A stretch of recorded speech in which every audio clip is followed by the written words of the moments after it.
Everyone has that one show that defined a chapter of their life. You know the one. You turn on the TV at night and hear classic rock blasting while two brothers cruised across the country in a '67 Impala, saving people, hunting things. The family business, Supernatural, started out as a simple hunt for urban legends. But what nobody expected was that Sam and Dean would end up throwing down with angels, demons, the devil himself, and even God. And of course, dying and coming back to life more times than you can count. I know I've covered this topic before, but that video left out a lot of episodes. And since the show deserves it, I decided to bring you a complete ultimate recap. Because at its core, this story was never just about beheading vampires or outrunning ghosts. It was about how far you'd go to protect your own family. So grab the rock salt and get in the car, because we've got a long road ahead of us today. November 1983. The night at the Winchester home turns into a nightmare. Mary is pinned to the ceiling by an invisible force, her stomach slashed, and she bursts into flames. John hands his baby boy Sam to his eldest son Dean and tells them to run before the house explodes. Years later, Sam has left the trauma behind. He is at Stanford, dating Jessica, and has a major law school interview coming up. His life is fully on track until Dean breaks into his apartment. Having not seen each other for 2 years, Dean's warning is blunt. Their father has gone missing on a hunting trip. Sam is reluctant but agrees to help. The arsenal of weapons and newspaper clippings in Dean's trunk make the family business painfully clear. The mission leads them to Centennial Highway, where men have been disappearing after picking up the woman in white. While Dean gets arrested posing as a federal agent, Sam discovers that Constance Welch drowned her own children after her husband's betrayal, and now she murders unfaithful men on the road. The ghost corners Sam and forces him to drive into her abandoned home. Dean escapes custody with a paperclip and arrives guns blazing, giving Sam the opening to crash the car straight into the house. Cornered, Constance comes face to face with the ghosts of her children, who drag her straight down to the afterlife. With the case solved, Sam returns to Stanford focused on his interview. He lies down in bed, relieved, until a drop of blood falls onto his face. Jessica is pinned to the ceiling and engulfed in flames, exactly like his mother. Dean pulls him out of the roaring fire at the last possible second. No!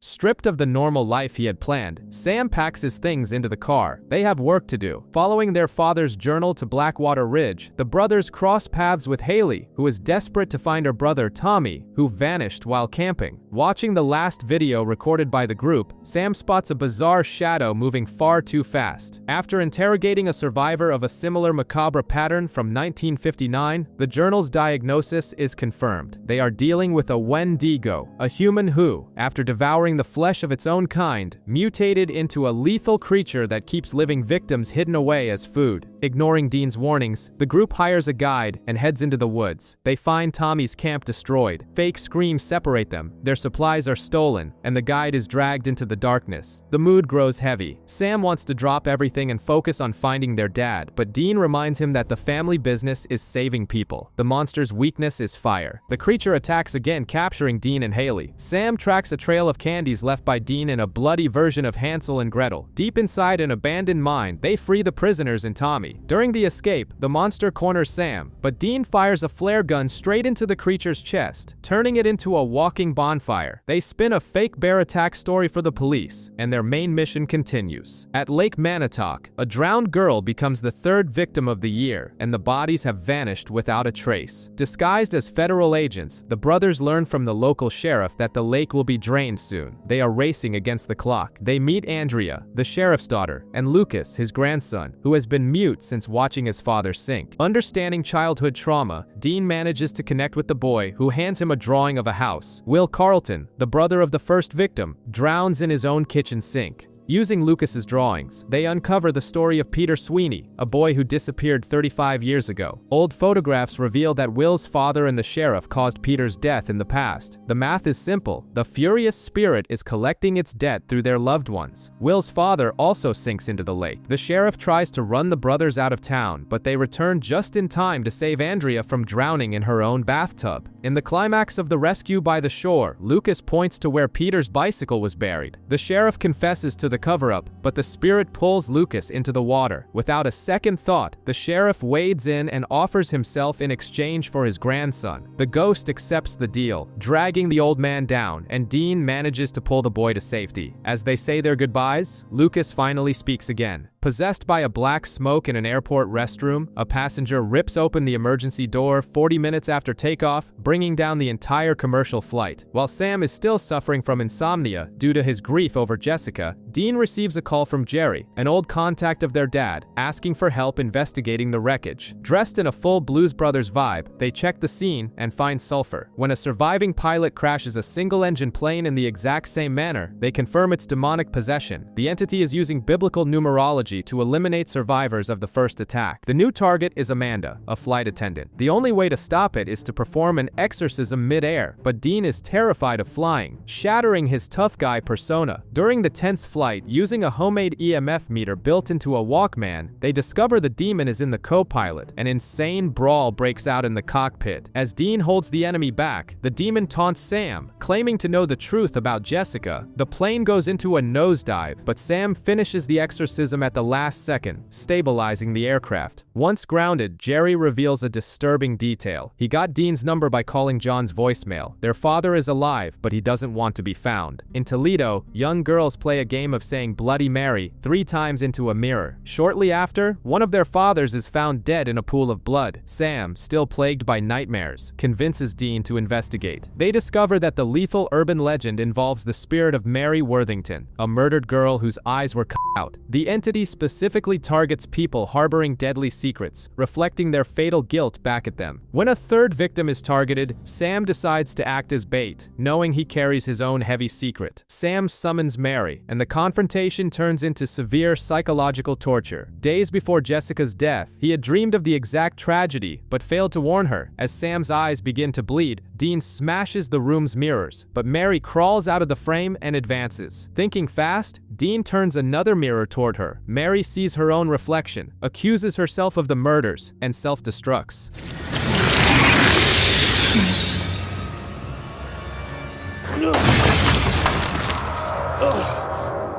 They leave town with Sam feeling a sense of relief, but the past still haunts him. Glancing down the street, he sees Jessica's ghost watching him. Sam's friend from Stanford, Becky, asks for his help. Her brother Zach was arrested for beating his girlfriend to death, but security footage shows his eyes glowing in a definitively inhuman way. Following a blood trail at the scene of an identical crime, the brothers descend into the sewers and find a disgusting pile of shed skin and blood. They are hunting a shapeshifter. The creature ambushes them, and they are separated. The shapeshifter takes Dean's form, taps into his memories, and knocks Sam out. Tied up in the sewer, Sam is forced to listen as the monster wears his brother's face, airing out old resentments about Sam leaving for college to live a normal life. The situation escalates when the fake Dean attacks Becky, escapes while brutalizing police officers, and gets his face plastered all over the national news. The real Dean wakes up, frees his brother, and goes after payback. The creature tries to confuse Sam by shifting into Becky and then back into Dean, but the real Dean arrives and unloads on the monster, taking no chances. The shapeshifter dies wearing Dean's face, forcing the police to close the case. Officially, Dean Winchester is dead to the authorities.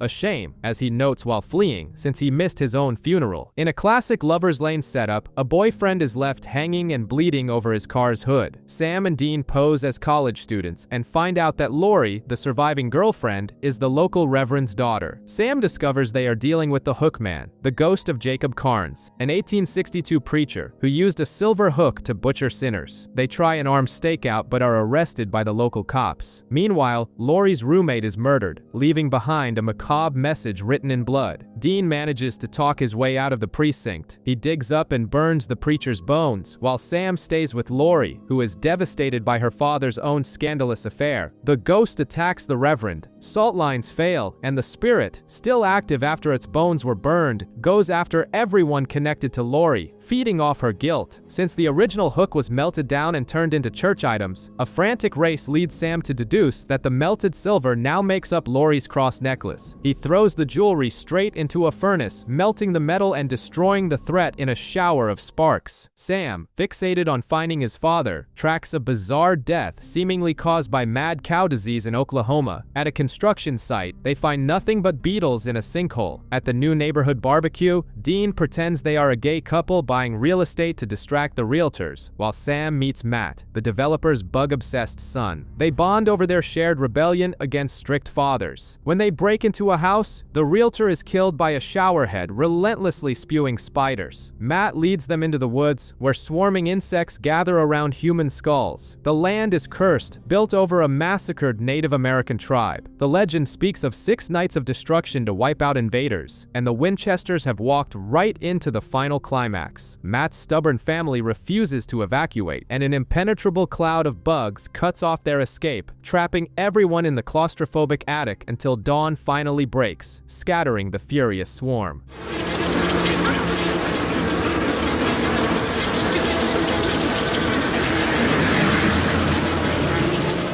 Surviving the dark hours together, Sam finally admits he wants to fix his relationship with his father and is ready to be on the front lines of their eventual reunion. A fatal nightmare brings Sam and Dean face to face with their past in Lawrence, Kansas. The trauma recreated in Sam's dream leads them to Jenny, a widowed mother suffering from attacks by a fiery entity in the exact spot where Mary perished. In a moment of extreme emotional vulnerability, Dean tearfully begs his father's voicemail for guidance, desperate for the man hiding behind the unanswered calls. The psychic Missouri Mosley tries to banish the malevolent entities by spreading purifying herbs, but the lingering strong presence is a violent poltergeist. The primary ghost still reigns in its domain of ashes. From the street, they see Jenny calling for help, and they rush to get everyone out of the house, until a cornered Sam sees a fiery female silhouette revealing herself as Mary. Their mother whispers, "I'm sorry," and violently banishes the dark entity with supernatural force. They rescue the innocent family from the dangerous legacy of their own dead legend. The boys drive off in one direction while, back in the shadows, their hidden father talks with Missouri, promising to reveal himself only when he has gathered enough firepower to serve blazing justice for their bloodline. Direct coordinates sent via text message send the brothers on a tactical hunt to the isolated Rockford Asylum, housing lethal criminals who rioted after a supposedly mass suicide. The real origin points back to 1964 with the brutal murder of Dr. Ellicott, known for his dark experiments that forced chronic mental agony on his patients as a cure for evil. Separated again in the chaotic asylum filled with trespassing teenagers, the wandering spirits guide them rather than attacking, pointing to the fatal core. Ellicott has taken brutal control over Sam's suppressed anger. Influenced by the ghost and filled with raw resentment over sacrificing his freedom for patriarchal duty, Sam threatens to kill Dean to end the endless hunt. He pulls the trigger of his shotgun, point blank, but Dean is saved only by his own foresight, having swapped the lethal rounds for rock salt, and by knocking Sam out in a furious physical brawl. They burn the sadistic doctor's bones to ashes, ending the terror. The aftermath brings the long-awaited ringing of Sam's phone, with their father finally answering on the other end. John calls with heavy orders, demanding they drop the search for him to handle the local disappearances of couples in Burkittsville. Dean plays the good soldier, fully obedient. Sam outright refuses, abandoning the team in a fury to head to California on his own. Tied to the sacred scarecrows alongside a girl meant as a sacrifice for perfect crops by the local pagan Norse god, Dean is left defenseless against the town's armed hillbillies. Meanwhile, a solitary, broken roadside encounter with a backpacker named Meg shifts Sam's perspective. With Dean completely unreachable, Sam sprints back through the sinister orchard in the final minutes of twilight. Narrowly escaping the monster's claws, the entity turns on the town's sick founders as they flee, punishing them before the cursed tree is burned at the stake, ending the divine curse for good. Completely unsuspected, Sam's hitchhiking companion Meg slits a man's throat in a demonic blood ritual, reporting to the empty shadows about the roadblocks keeping the Winchester heir alive on his dark journey. A hunt ends with a fatal sentence. Dean's heart is irreversibly ruined by the insane tension of a massive electrocution, leaving the young hunter with only weeks to live. Desperate, Sam drags a skeptical Dean to a blind faith healer holding revivals in a Missouri tent, miraculously bringing Dean back to full health. To all your tests, there's nothing wrong with your heart.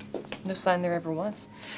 Not that a man your age should be having heart trouble, but However, healthy people suddenly dying of heart attacks mirroring the healings reveals a deadly dilemma. Blind faith healing requires a universal exchange of life. The altar's hidden cross acts as a prison, binding the ultimate executioner, a reaper, under the control of the holy woman behind the pulpit to exact moral justice on the town. The unforgiving battle pits the reinvigorated team against the healer's wife when she sicks the supernatural executioner on the boys. Sam breaks the magic in her cursed basement, smashing the talisman of possession and freeing the reaper. Restored to its natural order, the entity exacts justice on the cruel mastermind, ending the dark miracles and returning the brothers to the long road ahead, fueled by a renewed sense of hope. A hellish vehicle shatters the silence, running victims off the treacherous rural roads in Missouri and vanishing without a trace. Cassie, Dean's ex-girlfriend who knows about his hunting routes, calls him in a desperate plea after a string of bizarre murders. Their passionate romance had ended after Dean confessed his secret life of fighting the supernatural, violating the ironclad rules ingrained in him since childhood. They uncover racial hatred from the 1960s plaguing the town, embodied in a monstrous truck coated in mud and fueled by the cursed, vengeful spirit of Cyrus Dorian. The sadistic arsonist has returned from hell to run down the innocent descendants of the men who killed him, striking with headlights off and moving at blinding speeds. Dragged into the crosshairs, the phantom truck comes for Dean. Guided to hallowed ground by a frantic phone call with Sam, Dean leads the beast on a chase until it hits the divine ruins of an old church. The truck shatters into 1,000 pieces, neutralizing the threat. Cassie is left behind once again, but this time with a resolved, lingering fondness. Premonitions and the suffocating grip of death ruin Sam's sleep, as delayed visions of bloody suicides lead them to a town plagued by doomed lives in unprotected homes. Sam remains on guard in complete terror, surrounded by tragic deaths without a single malevolent spirit in sight. Hidden deep within the curse is the resentment of mental abuse. Sam links the tragedies to Max, a young man whose mother died in the exact same infernal ceiling-pinned fire that killed Mary Winchester. That shared womb of tragedy awakened dormant psychic abilities in both of them. However, Max's fractured mind, blinded by a murderous, merciless hatred for his abusive family, has turned him into a telekinetic killer. Locked in a closet, Sam's desperation triggers his own dormant power, a brutal telekinetic blast that shatters the barrier just in time. He talks Max down, rewriting the bloody, suicidal script of destiny and securing the survivors, keeping a watchful, protective eye on the road ahead. Caged without relief in a cursed trap, victims are hunted for sport on rural roads, vanishing on a whim into the cold night without a demon in sight. Finding himself entirely alone, an absolute desperate panic drives Dean to find allies. He teams up with Officer Kathleen, an armed local cop who shares a similarly tragic loss. They are being hunted for sheer soulless pleasure by the Benders, an insane, sadistic family of backwoods hillbillies who treat human slaughter as a nocturnal sporting event, hanging their trophies in filthy underground cellars. Pain and confusion fuel the turning point. The relentless onslaught of the freed hunter takes out the cruel, prideful killers. The mastermind is executed point blank by the vengeful cop beside her cruiser, who covers up the lethal retaliation and lets the brothers walk free. Cursed corpses trigger alarms, leaving no supernatural shadows behind. The suspected ambush reveals dark Zoroastrian symbols, and the pieces fall together, dismantling the illusion of chance encounters. The trail leads right to Meg, the vindictive demon who has been summoning creatures of darkness against orders, trapping them in her snare. The townspeople were merely bait to draw out the primary target, pulling the absent, hidden father into a lethal, frontal assault. The Devas are deaf to reason and are only repelled by intense light. In the agonizing, chaotic fight for survival, the reunion is violently cut short. To guarantee everyone's safety, an immediate, heartbreaking separation is required, forcing the Winchesters to scatter into the wind once again to stay off the demon's radar. Relieve tension and brutal pranks in a prank war routine throw the gun-toting hunters into the middle of a viral internet hoax about staged murders. The horror crosses the line when victims are actually found hanging in a rotting house. The case traces back to amateur nerdy paranormal investigators running a booming website called Hellhound's Lair. They accidentally weaponized a ghost story about Mordecai Murdoch using Tibetan spirit seals. The ghost has become a living, lethal tulpa, a creature fed by the focused minds of the masses, materializing invisible fear into blood-spilling reality based on a bad joke. As the lore constantly shifts due to server updates and coding changes, bullets prove useless. Dean is forced into full-scale purification by fire, burning the ruins to ash and wiping the legend off the map to end the terror. That's a solution? Burn the whole damn place to the ground?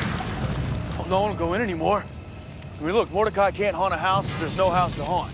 The Striga, a sickly witch that tears through silent fear, drains the life force of children under the guise of a peaceful pediatric doctor. The hunt scratches at old, terrifying childhood memories of abandoned innocence, back when Dean briefly snuck out to play, leaving a young Sam vulnerable to the absolute chaos of the life-devouring monster. It took a delayed, last-minute rescue by their father to save Sam back then. Now, bearing the weight of ultimate redemption, Dean uses the present hunt as a definitive chance to repair his past failure. Waiting in the crosshairs, they deliver eternal relief, executing the ancient monster without mercy and avenging the erased lives. Cursed artifacts slash lives apart as a locked gallery's paintings claim buyers in bloody, cold-blooded murders. The haunted antique sale ties an immune, inherited portrait to a fatal string of deaths. The deadly truth is hidden behind the innocent facade of Melanie's portrait, an adopted child who was secretly a serial killer, using her immortal, false painting to trap innocent bodies with infernal power. The secret lies in the antique dolls made from her actual hair. Burning the ashes in a hidden grave breaks the curse once and for all. The breather allows for a momentary return to a normal life, pure romance, and a forgiven kiss as nightmares are finally traded in for a hopeful morning. Gunned-down vampire gangs and bloody ambushes lead the brothers to a ransacked cabin in Colorado, on the trail of the ultimate inheritance, the Colt. It is the definitive hunting revolver, capable of killing any impenetrable being, including the demon responsible for the flames that took Mary. The hunt triggers the supreme return of Commander Winchester. John overrides the hierarchy, pulling his sons into a dangerously woven trap. Cornered and pinned to the ceiling by an unleashed, rebellious vampire nest, the boys disobey orders to save their father. Using dead man's blood, they melt the ancient threats from the inside out, securing a hard-fought victory. Fully united and armed with the ultimate weapon, the three Winchesters finally ride together in the same car down the long road. In Minnesota, a priest's peace is shattered by the arrival of Meg. The holy man rushes to a subterranean room heavily armed and warded, but the demon smashes the door down, demands to know John Winchester's location, and slits the priest's throat. Across the country, John shares his intel with Sam and Dean. The demon targets families with 6-month-old babies, and the next victims are in Iowa. The hunt turns into a race against the clock. Sam has a vision of the next victim, Monica. John is furious that his sons hid the psychic visions from him, but Dean fires back that their father never picked up the phone. The family drama halts when Meg calls. She executes the hunter Caleb on the line, demanding the Colt. John sets a meeting with a high-stakes plan. He will deliver a fake antique gun while the boys use the real Colt on the demon. The ruse collapses when Tom, Meg's demonic partner, shoots her to test the weapon. Simultaneously, the yellow-eyed demon invades Monica's home. Sam hesitates when coming face-to-face with the creature, and it vanishes. Dean saves the baby and drags the mother out of the flames. Blinded by vengeance, Sam tries to run back into the burning house, but Dean holds him back. Back at the motel, tensions explode. Dean confronts his brother's suicidal need for sacrifice. The knockout blow comes over the phone. Meg answers and promises that they will never see John again. Sam wants to use the Colt against her, but Dean refuses to abandon their family. They seek help at Bobby Singer's house. Meg kicks down the door demanding the gun, but walks right into a devil's trap. Bobby explains that Meg is a possessed human, and that the demon's injuries will kill her if it gets expelled. Even so, Dean orders Sam to read the exorcism. The real Meg says thank you before dying and leaves a clue: Sunrise. This leads the Winchesters to the Sunrise apartments. Dressed as firefighters, they rescue their father. During the escape, Tom attacks Sam, but Dean puts a bullet in the demon's head. Seeking refuge in a remote cabin, Dean admits that his obsession with protecting the family scares him. John praises his son. Realizing that excessive affection is completely out of character for his father, Dean points the Colt at him. John's eyes flash yellow. The demon pins the brothers to the wall and causes Dean to bleed internally just by using his mind. In a sudden surge of willpower, the real John takes back control and begs Sam to shoot. Sam hesitates, shoots him in the leg, and the demon flees.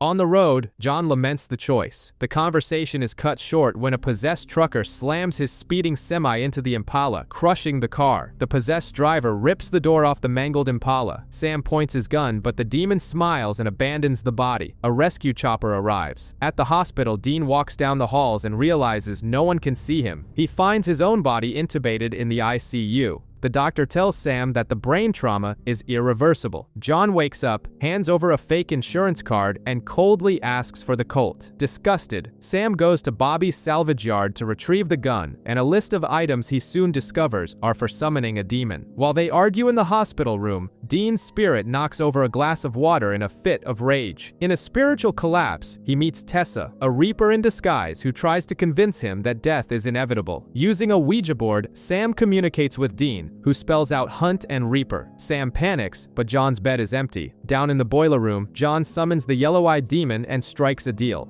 Dean's life in exchange for the Colt, but the creature demands something else. Just as Tessa is about to take Dean's soul, black smoke possesses her. She touches Dean, who wakes up in his own body, fully healed. John apologizes to Dean, whispers something in his ear, and walks out. In the hallway, he hands the gun to someone and dies at 10:41 a.m. Grief doesn't keep danger at bay. At a carnival, a little girl waves to a clown, invisible to everyone else, into her home, and her parents are brutally torn to pieces. Sam and Dean burn their father's remains on a funeral pyre. When Sam asks if John said anything to him, Dean lies and says no. A week later, Dean takes his pain out on fixing the Impala. Sam finds a voicemail from Ellen on John's old phone, and they drive a minivan to the roadhouse. There, they meet Ellen, her daughter Jo, and Ash, an MIT genius. They cross-reference the clown case with a string of murders from 1981. Working undercover at the circus, Ellen confirms the monster is a Rakshasa, a creature that can only be killed with pure brass. Dean figures out the culprit, the knife thrower who had been faking blindness. The Rakshasa corners them in the funhouse. Dean opens the steam valves, revealing the creature's silhouette in the fog, and Sam impales it through the chest with a brass pipe. Back at the roadhouse, Ash reveals a program designed to track demonic omens worldwide. At home, Sam apologizes to Dean for his past arguments with John. Dean keeps his cool, but as soon as Sam turns his back, he destroys the Impala's trunk with a crowbar, letting all his rage and pain loose.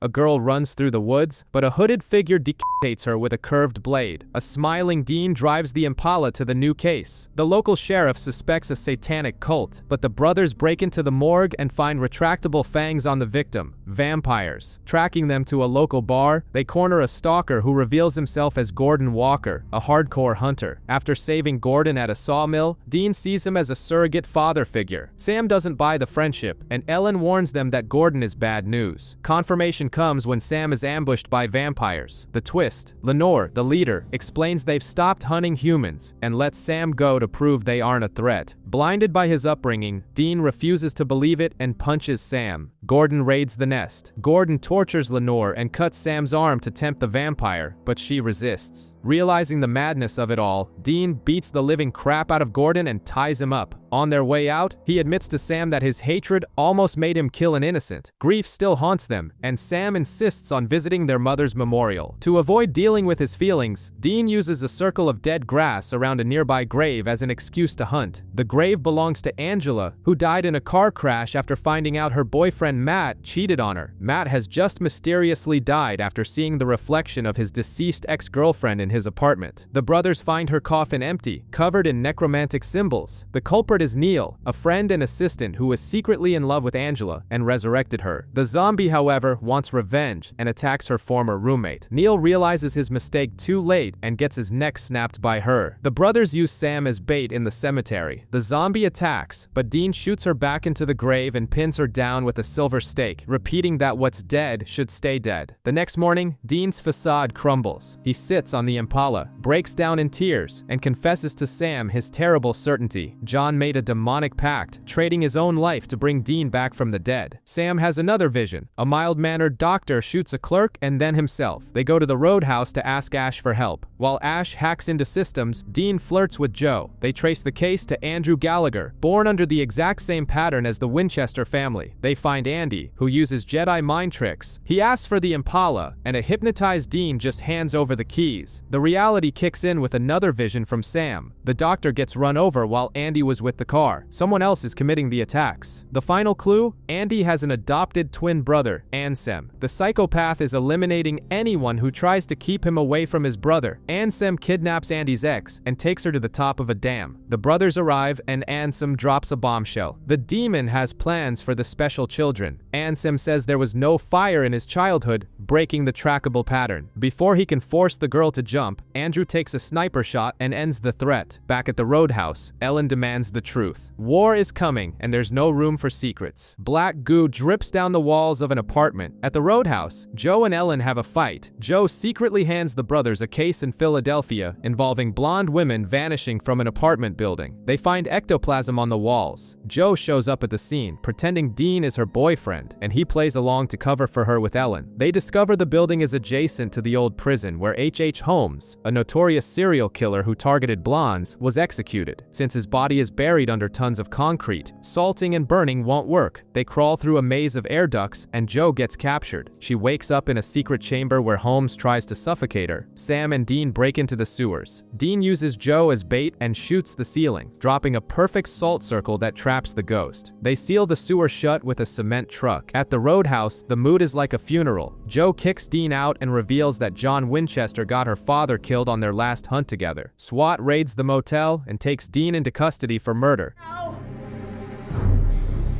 Cuff him.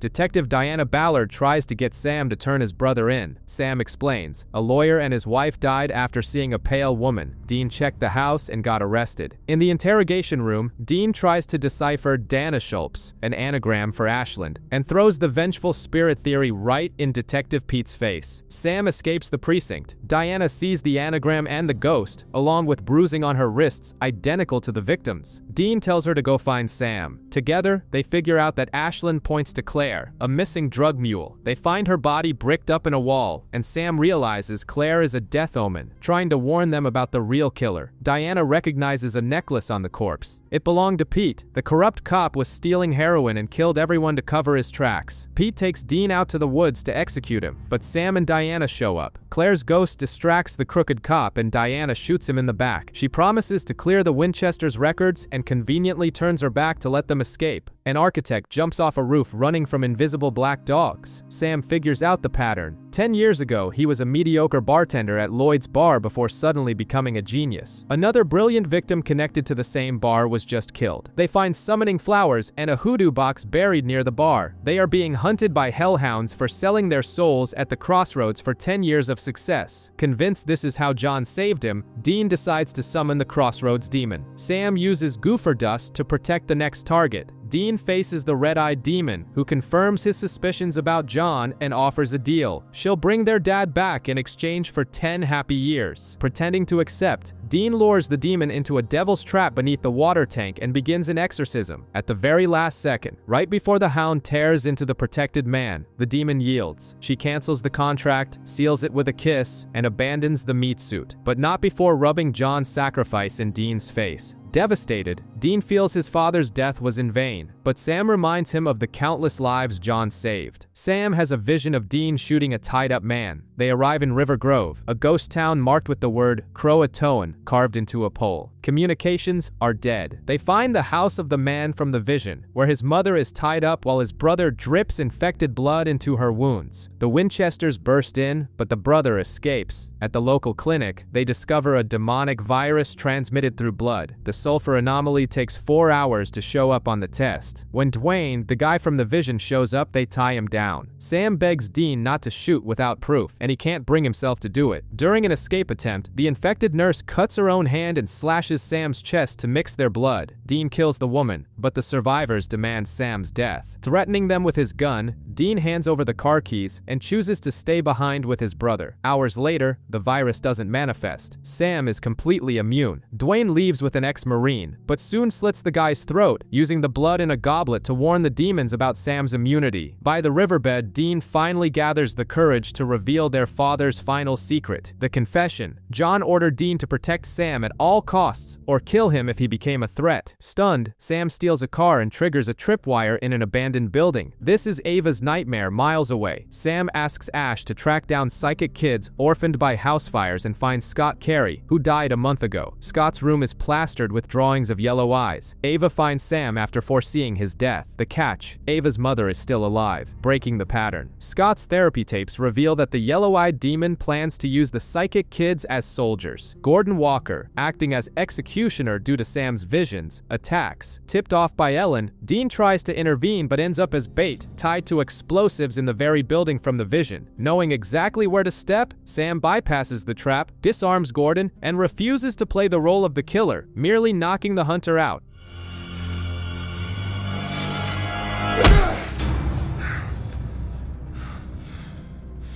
It's Sam.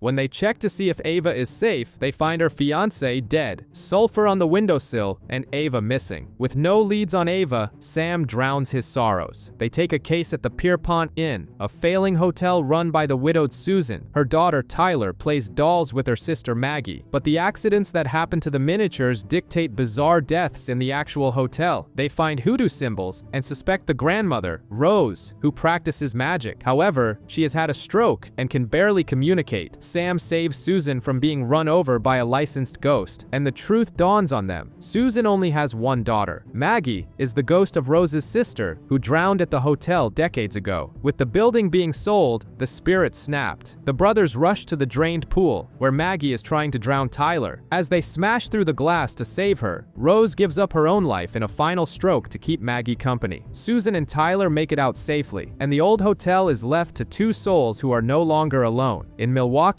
employees are robbing their bosses and killing themselves. Sam and Dean arrive, and a former security guard named Ron blames a mandroid, but the boys realize they're dealing with a shapeshifter. Undercover, they infiltrate a bank, but Ron shows up taking everyone hostage. Chaos ensues. The creature's identity is exposed, and it makes a run for it. Ron goes after it and gets gunned down by SWAT. During the crossfire, Dean carries a hostage having a heart attack out to an ambulance and ends up face to face with the news cameras and FBI agent Henriksen, who has been hunting Dean since the shapeshifter incident in St. Louis. With the FBI on the board and his face on TV, the brothers track down the shifter. Dean takes the creature out, closing the case, but painting a massive target on his own back. With Dean hiding from the FBI, Sam investigates Gloria, who committed murder, claiming she had orders from an angel. Dean laughs it off, but they find out the victim was a serial killer. Another divine hit takes out a child predator. Everything ties back to Father Gregory, who died at the local church. Dean bets on a vengeful spirit. Sam believes it's the work of God, shocking his brother by confessing that he prays. An angel appears to Sam, pointing out the next target. The brothers clash, and Dean vents that he refuses to believe because their mother believed and she was still murdered. They decide to summon the priest, and Sam realizes, bitterly disappointed, that Gregory genuinely thought he was an angel. Another priest intervenes and gives the ghost his last rites. On the streets, Dean trails the new target, whose car almost crashes before being perfectly impaled by a metal pipe. Considering the sheer absurdity of the death, Dean admits that maybe God's hand was on the wheel after all. Sam resurfaces covered in blood with no memory of where he's been for the past week. A security tape shows him murdering a fellow hunter. Consumed by guilt, Sam begs Dean to kill him, but Dean refuses. Sam knocks his brother out and flees. He tracks down Joe and starts a sadistic cat-and-mouse game. Dean arrives, splashes Sam with holy water, and confirms it. He's possessed. The demon shoots Dean and flees to Bobby's place. Bobby, who wasn't born yesterday, gives Sam spiked holy water, knocking him down and trapping the demon in a devil's trap. A ritual has bound the entity to the body. When the exorcism fails, the demon breaks free and attacks, revealing itself to be the same entity that possessed Meg, back for revenge. Running out of time, Bobby uses a red-hot fire poker to burn the binding link off Sam's arm. Now vulnerable to exorcism, the demon escapes the body. A professor dies after his young student's face rots off and he falls out of a window.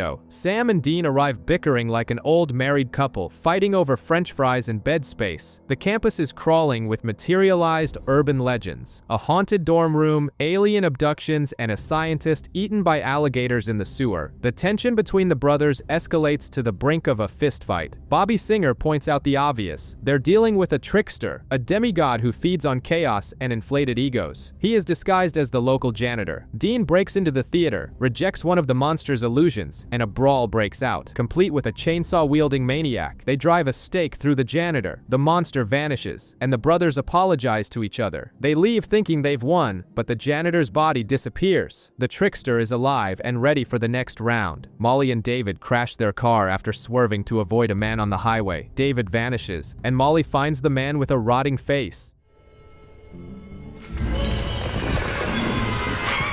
She runs and is nearly run over by the Impala. The brothers explain, Jonah Greeley died on this highway 15 years ago and hunts down drivers every year on the anniversary. To stop him, they need to salt and burn his bones. At Greeley's old farmhouse, they find the remains of his wife. Greeley kidnaps Molly, and while he throws Dean against the walls with telekinetic force, Sam finds the body buried under a tree and finishes the ghost off with salt and fire. Fulfilling their promise to find David, they spot him older, kissing another woman. The truth? Molly didn't survive the crash. The car hit Greeley. They both died. The farmer had been punishing Molly's ghost for the collision. Realizing her time has passed, Molly vanishes with the sunrise. Nate is found dead with his heart missing after flirting with his co-worker Madison. Sam and Dean suspect werewolves and zero in on Kurt, her creepy ex-boyfriend. Dean stakes out Kurt while Sam protects Madison. Things heat up between the two. The werewolf kills Kurt, and Dean manages to slash the creature's arm with a silver knife. The next morning, Sam notices an identical cut on Madison's arm. She is the monster, and doesn't even know it. Sam bets on the lore that killing the werewolf who sired her will cure the bloodline. They figure out it's the neighbor, and Dean shoots him with silver. The plan seems to work when Madison doesn't turn the next night, and they sleep together. However, she transforms again and escapes. The lore was a myth. Desperate and refusing to live as a monster, Madison hands Sam the gun. Dean tries to take the burden, but Sam chooses to fulfill his own responsibility. In the next room, Dean flinches at the sound of a single gunshot. A spirit kills a crew member on a Hollywood movie set. Dean ends up in bed with an actress, and they discover the haunting was a publicity stunt staged by the studio. However, a studio executive is soon murdered by an actual ghost actress from the 1930s. They salt and burn her bones, but another producer dies. Sam notices that the fake Latin in the script is actually a real summoning ritual. The production assistant, Walter, had his script butchered and used real spirits to kill off the higher-ups. Confronted, Walter smashes his control talisman. Without the magic leash, the spirits turn on him and exact a bloody toll. An old Marine buddy of their father's, now a prison warden, asks for help. Inmates and guards are dying in a recently reopened cell block. Sam and Dean's strategy is to get arrested on purpose to investigate from the inside. The plan hits a snag when FBI agent Henriksen shows up, but Dean, thoroughly enjoying prison life, picks a fight and gets thrown into solitary, where he witnesses the spirit in action. They deduce the haunting is tied to a blood-stained mattress. Sam sets it on fire to destroy the evidence, but they burn the wrong thing. In the infirmary, the real killer, the ghost of Nurse Glockner, attacks Dean and kills the giant inmate Tiny. Sam demands they escape as originally planned. The brothers stage a fight with the warden, creating a window for their breakout. Outside, their public defender sends the FBI to the wrong cemetery, giving the Winchesters just enough time to salt and burn the nurse's remains seconds before she murders the warden. Living life on the run, Dean walks into an ambush and gets attacked by a djinn. He wakes up in his hometown, Lawrence, in an alternate reality where Mary Winchester is alive. Their father died of natural causes, and there was no life on the road. The impact hits hard. Sam is engaged to Jessica, but the price of this peace is that the brothers barely speak. Worse, Dean discovers that every single person they saved in real life has died tragically in this timeline. Exhausted by the burden of being a hero, Dean breaks down at John's grave. Knowing what he has to do, he steals a silver knife from his mother. Sam catches him and decides to go with him. Back at the warehouse where it all started, the illusion shatters. Dean is in the real world, strung up by his wrists and being bled dry by the djinn. The monster projects illusions of Mary and Jessica begging him to stay. Dean apologizes to his imaginary brother and plunges the knife into his own chest to wake up. He breaks free and kills the monster, saving the real Sam.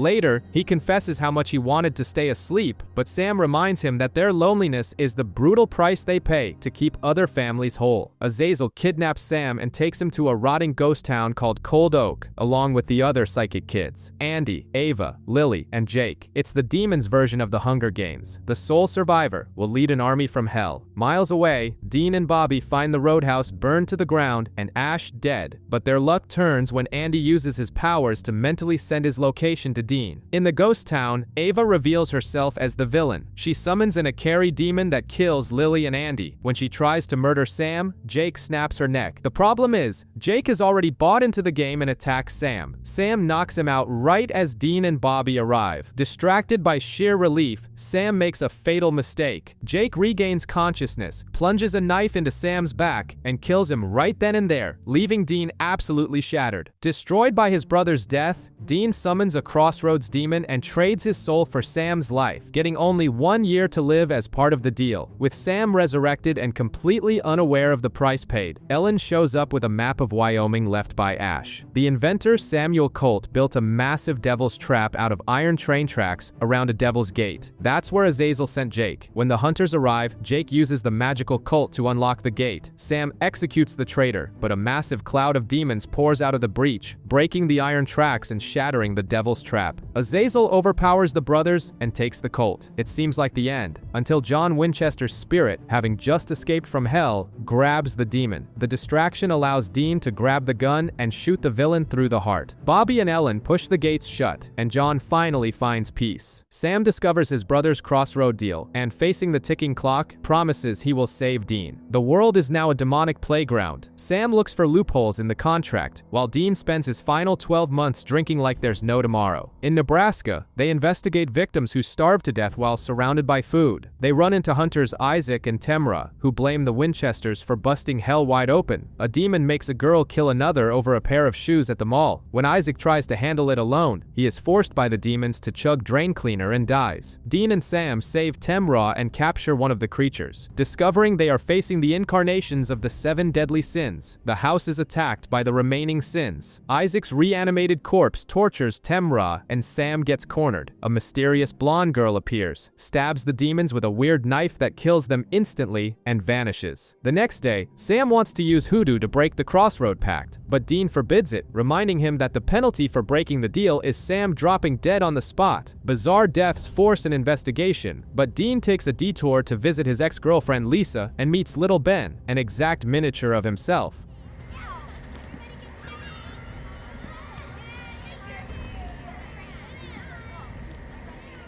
Lisa denies he is the father. Meanwhile, Sam bumps into Ruby, the knife girl, who reveals she knows Azazel's plans and tells Sam to look into his mother's friends. The town's case involves changelings, monsters that kidnap real children, take their shape, and feed on the mothers until they kill them. Dean discovers that Ben was also swapped. The brothers track the monsters to a construction site, rescue the real kids, and incinerate the mother changeling, wiping out the copies. Lisa proves with a DNA test that Ben isn't Dean's son, leaving him with a bitter feeling that he won't leave any legacy behind before he dies. Exhausted, Sam corners Ruby, who finally reveals her demonic black eyes and plays the perfect card. She knows how to get Dean out of his deal. One of John's secret storage lockups is robbed. The thieves take a cursed rabbit's foot. Touching it brings extreme good luck. Losing it causes a tragic death. One of the thieves already dies impaled. Sam touches the artifact, and his life turns into pure luck, winning scratch-off tickets and finding a gold watch on the street. But the waitress, Bella Talbot, a refined mercenary, bumps into him and steals the foot using a towel to avoid skin contact. Without the artifact, Sam's bad luck attracts death. The fanatical hunter Kubrick tracks him down, but Dean saves him from getting shot at the very last second. With Bobby's instructions to destroy the item, Bella reappears shooting at Sam. Dean throws the foot to her, yelling, "Think fast!" Bella catches it on reflex, is cursed, and hands the foot over to be burned, but escapes with the winning scratch-offs. In prison, Gordon gets help to escape. Elizabethville has turned into an open-air casino dominated by sin. Dean bumps into amateur hunter Richie, who is soon killed by Casey, a demon disguised as a bartender. Dean tracks Casey down, but she causes a cave-in, trapping them both in the basement inside a devil's trap. Trapped, Casey reveals that the demons merely encourage the local human nature. She confirms that Azazel led hell and that chaos now reigns without Sam in charge. A mutual respect arises between them. Outside, Sam asks Father Gil for help. However, the priest is possessed and is Casey's lover. Gil goes down to the basement, beats up Bobby, and breaks Casey's trap. Sam shows up with the Colt, now fixed by Ruby, and kills Gil in cold blood. Ignoring Dean's pleas, he shoots Casey too. Dean's shock reignites the doubt Azazel left behind. Is the resurrected Sam purely human? Ruby appears to reinforce their alliance, promising to save Dean's soul. Sam wants to use the fixed Colt against the Crossroads demon, but Dean drags his brother to investigate murders staged as fairy tales. The sole survivor of a massacre describes a scenario in the style of The Three Little Pigs. The nightmare escalates with macabre versions of Hansel and Gretel and Cinderella. Sam deduces the spirit is Callie, a comatose girl poisoned by her own stepmother, who forces victims to reenact her favorite stories. While Dean prevents the murder in the Little Red Riding Hood version, Sam convinces Callie's father to let his daughter rest. The spirit exposes the stepmother and crosses over. The father's grief hits Sam hard. Unable to accept his brother's imminent death, Sam summons the Crossroads demon. She warns him that the deal belongs to a higher-up boss, rendering her death useless. Without hesitation, Sam shoots her dead. A woman drowns in her own shower after seeing a ghost ship. Investigating, the brothers meet Gert, the victim's aunt, who hits on Sam and reveals she hired the specialist Bella Talbot, who had Dean's Impala towed just to spite him. Bella identifies the ghost, a sailor hanged for treason, whose severed hand curses family members responsible for the deaths of their relatives. The relic is in a maritime museum. The plan is for Dean and Bella to steal the item while Sam distracts Aunt Gert, but Bella steals the hand to sell it. Karma is immediate. She sees the ghost ship and runs back to the Winchesters. At the cemetery, Sam summons the spirit of the ship's captain, the sailor's brother. The two ghosts collide and vanish.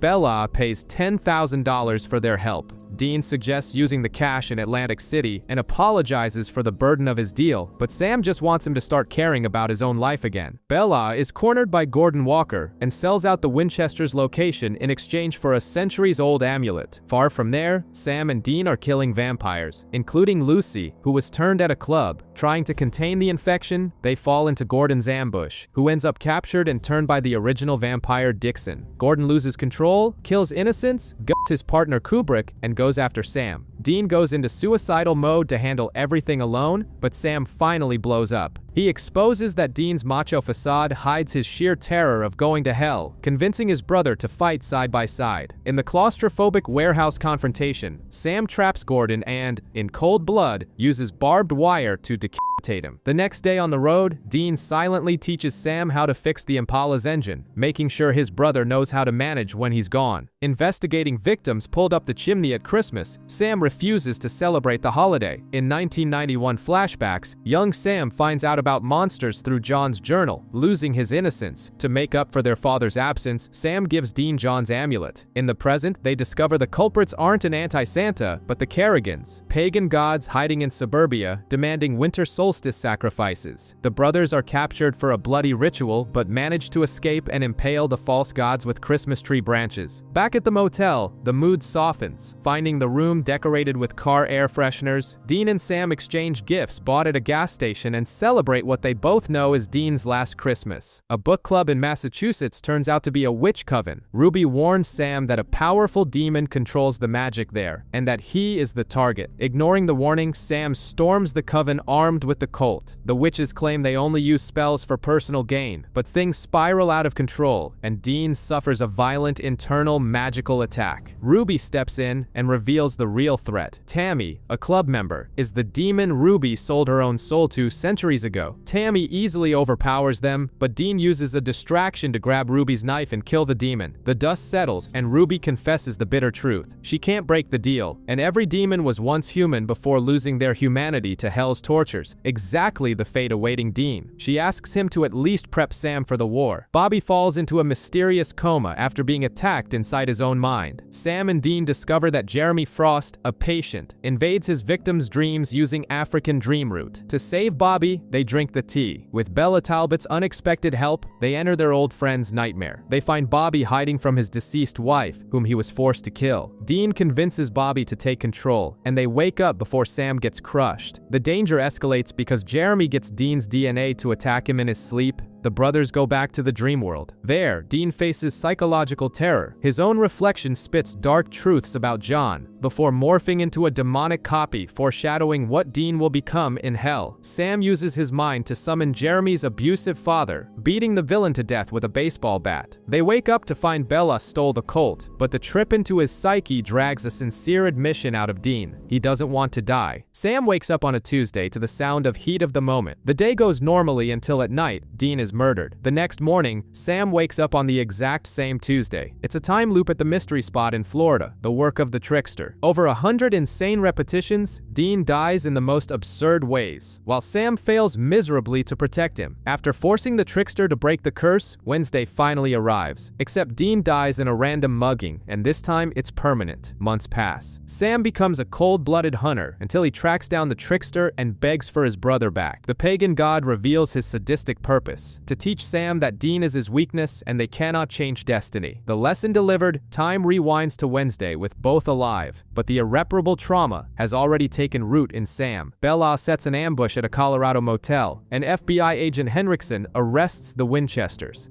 Hi guys. It's been a while. The FBI deputy director shows up at the station, shoots Dean in the shoulder, escapes spewing black demon smoke, and unleashes chaos. Phone lines go down and the rescue chopper explodes. With the station besieged by demons possessing locals, Henriksen gets possessed too, but the brothers exorcise him in the toilet water and earn the FBI's trust. Dean reveals the anti-possession tattoos that protect them. Ruby appears, suggesting they save the town by sacrificing the Virgin Secretary Nancy, but Dean flat out refuses to throw innocent lives away. The plan shifts to luring the demon horde into the salt-barricaded station, locking the exits, and playing a recorded exorcism over the loudspeakers. They win the battle. Henriksen promises to fake the duo's deaths for the papers. However, minutes after the brothers leave, the demon girl Lilith arrives and slaughters everyone in the station. Later, Ruby points out that the Winchesters' moral compass only fills coffins. The Ghostfacers break into the haunted Morton house to shoot a reality show. They run into Sam and Dean, who are there to investigate the death echoes left by the ghost of a survivalist murderous janitor. The doors mysteriously lock at midnight. Intern Corbett and Sam are captured by the ghost. While Corbett is brutally impaled in the basement, Dean goes down to save Sam but gets trapped and takes a heavy beating from the superhuman janitor. The Ghostfacers' salt circle protects them upstairs while they make emotional contact with the recently deceased Corbett. Awakened by the team's words, the intern's ghost appears in the basement and destroys the janitor. Leaving the mansion alive, the Winchesters quietly drop a backpack in the boys' editing bay. The built-in electromagnet fries all the hard drives, wiping the show and sparing the amateurs from the nut house. Dean smiles, admitting the show was actually kind of cool. People start killing themselves in Ohio after receiving phone calls from deceased loved ones. Sam wants to summon Ruby, but Dean wants to handle things without relying on demons. They investigate and cross paths with the local phone company crew, including the manager Clark. Everything changes when Dean's cell rings with John Winchester's voice on the other end, promising a miracle to get him out of his deal. Sam guarantees it's a trap, but Dean wants to believe in the impossible. The monster is the manager Clark, revealed to be a Krakata, a creature that mimics voices to force suicides and devour souls. Clark traps Sam, sucks a technician's soul, and calls a furious man to go after Dean. Sam breaks free and attacks Krakata. Dean survives the ambush and, crushed by reality, accepts there are no miracles, and he will have to fight for his life alone. Focused on finding who holds his contract, Dean brutally tortures a demon but gets no answers. Sam chases a bizarre organ theft case and discovers Doc Benton, a 19th century surgeon who maintains his own immortality by replacing rotting parts. When Bobby tracks Bella to Vermont, the duo splits up. Dean breaks into her hotel room and realizes through the anti-demon defenses that Bella also sold her soul, in her case, to kill her abusive parents. Instead of shooting her, he turns his back. Sam, meanwhile, is knocked out and taken to Doc Benton's lab. Dean arrives at the last second, knocks out the surgeon, and inflicts the ultimate punishment on the immortal, chaining him up and burying him alive in a refrigerator. Bella tries to ambush them at the motel by shooting at empty beds, but receives a final call from Dean. He knows she failed to deliver the cult to Lilith, the demon boss holding both their contracts. Desperate, she begs for help, but at midnight, the Hellhounds arrive. Dean's time runs out, only 30 hours left. Bobby tracks Lilith to Indiana. Ignoring pleas, Dean confiscates Ruby's knife and forbids the demon's help. On the final ride in the Impala, they sing "Wanted Dead or Alive," a painful farewell. With one foot in the abyss, Dean begins to see the true faces of demons in the neighbors. They discover Lilith is possessing a little girl to terrorize her family. The trio blesses the sprinkler water, but upon breaking into the house, they realize Lilith has already fled the child. The clock strikes midnight and the doors lock. Ruby reappears asking for the knife to kill the Hellhound, but Dean notices the white eyes. Lilith has taken Ruby's body. The demon lets the Hellhound in. Sick'em boy.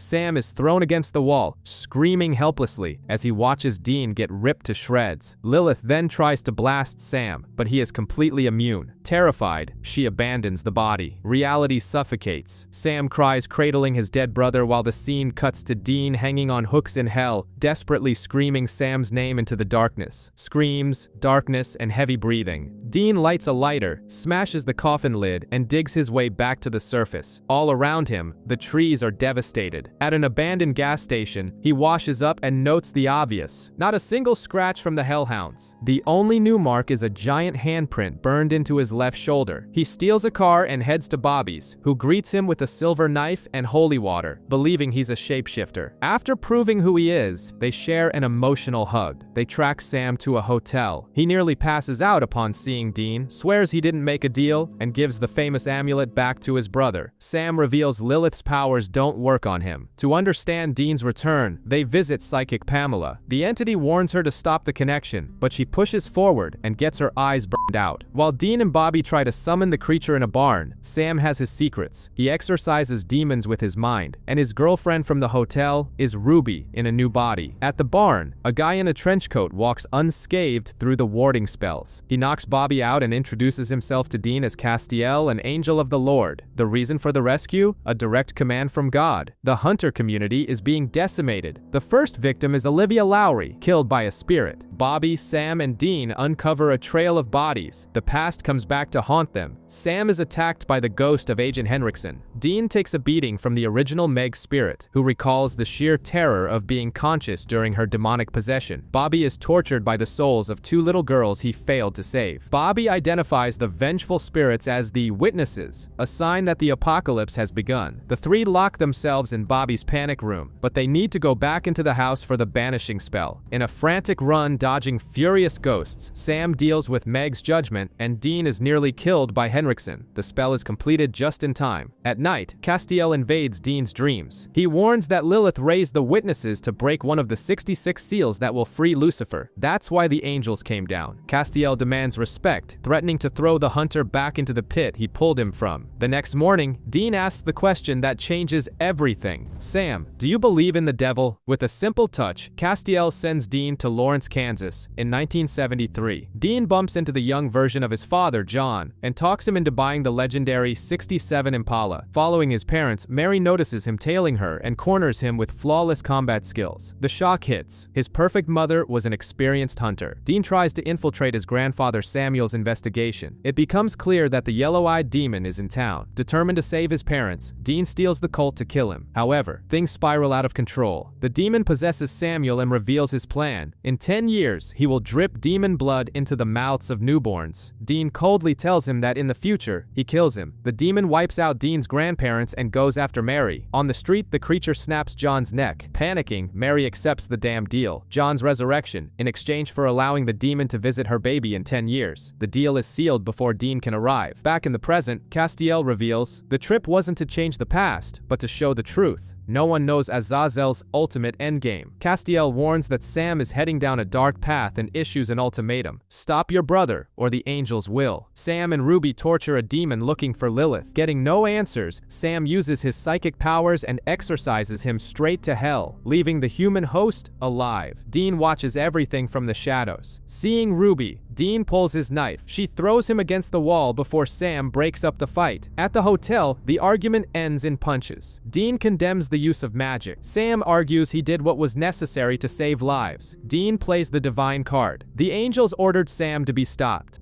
Tell me to stop you. Well, Cass said that if I don't stop you, he will.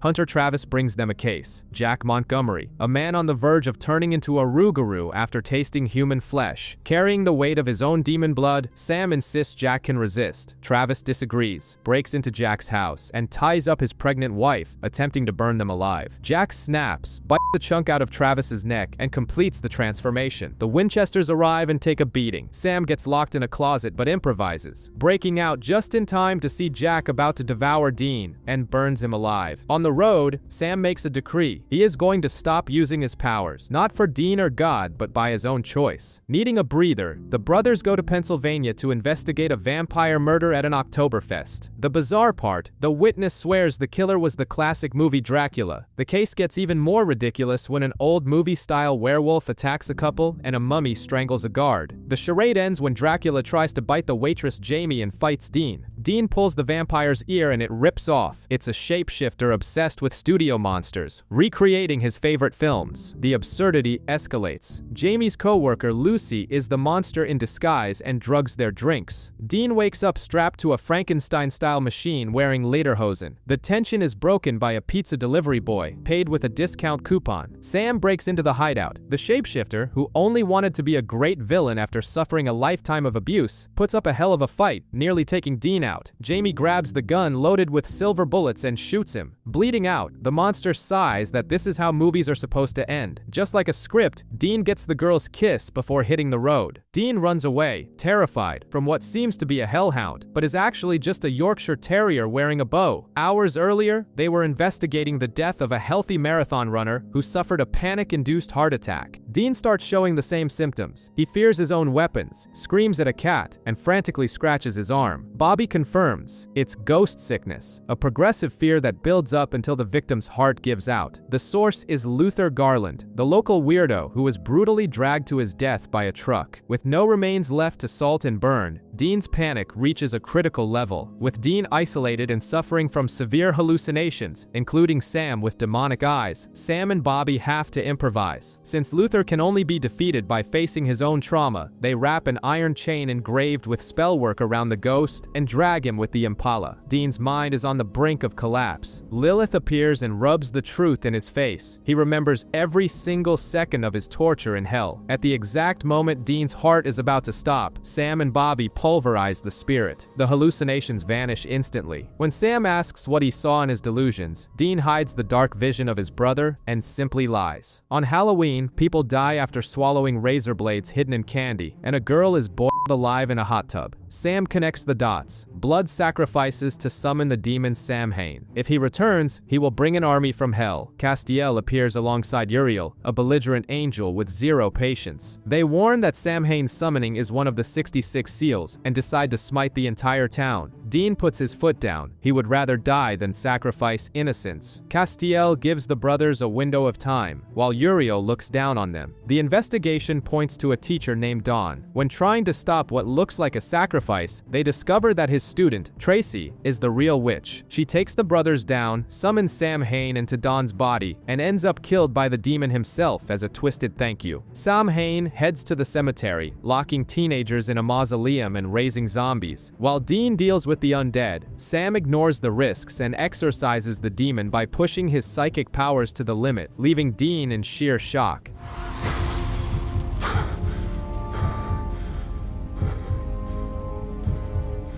The next day, Uriel threatens Sam to stop playing with demons. Castiel confesses to Dean that the order to destroy the town was a divine test. Dean passed, but worse decisions are on the horizon. While investigating what appears to be an invisible spirit in a locker room, the brothers find Bigfoot footprints and an unusual thief, a giant living teddy bear having an existential crisis and getting wasted. The magic stems from the local restaurant's wishing well. To test the theory, Dean makes a wish, and it is granted instantly. Upon draining the well, they find a Babylonian coin of the goddess Tiamat, designed to spread chaos. The collateral damage soon catches up. The bear attempts suicide and fails, and Dean gets violently ill. The curse can only be broken if the first person to use the coin removes it. The culprit is the local nerd, Wes, who wished for the love of the most popular girl in town. When they try to convince him to undo the magic, everything goes south. Dean gets beaten up by a kid with super strength, and Sam is nearly struck by lightning due to other people's wishes. Wes gathers his courage, removes the coin, and undoes the mess, walking away with a broken heart. With the coin melted down, the comedy comes to an end. By the docks, Dean confesses to Sam that he lied. He remembers absolutely every second of pain in hell. However, when Sam tries to comfort him, Dean shuts down, stating that the weight of the trauma is incomprehensible. The threat has a name, Anna Milton. Locked in a psychiatric ward, she warns about the 66 seals. When a demon tries to kill her, she proves she isn't human and escapes by hurling furniture with her mind. Meanwhile, Ruby shows up, and the tension explodes. Dean discovers her partnership with Sam and is furious. Ruby warns them that all of hell is hunting Anna. The past then justifies Sam's choices, desperate after his brother's death. Offering his own soul to no avail, he was supported by Ruby, who saved him and promised to help him destroy Lilith. They crossed a line Dean would never approve of. The duo finds Anna hiding in a church. She can hear the angels' conversations. The reunion is interrupted by Alistair, a high-ranking demon immune to Sam's powers. He beats Dean to a pulp, revealing that they knew each other very well back in hell. Ruby pulls Anna out of the chaos and the brothers escape by jumping out the window. Later, Sam and Dean wait in an isolated cabin, expecting Alistair to break down the door, but the ones who show up are Castiel and Uriel. Shattering their savior aura, Castiel delivers the sentence: they didn't come to help, they came to kill Anna. Castiel and Uriel demand they hand over Anna, but the brothers refuse, and the angels attack. The brawl stops when Anna draws a blood sigil on the mirror, banishing the duo. Hiding in Bobby's panic room, the psychic Pamela unlocks Anna's memories. She is an angel who ripped out her own grace to live as a human. Her grace fell in Kentucky, but the energy is already gone. Anna intercepts Angel Radio and discovers that if she isn't handed over, Dean will be cast back into hell. She asks Dean to forgive himself for the trauma of the pit, and the two sleep together. Concurrently, Ruby negotiates Anna's handover with Alistair at a crossroads, but she is tortured and forced to reveal their hideout. Castiel and Uriel arrive, demanding they choose between Anna or Sam. Right on cue, Ruby shows up with Alistair. Angels and demons clash in a violent confrontation. Amidst the chaos, Anna steals her grace back from Uriel's neck, turns back into an angel, and vaporizes Alistair.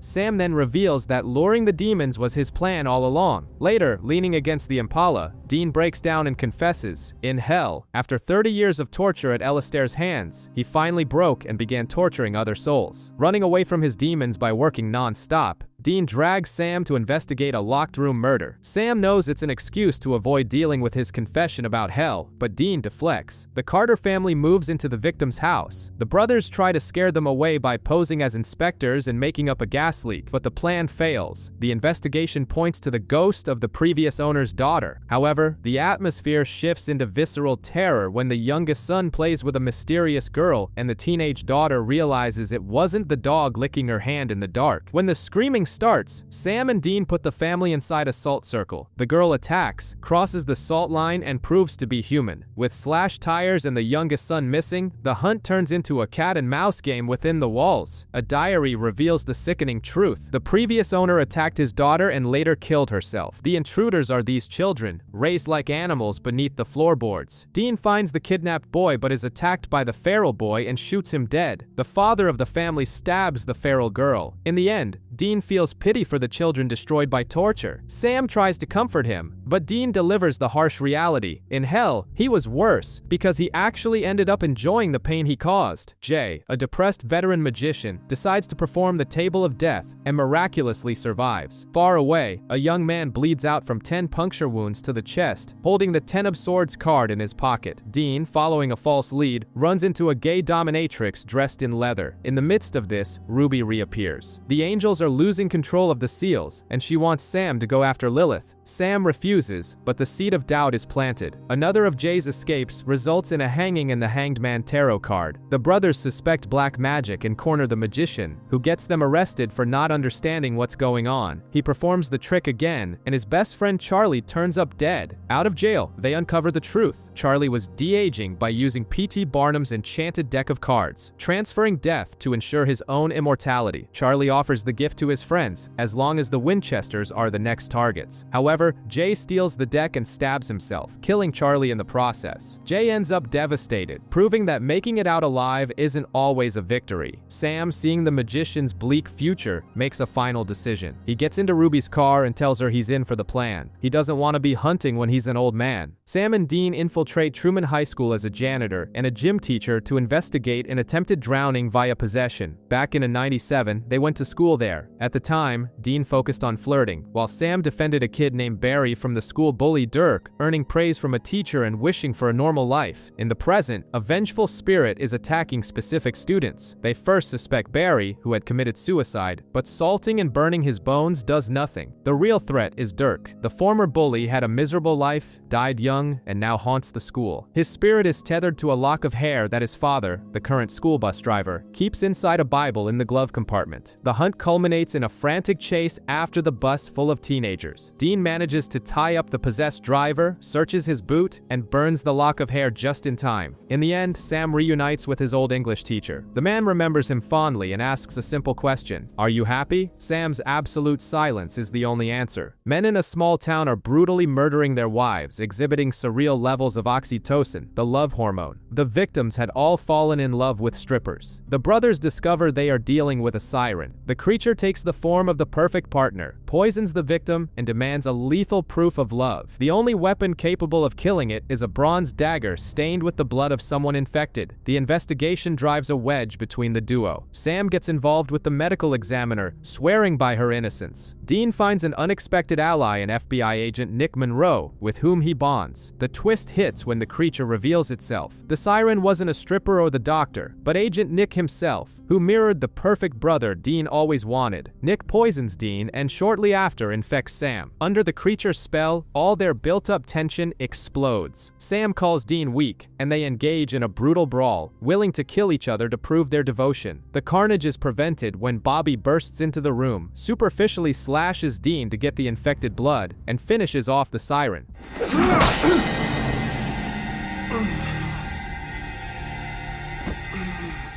Afterwards, the brothers apologize, pretending the insults were just the spell talking, but the crack in their relationship has never been so exposed. People are surviving lethal injuries in a town because the local Reaper has simply vanished. Knowing it's demon work, Sam and Dean ask the psychic Pamela for an astral projection, turning themselves into ghosts. In the spirit world, they meet a young boy named Cole, who teaches them how to move objects by channeling their anger. They soon stumble upon Tessa, Dean's old Reaper, being kidnapped. Following the clues to a funeral home, they find Alistair. The demon plans to kill Reapers to break another seal. Dean and Sam use their astral abilities to interrupt the ritual and free Tessa. In the real world, a demon breaks into the motel room and stabs Pamela in the stomach, but she whispers the spell and forcibly pulls Sam back to his body. Back in the flesh, Sam uses his dark powers and smokes out the invading demon. Meanwhile, Castiel appears in the spirit world and smites Alistair, admitting he sent the brothers in as cannon fodder because warding sigils prevented angels from entering. The mission is accomplished, but Dean wakes up just in time to see Pamela dying. With her last breath, the psychic tells Sam she can feel what's inside him, warning him that his path leads to pure darkness. 7 angels have been mysteriously murdered. Castiel and Uriel recruit Dean, demanding he torture the captured Alistair to uncover the culprits. Exhausted, Dean resists, but there's no choice. In the torture warehouse, Alistair taunts him with memories of hell. Dean responds with holy water, returning the favor. Concurrently, Sam sucks blood directly from Ruby's arm to grow stronger. The celestial plan reveals a ridiculous flaw. A leaking pipe drips onto the devil's trap, breaking it. Alistair drops the bomb. It was Dean who broke the first seal of the apocalypse by giving in and torturing souls in hell. The demon breaks free and beats Dean mercilessly. Castiel tries to intervene and is thrown across the room. Sam shows up juiced up, pins Alistair to the wall, extracts the information that Lilith isn't the culprit, and simply destroys the demon with his mind, leaving Castiel in absolute shock. The true killer is revealed, Uriel, who hates humanity and wants to free Lucifer. He brutally beats Castiel and nearly kills him until the fallen angel Anna appears and drives an angel blade into the traitor. At the hospital, Castiel confirms the truth to a shattered Dean. Dean tells him he isn't strong enough to save the world and quits the mission. Dean Winchester is now Dean Smith, a corporate sales suit who drives a Prius. Sam is Sam Wesson, a frustrated tech support guy. They have no memories of who they are and don't know each other. The corporate vibe turns into a nightmare when an employee microwaves his own head and another kills himself by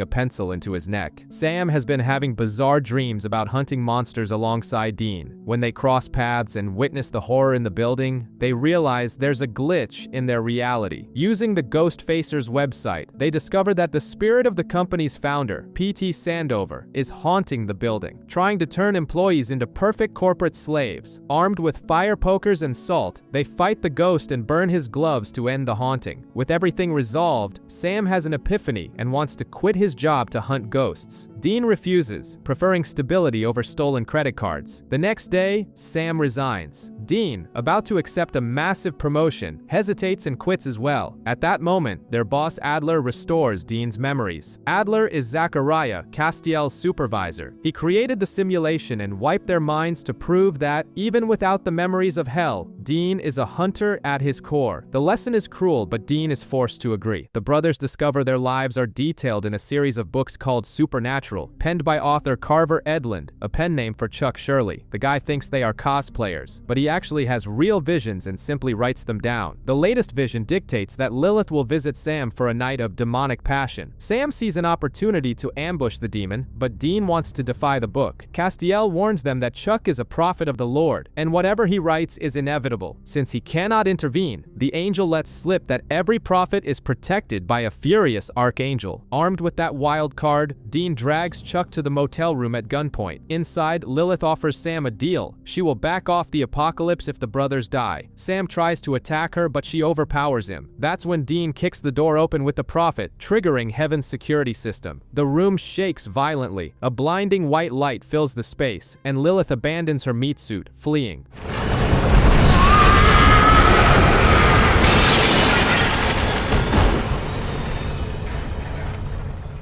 Sam claims he would never have actually taken the deal, but Dean is deeply disturbed, knowing he himself would have accepted it to save the world. Far away, Chuck has a terrifying vision and tries to warn the brothers, but Zachariah appears and orders him to just keep writing. A blonde woman is dragged under her bed by a menacing force. John Winchester's old phone rings, and the brothers meet Adam Milligan, who claims to be John's son. Dean, going full paranoid mode, tests him with holy water and silver. Nothing happens. What irritates Dean the most is finding out that John was a loving father to Adam, teaching him how to drive and going to his games. Adam's mother has gone missing, tying back to one of John's old grave-robbing cases. Sam wants to train the kid, but Dean demands he stays out of the hunting life. Investigating the crypt alone, Dean finds a coffin containing the mangled corpses of both the mother and the real Adam. Back at the house, the fake Adam and his mother reveal themselves to Sam as scavenging ghouls, taking the form of those they devour, seeking revenge because John killed their father. They are draining Sam's blood when Dean kicks the door down, decapitates the mother, and bashes the fake Adam's skull in. The brothers give the real Adam a hunter's funeral. Staring at the flames of the pyre, Dean finally admits it. Sam is much more like John than he will ever be. Dean is fishing in a dream when Castiel gives him an urgent address. In the waking world, the brothers find the place trashed, and Jimmy Novak, Castiel's human vessel, confused and alone. Jimmy just wants to get back to his family, but Sam warns him that demons will hunt him down. Sam, going through withdrawals and desperate for demon blood, is cold sweating. Jimmy runs away to his house, but demons attack, possessing his neighbor and his wife. Sam tries to use his mind exorcism but fails. They are all captured, and Jimmy takes a bullet to the stomach. Just as they are about to kill his daughter Claire, Castiel intervenes by possessing the girl and smiting the demons.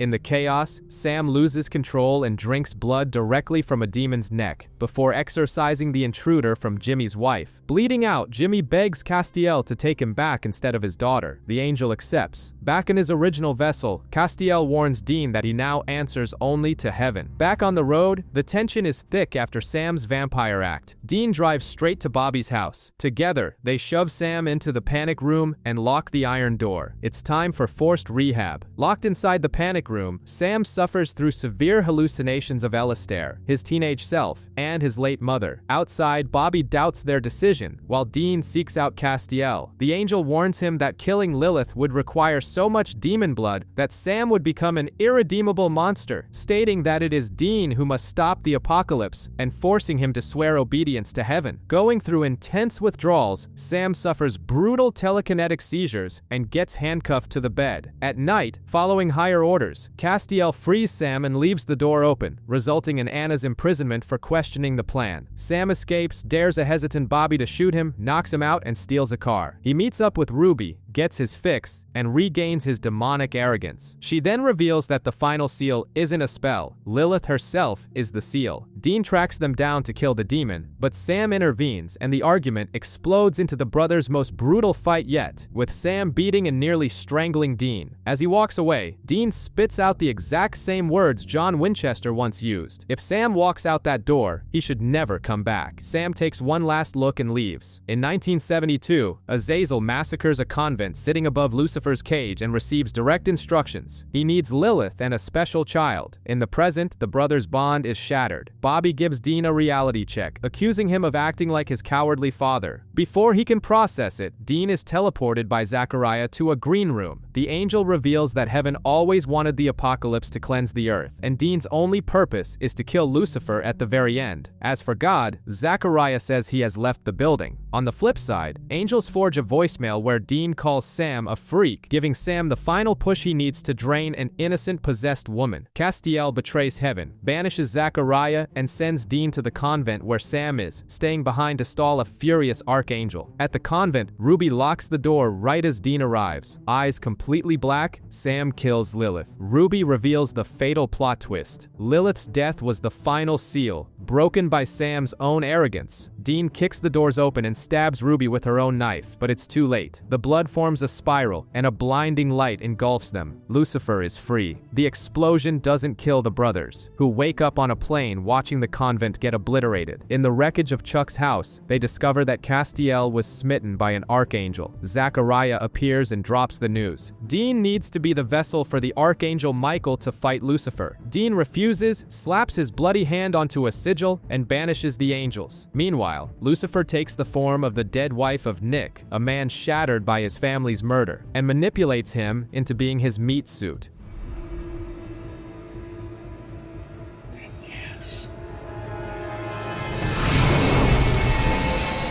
With a message from Chuck, Dean deduces that Michael's sword is hidden in one of their father's storage lockers. There, Meg possesses Bobby and tries to force him to kill Dean, but the old hunter fights back for control, stabs himself, and exorcises the demon. Zachariah is waiting and reveals the truth. The sword isn't a physical weapon. Dean is the sword. Faced with his constant refusals, the angel breaks Sam's legs and takes away his lungs. Castiel, mysteriously alive, saves the day, kills the angelic henchman, forces Zachariah to heal the brothers, and carves Enochian sigils into their ribs, hiding them from both heaven and hell. At the hospital, Bobby discovers he's paralyzed but promises not to abandon Sam. Dean, however, confesses he can no longer trust his brother. Bobby sits in silence in a wheelchair. Castiel calls, furious. He betrayed heaven, lost his powers, and the brothers still let the apocalypse happen. Wanting to find God, he asks for Dean's amulet, which supposedly burns hot in the Creator's presence. Soon after, Rufus calls for backup from a town under attack. Sam kills 2 possessed locals, but, driven by his addiction, stares at the bloody knife for far too long.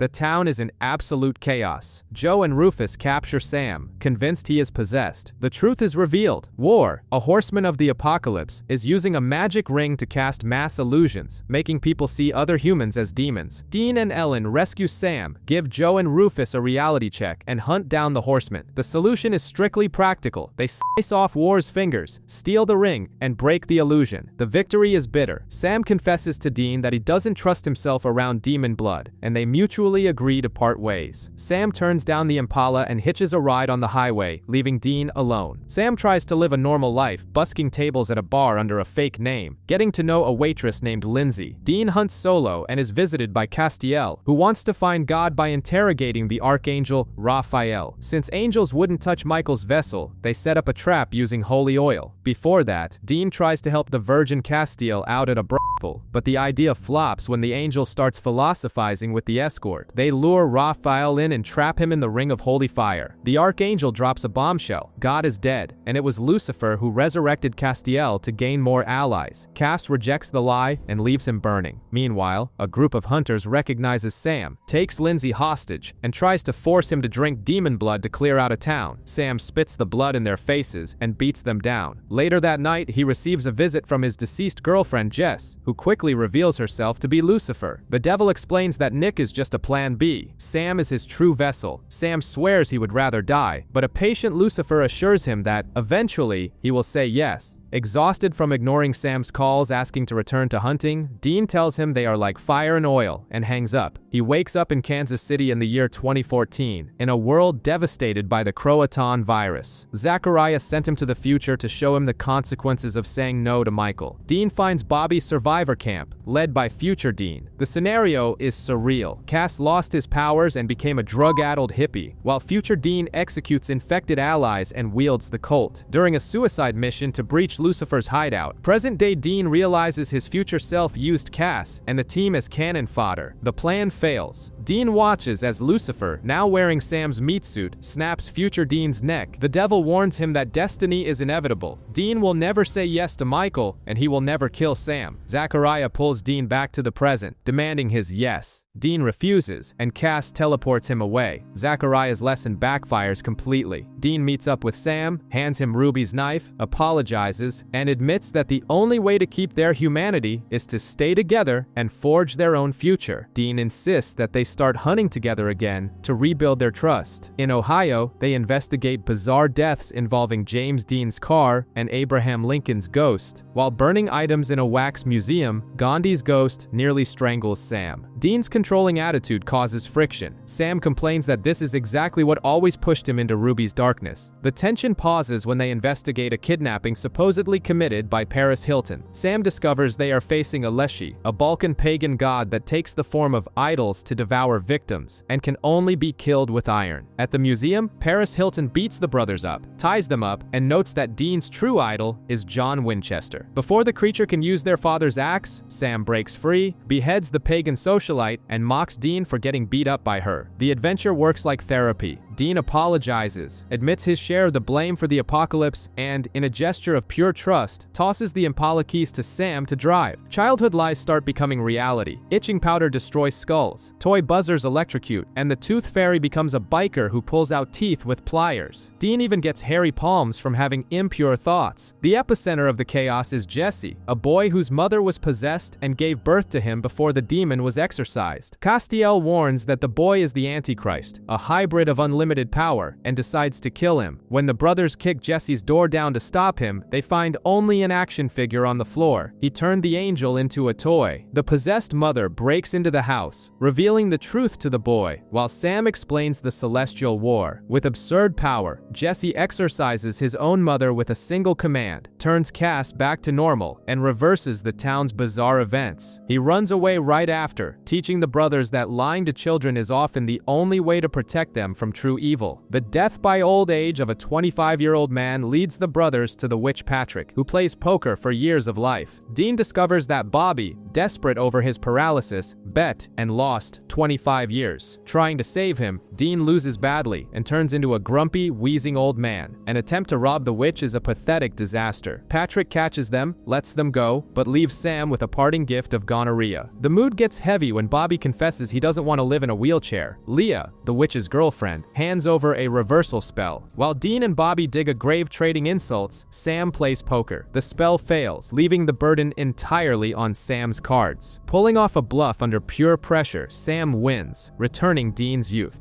Has 4 fours. Well played.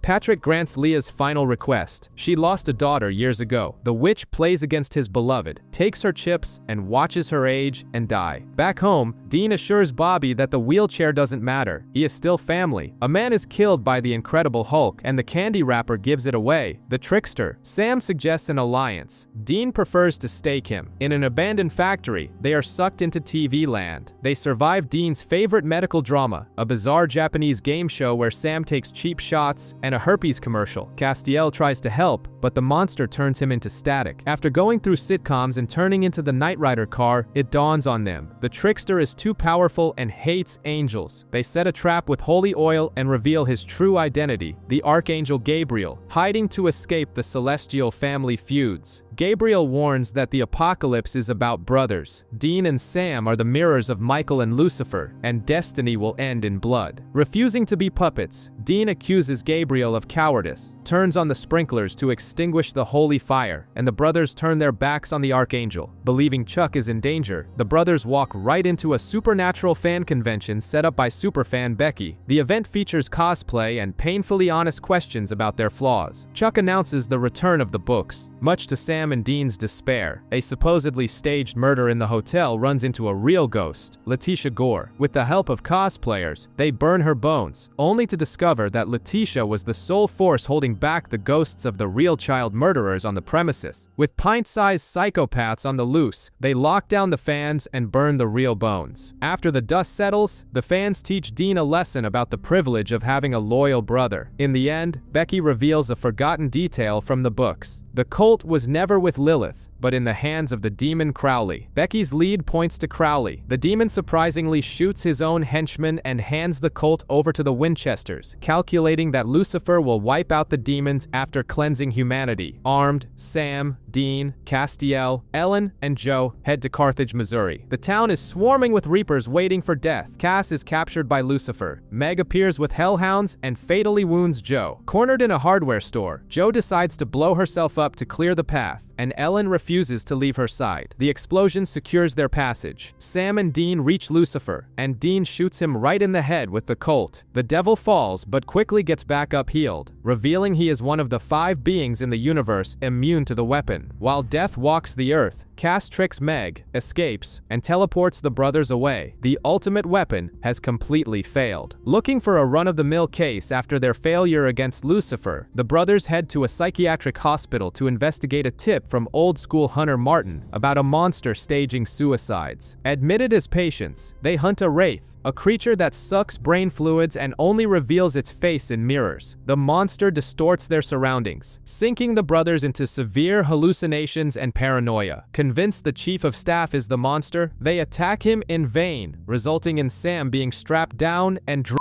Pushed to the edge of his own sanity, Dean realizes their mistake. The wraith is the admitting nurse. He breaks into the room and stabs her with silver just before she pierces Sam's skull. Cured of the illusion, they flee in the dead of night. On the road, Sam drops a hard truth. The intense rage and violence inside the asylum weren't induced delusions. They were inside him all along. Teenager Gary uses a stolen spell and swaps bodies with Sam. While Sam wakes up trapped inside an asthmatic kid with allergies and controlling parents, Gary devours fast food and hits on girls in the hunter's skin. Dean finds his brother's mood weird, but the truce helps them bust a poltergeist. Gary's plan was to hand Dean over to the demonic underworld, but his friends summon a real demon that possesses their friend Nora and commits murder. The demon offers Gary power if he says yes to Lucifer, sending the boy into a panic. Dean, who had already figured out it wasn't Sam, punches Gary out, and together they exorcise Nora. The spell is reversed. Sam advises Gary to value his normal, safe life, but confesses to Dean that he hated the traditional family dynamic. Fallen angel Anna travels back to 1978 on a brutal mission to kill Mary and John Winchester before they conceive Sam, preventing the birth of Lucifer's vessel. Castiel sends the brothers to the past to intercept her. In desperation, Dean reveals to Mary who they are and begs her to run away from John, but gets hit with an immediate reality check. She is already pregnant. The clash erupts. Anna and Uriel attack, and she manages to kill Sam.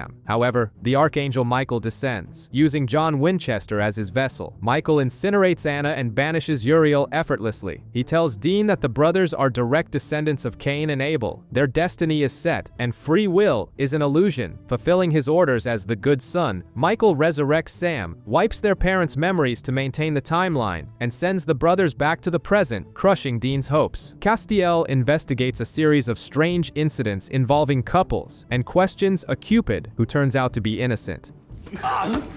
Love is more than a word to me, you know. I love love. I love it. And if that's wrong, I don't want to be right. Yes.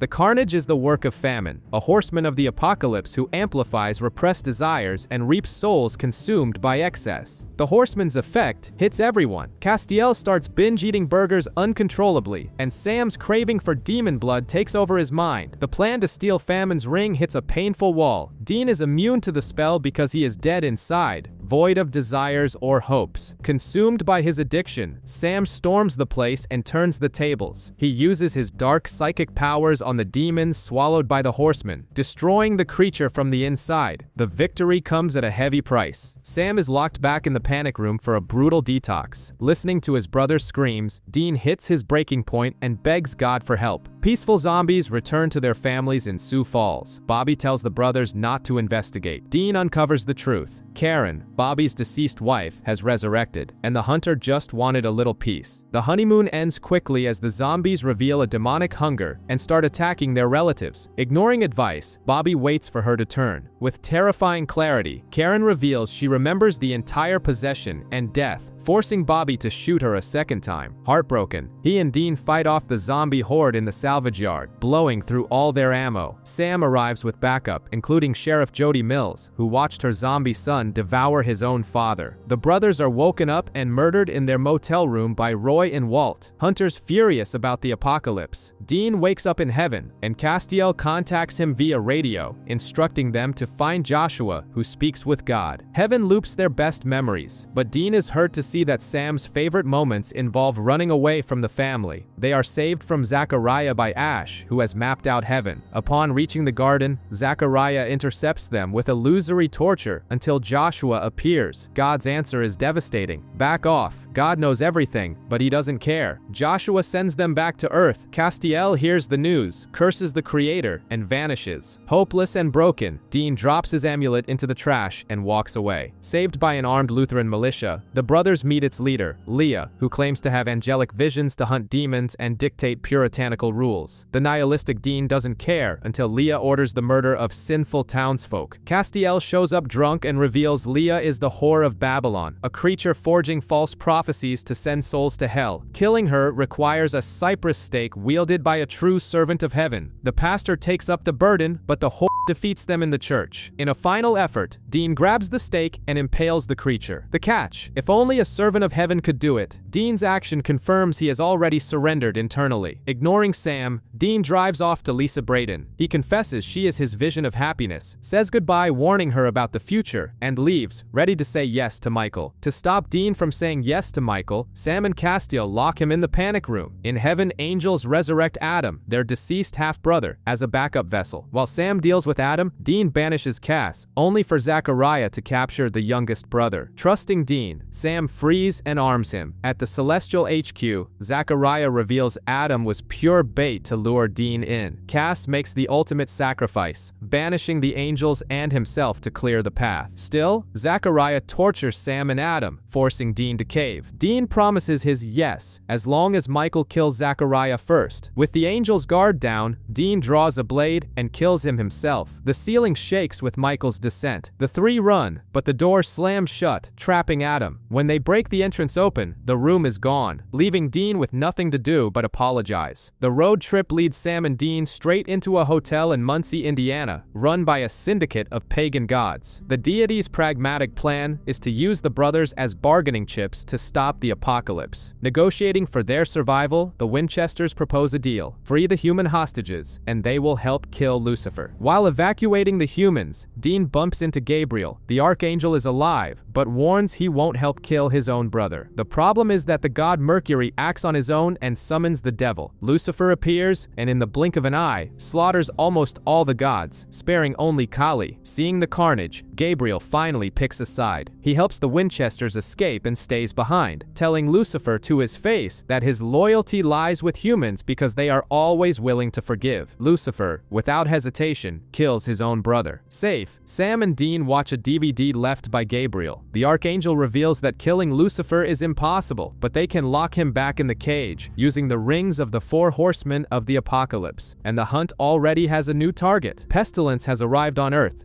But the key to the cage? It's out there. Actually, it's keys, plural. 4 keys. 4 rings from the horsemen. You get them all, you got the cage. Pestilence's trail is already terrifying. In a secure lab, a janitor injects an experimental vaccine into a scientist's neck and locks the door. The man turns into something primal and slaughters his colleague. The janitor watches with satisfaction and mutters that the experiment was a success. Meanwhile, the search for Pestilence crosses the Winchester's path with Crowley. The demon, now hunted by his own kind, guarantees he has the location of the remaining rings. They need to capture Brady, an executive and handler for the Horsemen, on the condition that Sam sits the mission out. The team splits up. Sam argues with Bobby about a suicidal plan to let Lucifer possess him so he can jump into the cage. Elsewhere, Dean's negotiation turns into a trap, but Crowley shows up and knocks Brady out. Crowley then drops a bombshell. Brady possessed one of Sam's college buddies and introduced Jessica to the Winchester just to kill her on Azazel's orders. Blinded by rage, Sam locks Dean in the bathroom, ready to carve the demon up, but takes a deep breath and controls himself. Crowley manipulates the situation by spreading rumors in a demon nest that Brady flipped sides. The group escapes the Hellhounds, and a cornered Brady gives up Pestilence's location. With the intel secured, Dean steps back and lets Sam execute his revenge against the demon who ruined his life.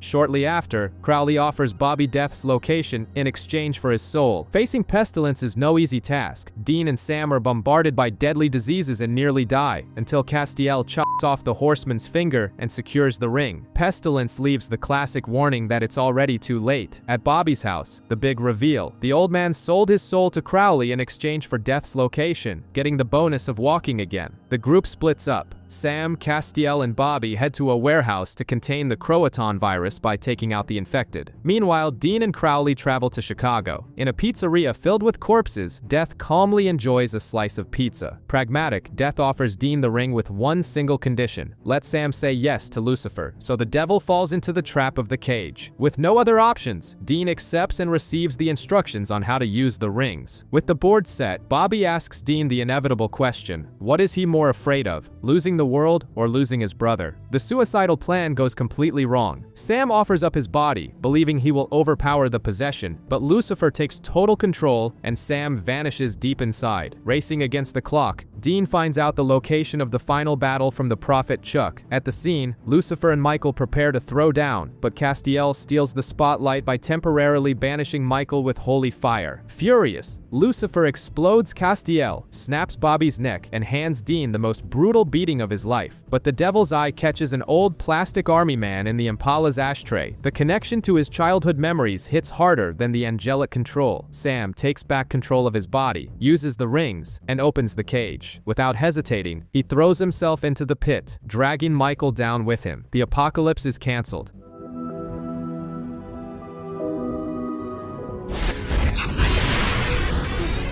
As a reward, Castiel returns with a divine upgrade, healing Dean and resurrecting Bobby before heading back to heaven. With nothing left to fight for, Dean keeps his promise and goes back to try a normal life with Lisa and Ben, completely unaware that Sam is standing out on the street, just watching. Dean tries to embrace suburban life, but the hunter instinct doesn't turn off. Investigating screams and sulfur near his house, he digs up his old arsenal just as Azazel appears. Dean is pinned down, but Sam pops out of nowhere, injects him with an antidote, and erases what was just a hallucination. Sam reveals he's been out of hell for a year and hunting with the Campbells, led by their grandfather Samuel, mysteriously resurrected. They are being targeted for revenge by Jin. Dean takes Lisa and Ben to Bobby's house and finds out the old man also knew about Sam's return. The betrayal cuts deep, but Lisa helps him hold it together. Back home, the ambush against the Jin goes down, and sneakily, the Campbells capture a live Jin, hiding it in their van. Something is definitely fishy. The next day, Dean makes his decision. He goes back to Lisa and Ben, refusing to abandon them to danger. Sam declines taking the Impala and hits the road alone, making it clear that the brothers are now operating on entirely different wavelengths. Dean's hunter paranoia in the suburbs reaches its limit. A call from Sam about a shapeshifter murdering parents is the perfect excuse for him to slip away. During the investigation, Dean ends up with a baby, and his paternal instinct kicks in until the bizarre happens. The baby is the shapeshifter. A shapeshifter cop demands the child in the name of Our Father, but Sam settles the issue with a gun, and they take the baby to Grandpa Samuel. Samuel wants to raise the kid as a hunter, but the alpha shapeshifter itself invades the place. The first of its kind is absurdly strong, shapeshifts without tearing its skin off, and ignores attacks. He knocks Dean out, grabs the baby, and vanishes. Reality hits Dean. He confesses to Lisa that he is acting like his father, turning the house into a prison out of fear. Understanding, she knows he won't have any peace as long as his hunter nature remains. The dust comes off the Impala, and Dean is back on the road. The case has an aura of the plagues of Egypt. Cops dying by melting or covered in boils after framing an innocent man. Someone is using the staff of Moses to dish out justice. Amidst this chaos, Castiel resurfaces with the lame excuse that he only answers Dean's prayers. The angel warns that divine weapons were stolen during Heaven's civil war against the archangel Raphael, and he is leading the rebellion. They track the staff to a boy who sold his soul to the angel Balthazar. Castiel interrogates the guy, and they find Balthazar in a mansion, but the party ends when Raphael and his goons crash it. Raphael gives Castiel a beating, but Balthazar uses a crystal to turn the archangel into a pillar of salt. Dean uses the confusion to trap Balthazar in holy fire, forcing him to return the boy's soul. Back at the motel, the mood gets heavy when Sam makes a disturbing confession. His time in hell didn't affect him even remotely the same way it broke Dean. Bobby Singer is having the most chaotic week of his life. We find out that in the past, Crowley used the fine print to avoid giving him his soul back. Now, in the present, Bobby is researching to help the brothers with a Lamia, torturing a demon in his basement, dealing with a flirtatious neighbor, and receiving Rufus with the corpse of an Okami. Things go south when the FBI comes looking for Rufus, and the Okami proves to be very much alive and attacks the neighbor. The fight is brutal, and Bobby kills the monster in a wood chipper, ruining the romance once and for all. Despite everything, Bobby discovers that Crowley's real name was Fergus McLeod. With Rufus's help, he summons the ghost of the demon's son and digs up all his dirty laundry. When he summons Crowley demanding his soul, the King of Hell laughs. The joke dies quickly when Bobby shows him via cell phone the Winchester brothers in Scotland, standing over Crowley's open grave, ready to torch his remains. Cornered, the demon returns the soul and lets Bobby keep the use of his legs. Finally, the Winchesters save the veteran's skin. The brothers investigate missing girls at the Black Rose Club. During a stakeout, things spin out of control, and Dean is grabbed by the vampire Boris. In a bizarre scene, Boris forces Dean to drink his blood, and Sam simply watches apathetically, with an empty stare, before intervening too late. Fighting the transformation and extreme sensitivity to light and sound, Dean flees to say goodbye to Lisa, but nearly loses control around Ben and disappears. Grandpa Samuel reveals that John's journal contains a cure, but Dean needs to drink the blood of the vampire who infected him. Dean infiltrates the nest. Before being overpowered, a telepathic ringing from the Alpha drops all the monsters. Seizing the opening, Dean goes on a killing spree and beheads Boris. At the motel, Dean drinks the cure and recovers. The potion brings back the memories of Sam just standing there, watching his transformation. When Dean asks if he can trust him, Sam smiles and says yes, but Dean's eyes give it away. The trust is gone. Tension is at a breaking point.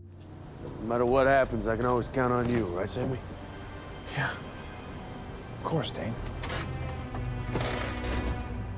People are killing themselves in Calumet City after hearing brutal truths. Suspicious of his brother, Dean has Bobby investigate Sam while he works alone. Dean summons Castiel, who appears and rules out the Horn of Gabriel. At a bar, Dean accidentally invokes the curse upon himself by asking for just the damn truth, forcing people to reveal their deepest secrets to him. He uses this to confront Sam, who swears he simply froze during the attack. Soon, the curse exacts a heavy toll. Lisa calls to end their relationship for good, a true emotional knockout. Sam discovers the culprit is Veritas, the goddess of truth. She forces Dean to admit he wants to kill his brother, but panics when it's Sam's turn. He lies perfectly, which is impossible for a human. Distracted by her shock, the goddess is killed by the brothers. In the reckoning, Dean holds him at knife point and demands the truth. Sam drops the bomb. Ever since he came back from the cage, he feels nothing, zero emotions. Dean reacts with a relentless 14-punch combo to Sam's face. Dean drags a bloody Sam to Castiel for a diagnosis. The angel plunges his hand into Sam's chest and confirms the unthinkable. He has no soul. The group takes the bombshell to Samuel Campbell, and together they set out to raid an alpha vampire's nest. Hiding, Dean realizes the Campbell's mission isn't to kill the creature, but to capture it alive. Tracking their grandfather's phone, the brothers reach the hideout and find the alpha being tortured. The monster reveals that Samuel is looking for purgatory, breaks his bonds, and kills cousin Christian. The beast tries to turn Sam but is stopped by Christian, who mysteriously gets back up with black eyes. The mastermind behind the operation steps out, Crowley. Now the king of hell, the demon reveals he resurrected Sam and Samuel with new powers. His blackmail is cruel. Samuel must hand over the alphas to find purgatory, or Crowley will throw the soulless Sam back into the cage. Left with no options, they accept the demon's terms. But Sam warns Dean they will play along for now, only to ensure Crowley gets exactly what he deserves in the end. Crowley holds the Winchester brothers in the palm of his hand. Bring him an alpha, and Sam gets his soul back. Swallowing their pride, they set off to investigate werewolf attacks. The link between the victims was a man named Cal. When Cal is also murdered, Sam stakes out the house and discovers the killer is Lucky, the family's own dog, who simply shifts into a human. Identifying him as a skinwalker, the brothers chain Lucky up with Silver at a shelter. The dogman confesses to being part of a hidden pack infiltrated as pets, awaiting the pack leader's signal to infect the town. He leads them to the leader, who has already kidnapped Lucky's owner. In the ensuing shootout, the entire pack is wiped out. Injured, Lucky flees and, in human form, is summarily banished from the life of the woman he loved. Back to square one, Sam comes clean with Dean. He admits that without a soul, he doesn't care about anyone, but he'd rather feel the pain of having his soul back than be this ruthless monster. Dean agrees. They need to find a way to fix this. In Elwood, the hunt involves close encounters and X-Files-worthy abductions. While Sam investigates, Dean is abducted in a cornfield. He resurfaces hours later, thinking he was gone for minutes, only to find a callous, soulless Sam in bed with a girl. While researching alone, Dean is attacked by a tiny, glowing, naked woman, whom he microwaves. They realize they aren't dealing with aliens, but fairies, creatures with a compulsion to count spilled grains. The local watchmaker admits to summoning a leprechaun to save his business, resulting in the kidnapping of the town's firstborns in exchange. Dean tries to intervene on the street, but mistakes a little person for a fairy, attacks him, and ends up arrested for a hate crime. At the shop, the local UFO expert shows up and reveals himself to be the leprechaun. He kills the watchmaker and even offers to retrieve Sam's soul, which Sam promptly declines. Sam spills salt on the floor, and, while the fairy is forced to count, completes the ritual to banish the creatures, ensuring Dean's release the next day. In hell, Crowley's patience runs out, and he beheads the alpha shapeshifter after being mocked. Meanwhile, the Winchester's partnership with the demon breeds resentment. Frustration mounts when they are ambushed by Meg. Sam quickly proposes a tactical alliance. They help Meg kill Crowley, and she helps interrogate him. Using blackmail and lies about the Ark of the Covenant, Sam also forces Castiel into the plan. Grandpa Samuel unwillingly reveals the location of the monster prison, but Castiel drops a bombshell. Sam's soul has endured so much torture in the cage that returning it would completely shatter his mind. Sam overhears everything. The breach turns into chaos. chaos. Castiel surprises everyone by passionately kissing Meg before the demoness stays behind to fight. Soon after, Samuel betrays his grandsons and throws them to the ghouls to cover his tracks, but they escape using blood sigils. Together, they corner Crowley, who confesses he lacks the power to retrieve Sam's soul. Castiel reappears and incinerates the King of Hell's earthly remains, supposedly killing him. Meg flees, but the psychological damage to Sam is done. He tells Dean he no longer wants his soul back. Dean makes an extreme decision. He dies for 3 minutes to negotiate with death. He tries to rescue both Sam and Adam from Lucifer's cage, but death forces him to choose, and Dean chooses Sam. To win the wager, Dean must wear Death's ring and take over his duties for 24 hours.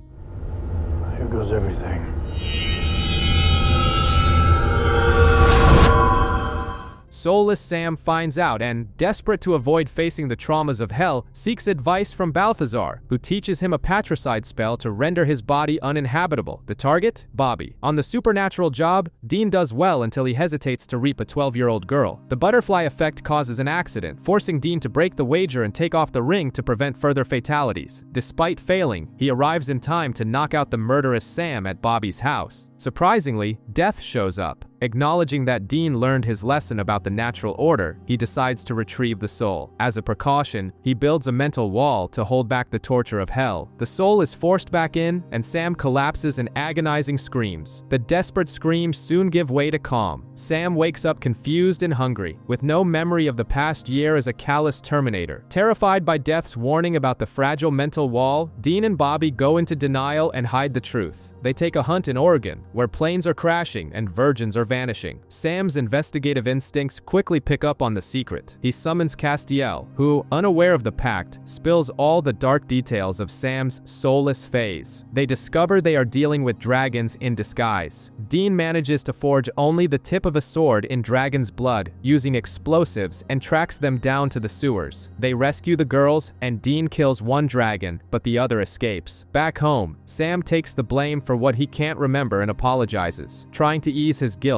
Bobby shows him a book bound in human skin from the dragon's lair about how to open purgatory. Meanwhile, the fleeing dragon completes an unholy sacrifice, throwing a girl into a fiery chasm to summon the powerful and ancient mother of all. The recent past refuses to stay buried. An anonymous message leads Sam to Bristol, investigating disappearances that reveal an awkward truth. They are all women he had flings with during his soulless phase. Flashbacks piece together the nightmare. On the previous hunt, Sam coldly used Sheriff Brenna's husband Roy as bait to catch an arachne. Without hesitation, he shot the infected man and torched the scene, but Roy survived. Now fully transformed into the creature, he swore revenge by capturing the women to build his monstrous brood. Roy traps the brothers in an impenetrable web and delivers the classic villain monologue. The pause gives Dean the opening he needs to slip his bonds. With the sheriff's help, Dean frees Sam and decapitates Roy once and for all. The true weight of his actions hits Sam on the way to the car. Without warning, he collapses to the ground. His fragile mental wall cracks momentarily, and he is swallowed by a terrifying flashback of his body burning in the eternal hellfire of Lucifer's cage. To distract him, Dean investigates a murderous ghost. The spirit belongs to Rose, a factory worker who died in an accident caused by a cruel prank. Meanwhile, Ben uses a trick to lure Dean to Lisa. The tense and painful encounter crushes any hope Dean had left. His hunter lifestyle shatters the quiet suburban illusion once and for all. On the hunt, Sam salts the bones, but the spirit keeps murdering her tormentors by possessing mannequins. The ghost survives through her sister, Isabel, who received one of Rose's kidneys years ago, turning her into the spirit's tether. The plan to neutralize her goes south when Rose tries to run Dean over with the Impala. In a desperate maneuver, the car crashes violently into a wall, and Isabel is accidentally killed on impact. Rose's spirit apologizes and moves on. Devastated by the losses and the state of his car, Dean listens as Sam gives him some perspective. They still save lives, they stopped the apocalypse, and Sam came back whole. The acknowledgement brings a genuine smile to his older brother's face. The madness reaches a new level. Balthazar tosses the brothers into an alternate universe to protect them from Raphael. Stripped of magic, they land on a TV set where their lives are the show Supernatural, and everyone calls them Jensen Ackles and Jared Padalecki. Sam enjoys Jared's bizarre wealth, including being married to the actress who played Ruby, but the danger follows. The angel Virgil is hunting them. Since magic doesn't exist there, Virgil takes a humiliating beating from the duo and terrifies the crew on set. Virgil manages to steal the key Balthazar gave the brothers and murders fellow actor Misha Collins and creator Eric Kripke. The brothers knock the hitman out just in time for Raphael to pull them back. The Archangel demands the key, but Balthazar reappears, revealing the grand bluff. It was a decoy, so Castiel could steal the heavenly weapons, forcing Raphael to retreat. Stripped of mansions, alpacas, and glamour, the brothers return to Bobby's grimy house, agreeing that here, at least, things matter, and they are true brothers. Monsters suddenly begin to multiply, and Bobby investigates a massacre at a cannery. Inside, they bump into Rufus, and to everyone's surprise, Samuel and Gwen Campbell. Dean wants to exact his promised revenge on his grandfather, but the group must face the mother of all. Tension explodes when Dean suddenly shoots Gwen at point-blank range. They soon discover that Dean was possessed by a con worm. Stripped of their weapons, paranoia swallows the group inside the locked factory. Samuel is secretly infected. He attacks the brothers but flees, and Sam responds by coldly shooting his own grandfather. However, the worm slithers out of Samuel's electrocuted corpse and enters Bobby's ear. Possessed, the veteran hunter fatally stabs Rufus. The brothers immobilize Bobby with electric shocks while the worm, controlling his body, delivers a macabre message from the mother of all before getting fried. The creature dies, leaving Bobby alive but psychologically broken. At the Jewish cemetery, a guilt-ridden Bobby pours whiskey over the grave of his old friend. The war against this new entity is already exacting its highest toll. I stabbed her. That didn't stop her. Next thing I knew, this guy comes busting in.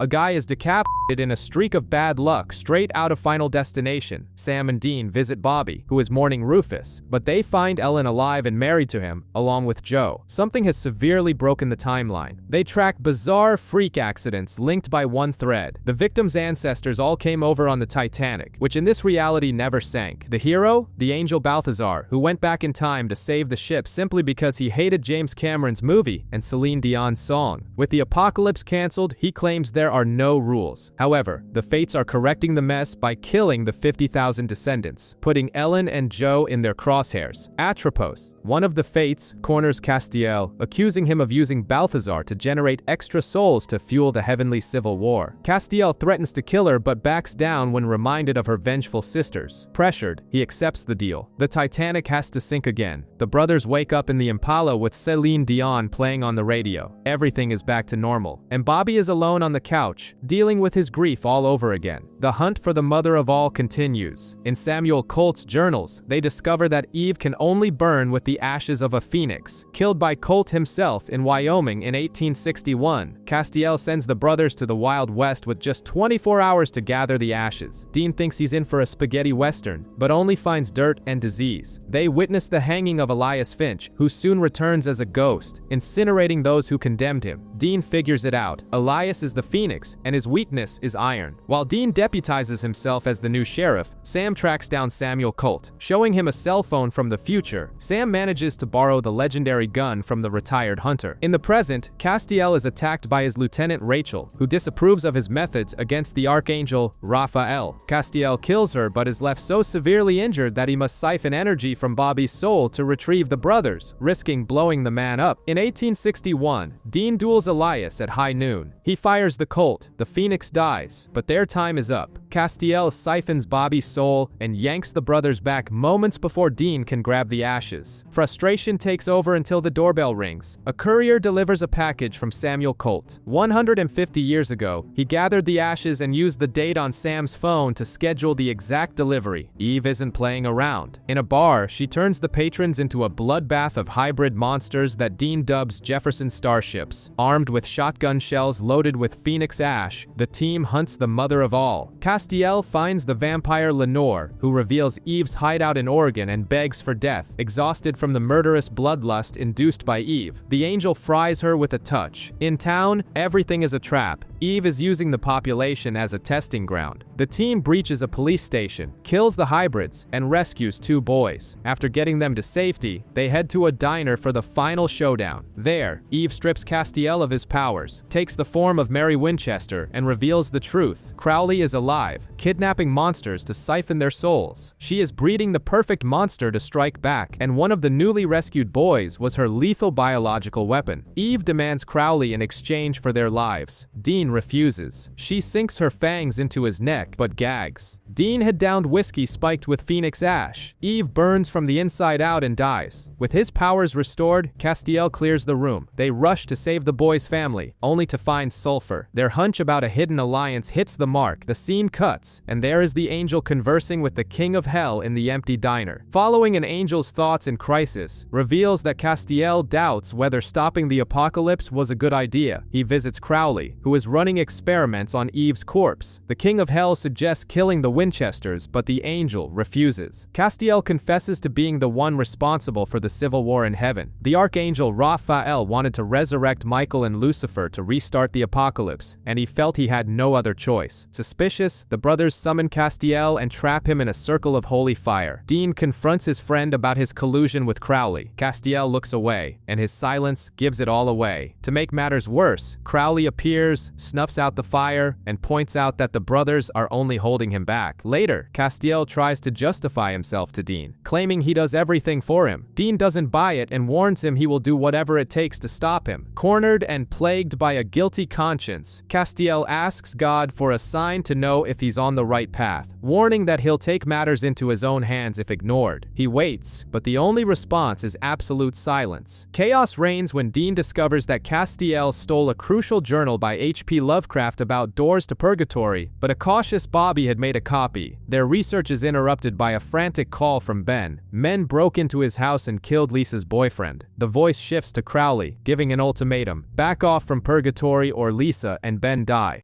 Ex-lady friend and not kid, and I'm keeping them until I'm satisfied that you've backed the hell off. Refusing to surrender, the Winchesters tell Balthazar about the alliance between Castiel and Crowley, while Bobby tracks down the son of Lovecraft's former maid. Learning his mother was possessed by a creature from purgatory, Dean loses control, blindly torturing demons to find his family. Sam swallows his pride and prays to Castiel, who confronts Crowley but to no avail. The one who flips is Balthazar, fearing that absorbing purgatory will destroy the planet, and he gives up the location. Dean breaches the compound, but Lisa is possessed. The demon uses her to humiliate Dean before forcing her to stab herself. Dean finishes the exorcism and rushes her to the hospital. Castiel appears and heals Lisa physically, but the psychological wounds remain. In a final act of sacrifice, Dean asks Castiel to erase Lisa and Ben's memories of him. After saying goodbye as a stranger, he warns Sam he'll break his nose if he ever mentions the two of them again. Meanwhile, Eleanor, the creature Bobby interrogated, flees but is abducted by Castiel. Sam wakes up with no memory on a park bench. Fleeing from the police, he meets a bartender named Robin who helps him. Upon seeing a book by H.P. Lovecraft, flashes of Dean and Bobby hit him. Investigating his motel room, he finds a hunter's murder board, reads about Eleanor's disappearance, and passes out as he recovers the fatal memory. Eleanor died after revealing that the portal to purgatory requires the blood of a virgin and a purgatory native during a lunar eclipse. In the memory, Castiel tears down Death's mental wall in Sam's mind to silence him. The reality is harsh. Sam is in a coma in the panic room, fighting a battle inside his own head. There, he hunts down his alternate versions. He eliminates the soulless Sam, discovering that the helpful Robin was actually an innocent bystander, murdered in cold blood by this persona. Then, he absorbs the Sam carrying the torture of Lucifer's cage, causing his physical body to convulse. In the real world, Castiel discovers Balthazar's betrayal and fatally stabs him in the back. Dean and Bobby try to breach Crowley's hideout, but demons flip the Impala. Crowley has allied with the archangel Raphael, forcing Castiel to hand over the ritual blood. The king of hell casts the spell, but nothing happens. Castiel reappears with the swapped vials, glowing with the millions of swallowed souls. Crowley flees, and Castiel obliterates Raphael with a snap of his fingers. Dean begs Castiel to return the souls, but a newly awakened Sam stabs him from behind. The angel blade does nothing. Castiel declares he is no longer an angel, but the new god, demanding they bow down or be destroyed. Bobby drops to his knees out of fear, but Castiel rejects the act, calling his former partners insignificant ants before vanishing, while Sam collapses, terrified by vivid flashes of hell. In heaven, Castiel annihilates the opposing angels. On earth, he smites a hypocritical reverend and imposes his own image on a stained glass window of Jesus. He also demotes Crowley, keeping him as king of hell under strict supervision. While Dean patches up the Impala, consumed by frustration, Sam's mind crumbles, suffocated by unseen chains. Left with no other options, the Winchesters and Bobby summon Crowley to secure a spell to bind Death himself. The entity is bound, but reveals a devastating fact. Castiel swallowed the Leviathans, brutal beasts locked away before the angels were even created. Castiel breaks Death's bindings and walks away unharmed, but the power is overflowing. His body literally melts as voices beg to be let out. Desperate, he returns to the Winchesters, and the door to purgatory is reopened. Castiel gives up the souls and drops dead. The sacrifice feels redemptive until he gets back up completely healed, throws Dean and Bobby against the wall with supernatural force, and cracks a sinister smile. Castiel is gone. The Leviathans have taken the wheel. Leaking black ooze, the Leviathans realize Castiel's body is going to explode and march to the town's reservoir. The angel sinks, dispersing the black goo into the water supply. The beasts take on new hosts through the plumbing. A mechanic and a little girl who infiltrates the hospital and assumes the form of Dr. Gaines. While Sam suffers in his nightmare, bound to Lucifer's torment, Sheriff Jody Mills catches the doctor devouring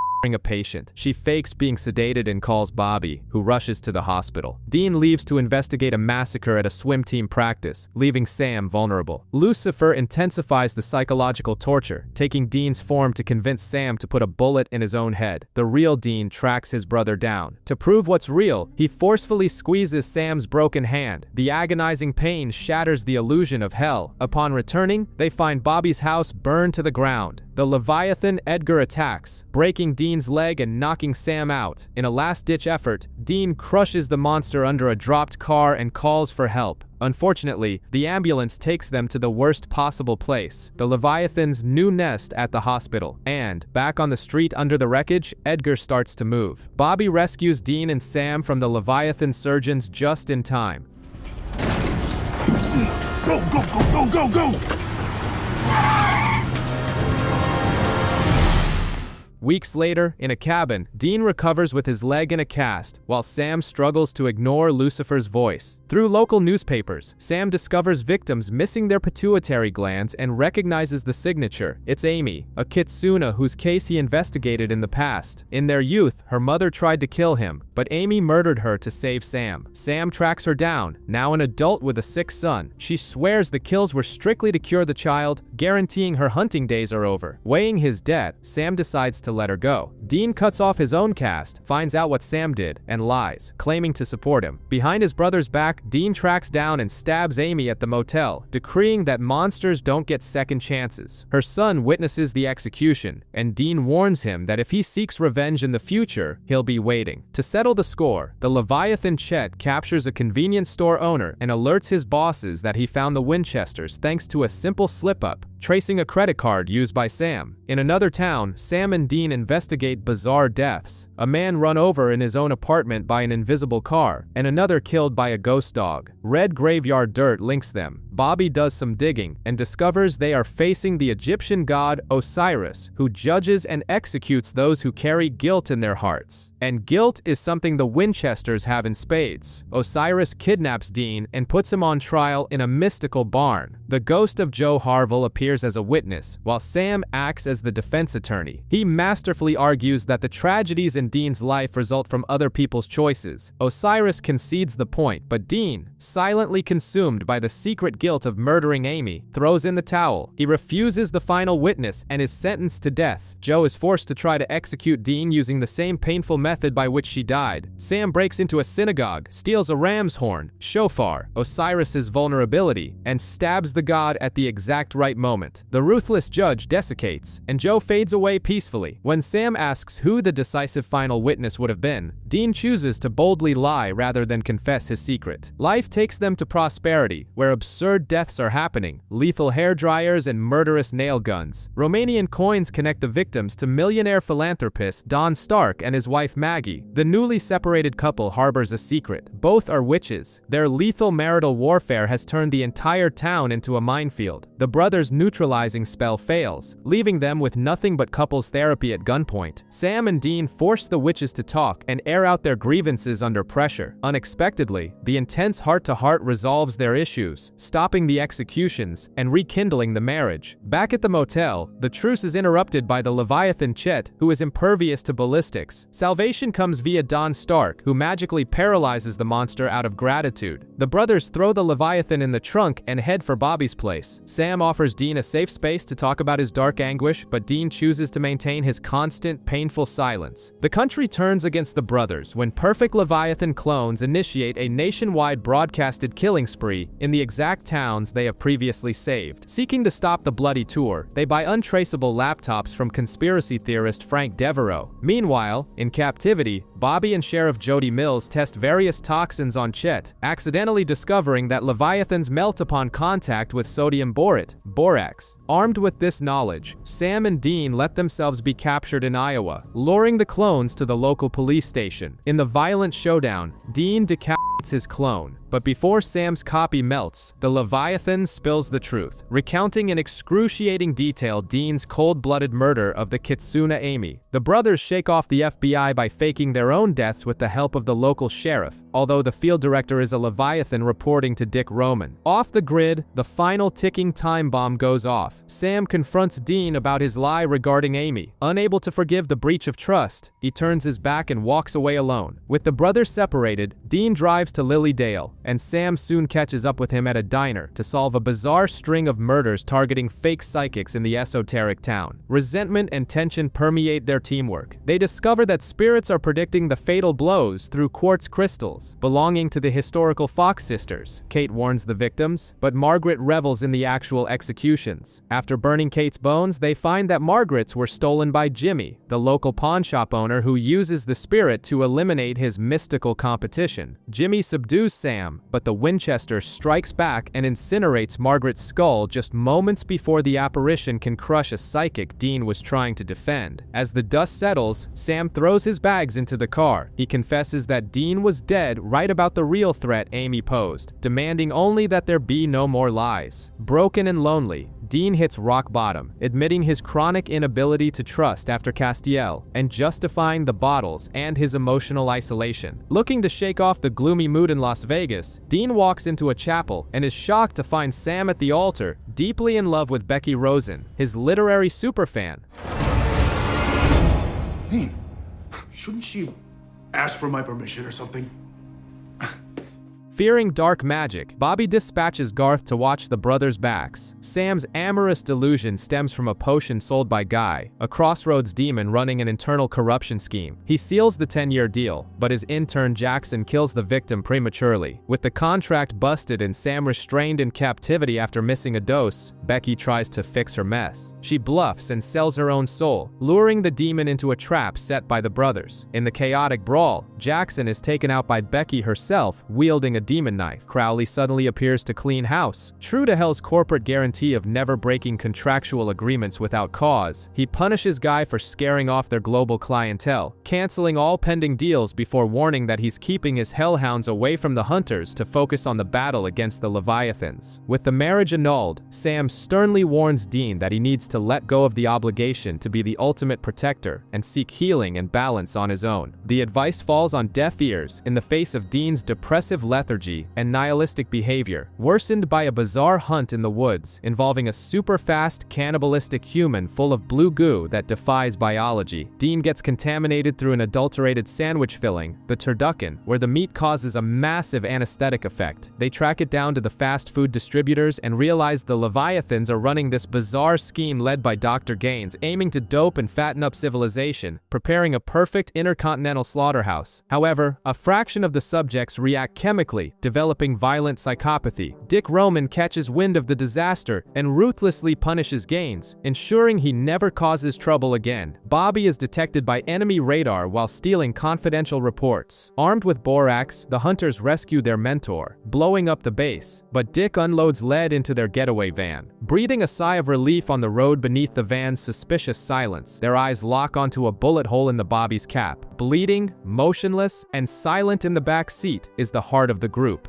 Bobby. Absolute despair takes over in the race to the ER with Bobby bleeding out in the back seat. In the veteran hunter's shattered mind, the main fight takes place, escaping the Reaper in a psychological maze and waking up long enough to pass Dick Roman's files to Sam. Aided by the ghost of his old friend Rufus, Bobby confronts his troubled history's personal demons, revisiting the irreparable pain of his wife, frustrated by his refusal to have children, and the oppressed boy in an abusive home who was forced to shoot his own father. Dean gives in to suicidal impulses, physically challenging the Leviathan Empire without backup. Deep within the coma, his fierce tenacity overpowers the grim Scythe, breaking through the monitors for crucial moments to deliver the coordinates with a faint smile and an eternal "idiots." The silenced machines bring down the curtain. In the peace that lingers in his final memory, he watches the two boys on an ordinary night drinking their beers, confirming his mutual adoption into Destiny's unconditional fatherhood. The traumatic departure echoes chaotically. Dean buries himself in an obsession with Devereaux over the Leviathan's encrypted clues, while Sam focuses on random jobs coming through Bobby's dead phone. At the request of young Chrissy, who is frantically searching for her missing father, Sam carelessly rushes to help and falls into a hungry nest of Batalas, twin beasts operating as methodical bloodsuckers of their paralyzed prey. Tracking him down too late, Dean can't avoid the confrontation, nor Chrissy's furious instinct to intervene, and the three march toward the enemy lair, with the girl proving she inherited lethal skills. Chrissy takes down the threat, saving Dean from humiliation, as well as her father, who was weakened by the monster's continuous feeding. Once the slaughter is over, Dean advises the father to bury the risks and give the armed young girl a decent horizon, knowing by heart the endless danger of living in a hunter's car. Back in the shadows, exhausted by the brutality and back-to-back grieving, they admit they are far from okay, but blindly follow their instinct on a path of annihilation to destroy Dick Roman's armored reign and the ravenous masses. Hunting desiccated victims left by old shadows in forgotten Midwest towns, Dean violently tackles the glowing perpetrator, tumbling blindly into 1944 into the same dark alleys as Kronos. To his investigative delight, he forms an alliance in the past with the famously incorruptible Elliot Ness, aiming Tommy guns at the mythical threat tasked with stealing strength from weak prey for his eternal cross-era romance. In the present, Sam works frantically alongside Sheriff Jody Mills and, by a stroke of survival, finds dried notes hidden under old floorboards detailing the exact seconds of the cosmic breach, written by Dean before the kill the previous year. Kronos crosses the rift, drawn into the surgical, millimeter-perfect spell with Dean clinging to him. Sam wields Ness's cursed blade, driving it into the time god before his dying breath.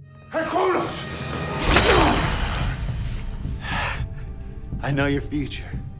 The triumph turns bitter as the temporal legend mocks them, decreeing that their tomorrows will undeniably be covered by the absolute predatory ooze waiting for them in the shadows. With impaled corpses and severed limbs appearing in Seattle, Dean seeks temporary comfort, sleeping with a stranger named Lydia, who flashes a fake banking badge. The dead bear symbols pointing to brutal Amazon marks. Weeks do not apply. The women get pregnant on the same moon as their easy targets, giving birth at lightning speed to rapid-aging newborns and teenagers raised to perform the cold ancestral task of returning to the biological nest and ripping their unsuspecting creators in half as a blind warrior's rite of passage. Emma bursts in at 14, forcing the motel door with coldness and sharp blades. Dean aims from a distance, paralyzed by the hazy conscience of fatherhood, instinctively dropping his arms. Blood drips from the metal, but it isn't his. Sam blows the lock, taking down the enemy bloodline on the filthy rug without hesitation or appeal. As the dirty curtains of the dark, lonely roads are washed, the old cuts do not fade to the sound of the engine. The cruel judgment imposed by these borderline murders and cold decisions pushes their fragmented sanity to the edge. The roads force those who shoot in the murky ethical margins to save what shouldn't be saved. Fantastical scenarios crossing twisted paths kill easy civilian targets around innocent arcades, where a giant squid bloodies the walls with unimaginable tentacles, or unicorns impale adults in parks, cruelly mocking the Winchesters' hidden phobias of comic face-painting parties and creepy clowns. Dean searches the venue, deciphering magical graffiti in the mirrors born from the open wounds of resentful children, angry at their families for denied Friday pizzas and thoughtless punishments. Howard acts as the mastermind, driven by the bitter rejection of forgotten wounds, still grieving his inert father whose neglect allowed the fatal drowning of his naive younger brother, using stolen wax to conjure aberrations. He retrieves sweat-stained clothing and summons heavy clowns that shoot violent glitter and beat an unsuspecting Sam to the bone. Dean throws the terrifying mirrored image of the flayed brother into the fire, sucking the oxygen out of Howard, who is pinned to the ceiling in a macabre, dry drowning amidst shattered salt and earth. The magic breaks into bizarre, festive shrapnel and laughing neon on the quiet boardwalk, ending the final shame overcome in the terror confessed by a pale Winchester about the creepy childhood troop. It provides an ironically comedic conclusion to the grim trails of torn wounds carried by those who crawl on the fringes, hunting unspeakable beasts night after night on phantom highways, navigating the labyrinths of survival through the silent pain of others' fears and fast shadows lost to the years. 4 years ago, the brothers tortured a demon possessing a man named Jeffrey until Dean exorcised it. In the present, while Sam struggles against hallucinations of Lucifer, murders matching that demon's MO occur in Idaho. The witch Nora suggests the entity has returned to its meat suit. They find Jeffrey in a halfway house. He seems broken, hands over a list of supposed future victims, and leads Dean to a hideout. While Sam watches the next target, Dean is drugged. The twist? The demon didn't come back. Jeffrey is a psychopath who loved being possessed. The demon was just his homicidal mentor, and the list was his own idea. Jeffrey kidnapped Nora's son to force her to cast a summoning spell using the blood of Dean, the man who exorcised the demon. Jeffrey bleeds Dean and completes the ritual. The demon possesses Nora's son and refuses to return to Jeffrey, saying the student has surpassed the master. Sam arrives and traps the creature. Jeffrey charges in a rage, but Dean shoots him dead, and Nora exorcises the entity. Back at the motel, the psychological toll surfaces. By engaging with Lucifer during the case, Sam's mental wall fully shatters. The devil laughs in triumph as Sam's mind collapses. In Portland, ballerina Irina puts on a pair of ballet slippers and spins uncontrollably until her feet explode. The slippers, however, remain clean and intact.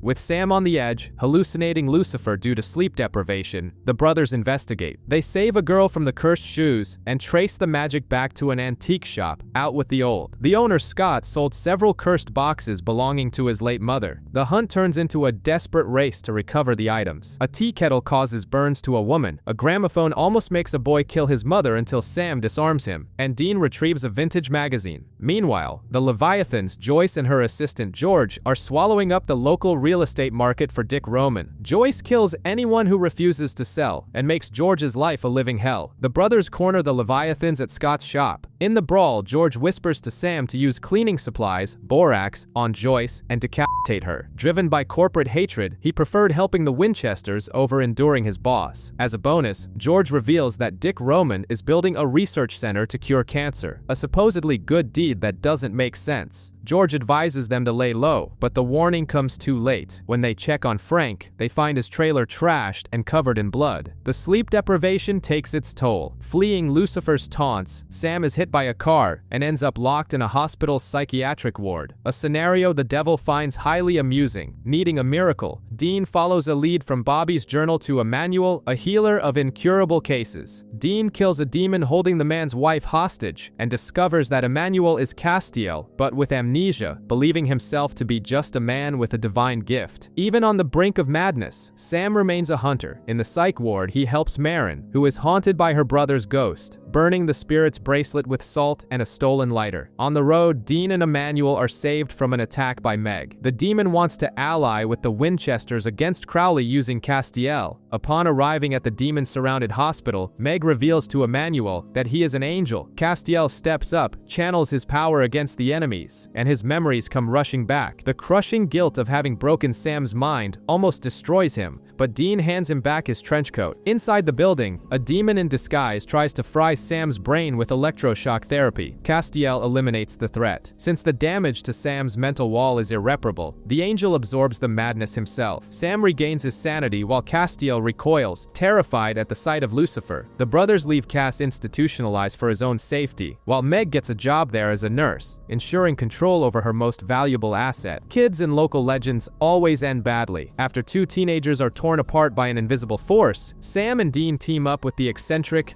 Garth. The investigation centers on a brewery where a former partner committed suicide. When the granddaughter of one of the owners accidentally drinks alcohol, she can see an invisible Japanese woman kill her mother. The hunters realize the monster only appears to those who are drunk. Getting hammered, they analyze the security footage and confirm it's a shoujo, an alcohol spirit summoned by the vengeful widow. The next target is the illegitimate son of one of the owners. To kill the creature, Dean improvises. He buys a katana and has a Japanese chef bless it. The showdown is chaotic as they have to fight while intoxicated. At the brewery, the shoujo knocks down Sam and Garth. Dean joins the fight but drops the katana. Suddenly, the sword mysteriously slides across the floor right into his hands, allowing him to disintegrate the creature. Later, Sam argues the sword just slipped on its own, since there was no EMF reading, but Dean's instinct makes him check Bobby's old flask at the motel. There, Bobby's translucent figure appears, drops an idjit, and vanishes, confirming that his ghost has been riding with them. Sam and Dean are contacted by the hunter Annie, who found books belonging to the late Bobby. Irony aside, the brothers discover they both had a fling with her, but Annie never shows up. She went to investigate a haunted mansion and died there. Still grieving, Dean vents to Bobby's flask that it's a good thing he didn't become a ghost, unaware that Bobby himself is riding in the back seat. At the house, while the Winchesters investigate, Bobby discovers an invisible world full of ghosts, including Annie. There, he learns that moving objects requires extreme Zen concentration, a huge challenge for his grumpy temper. The mansion's true villain is its former owner, Whitman Van Ness, a spiritual sociopath who devours other ghosts' energy. With the help of the victims, the brothers realize the threat Whitman poses and discover Bobby is tethered to the flask. The villain tries to escape by slipping a key into Sam's pocket, but Dean shoots it. While the brothers salt and burn Whitman's bones at the cemetery, Bobby barely survives the mansion. They also burn Annie's bones at her request. In the end, Bobby reveals himself to the Winchesters. However, instead of being happy, Dean is furious, knowing that trapping their friend's soul on Earth breaks the natural order and will only end in disaster. At Rufus's cabin, the Winchesters and Bobby's ghost uncover Dick Roman's terrifying plan. The Leviathans want to create a global human slaughterhouse, curing diseases and dumbing down humanity with tainted food. Suddenly, an alert indicates that the late Frank's hard drive was taken to Dick Roman's headquarters.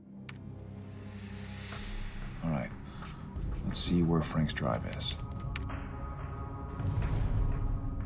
There, brilliant hacker Charlie Bradbury breaks the encryption at Dick's behest, discovers the files on monsters, and soon witnesses her boss being eaten by a Leviathan. Panicking, she flees and runs into Sam and Dean. After testing her with borax, they recruit her to infiltrate Dick's office. Sam and Dean monitor from the van while Charlie seduces a guard, a tough mission, considering she doesn't like men. Unbeknownst to her, the brothers hid Bobby's flask in her bag, fearing the ghost's loss of control. Copying emails, Charlie finds out Dick is expecting a relic from Iran. The Winchesters intercept the package and send a borax bomb in its place. When the bomb blows up in Dick's face, Bobby attacks the villain with such rage that he ends up throwing Dick into Charlie, breaking her arm. The brothers rescue her, and as they part ways, she demands they never contact her again. With the mysterious package in hand, victory seems close. However, Bobby's uncontrollable hatred raises a major red flag. The ghost is turning into a dangerous, vengeful spirit. Upon breaking Dick Roman's stolen relic open, Dean reveals a tablet covered in symbols. Simultaneously, high school student Kevin Tran is struck by lightning and experiences visions. He has been activated. The breaking of the stone also wakes Castiel in the psych ward, peaceful, obsessed with bees, and having fully absorbed Sam's madness. Despite his insanity, he recognizes the tablet, the Word of God. Magically drawn to it, Kevin sneaks away, steals the stone from the brothers, and manages to read it. The kid is a prophet. Following celestial bureaucracy, the angels Hester and Aeneas arrive to take him. Dean banishes the duo with a blood sigil, and they all flee to Rufus's cabin, joined by the demon Meg, who proves her loyalty by killing Crowley's trackers. The angels return, and Hester decides to kill Castiel for his crimes in heaven. The angel takes the beating without fighting back until Meg stabs Hester with an angel blade. Having translated the text, Kevin reveals how to kill a Leviathan, the bone of a righteous mortal washed in the 3 bloods of the fallen. Cass provides his blood as the first ingredient and vanishes. Afterward, the surviving angels take Kevin home. The safety is short-lived. A detective knocks on the door and kills the angels, punching straight through their chests. He shapeshifts into Edgar, Dick's right-hand man, proving that Leviathan power surpasses the Celestial. The monster smirks at a terrified Kevin. Dick Roman buys out Sucro Corp to anesthetize and fatten up humanity using tainted high-fructose corn syrup. With his mother held at gunpoint, the hostage Kevin Tran is forced to translate more of the Word of God. Simultaneously, Bobby's ghost reveals to the brothers the ingredients needed against Dick: the blood of a fallen angel, the Alpha's blood, and the King of Hells. The problem is that Bobby is exhibiting dangerous fits of rage. Crowley is summoned, but demands to give his blood last, though he does reveal the whereabouts of the Alpha vampire. On their way, Sam and Dean notice the population is doped up on Sucro Corp syrup. At the Alpha's lair, they find dead vampires, poisoned by drinking tainted human blood. They rescue Emily, a pure girl who guides them to the real hideout, but her Stockholm Syndrome leads her to hand the brothers over to the Alpha. Far away, an enraged Bobby possesses a maid, grabs his flask from the safe, and goes rogue seeking revenge. Captured, the Winchesters warn the Alpha that the Leviathan's poisoned food will wipe out the vampires, but he trusts his alliance with Dick. The betrayal becomes crystal clear when the Leviathan Edgar shows up to eliminate the competition. In the ensuing brawl, Sam and Dean decapitate Edgar, and the Alpha surrenders his blood in return. Upon getting back, the brothers notice Bobby is gone. To make matters worse, Crowley has just been summoned straight into a trap set by Dick Roman himself. In a corporate deal, Dick hands Canada over to the demons, while Crowley promises to give the Winchesters fake blood. Armed with the bone of a righteous mortal, the brothers summon the King of Hell, but Meg shows up first with a spaced-out Castiel. The angel reveals that only Leviathans can kill angels. Crowley arrives later, hands over his blood, and warns them that Dick knows their plan. At Sucro Corp,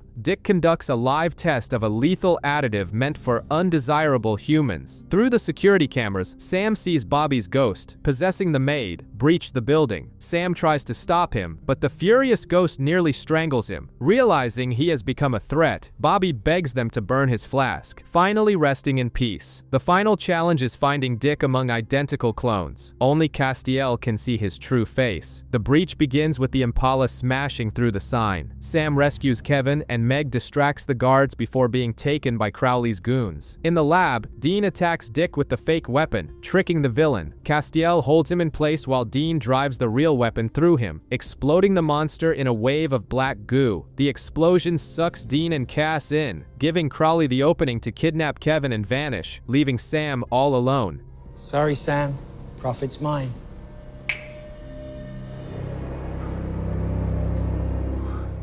Dean wakes up in a sinister forest. Castiel disappears into the mist, leaving the elder Winchester trapped in the dreaded purgatory, surrounded by monsters. 1 year later, a traumatized Dean escapes purgatory. His first move is heading to a cemetery, slicing his own arm, and using the essence he was carrying to resurrect the vampire Benny, with whom he has forged a blood tie. They part ways. Sam, who had quit hunting to live with Amelia and a dog, returns to Rufus's cabin, where he is attacked by Dean. The older brother runs through the paranoia checklist: holy water, salt, borax, before going in for a hug. The mood sours when Sam admits he didn't look for him or Castiel, and gets worse when Dean listens to old voicemails from Kevin Tran begging for help. Sam had abandoned the prophet. Guilt-ridden, they track the kid down by interrogating his girlfriend, Channing. Possessed, she feigns ignorance and alerts her boss. They find Kevin hiding in a church. Now a hardened survivor, he has outsmarted Crowley and stolen the demon tablet, which contains the instructions to close the gates of hell forever. Crowley breaches the hideout with Channing as a hostage, demanding a trade. Kevin pretends to give in, lures the demons into a holy water trap, and the trio escapes. Furious, Crowley snaps Channing's neck from afar. Later, Dean makes a discreet call to Benny, suggesting they keep their distance while adjusting adjusting, with the mission to lock up hell ahead of them. The real world will demand more than the sharp instincts honed in purgatory. A sweet old man pulls out a mysterious bone and brutally crushes a store clerk. Meanwhile, Sam and Dean give in to Kevin's request and check on his mother, Linda. They find her neighborhood overrun by demons, clear the area, and are taken by surprise. Linda accepts the supernatural in stride and shows off her anti-possession tattoo, boasting it's not her first rodeo. On the hunt for the tablet, Purgatory proves to be alive in Dean. He threatens an informant with a terrifying coldness. They discover the artifact ended up at a deity auction run by Plutus. Amidst bidding wars between Crowley and a teenage angel, Plutus auctions off Kevin himself. Desperate, Linda offers her own soul and wins. However, Crowley bribes Plutus's assistant, burns off Linda's tattoo, and possesses her. Sam kills the old man from the beginning using Mjolnir, but Crowley flees in his current meat suit, taking the tablet. Before leaving, he plants a seed in Kevin's mind. The Winchesters always get the people around them killed. The manipulation works. Kevin flees with his catatonic mother, leaving a note blaming Dean. The guilt weighs even heavier when flashbacks reveal that, in Purgatory, Castiel slipped and stayed behind in the dark, sacrificing himself for Dean. In Minneapolis, a nighttime jogger ripped out a young athlete's heart. Dean drags a reluctant Sam to investigate, silently judging his recent hiatus from hunting. The trail of victims reveals a bizarre link. All the killers received organ transplants from the recently deceased quarterback, Brick Holmes. Searching the home of Brick's supposed mother, they find centuries-old trophies. The truth? Brick was Inyo, a 1,000-year-old Mayan athlete who made a pact with a pagan god for perfect vigor, sacrificing hearts every season. The mother was actually his girlfriend from the 1940s. Unable to watch her grow old and die, Brick caused his own fatal accident. Now, his organs curse the recipients, turning them into cannibals addicted to the strength the tissue provides. The showdown takes place in a strip club, where the transplant patients attack. Sam is knocked out, and Dean nearly becomes a meal at the hands of the lead stripper. Sam wakes up just in time, and Dean stabs her. Since she possessed Brick's heart, her death breaks the pact, and the other hosts die in sync. Despite the success, the atmosphere grows cold. Sam warns Dean that he only wants to rescue Kevin and quit hunting for good. A quiet life with Amelia is still the only future he desires. The brothers arrive at a college house with blood-washed walls, dead bodies, and a laptop prompting them to press play. The entire story is told through home video. The footage shows three friends, filmmaker Brian, athlete Mike, and Kate, the girl they both have feelings for. Mike is attacked in the woods, but walks away without a scratch, gaining superhuman strength the next day. Thinking he's become a superhero, Mike shows off, sparking jealousy in Brian. The illusion shatters when Mike turns into a werewolf and tears a classmate apart. Through Brian's cameras, we see Sam and Dean, posing as FBI, discover that the original werewolf is Ludensky, their professor. Obsessed, Brian blackmails the professor and lets himself be bitten. Sam and Dean kill Ludensky shortly after, but the damage is done. Transformed and resentful, Brian gets into a brutal fight with Mike and kills him with a silver letter opener. Kate tries to avenge her boyfriend, but Brian bites her. Knowing her fate, she locks herself in, survives the transformation, and then rips Brian's throat out. The video ends with a tearful Kate vowing to run away and only feed on animals, begging not to be hunted. Looking at the screen, in a rare moment of mercy, Dean agrees to give her a chance. They take the laptop and leave. In Eagle Harbor, Benny decapitates Quentin. I know exactly where I'm going.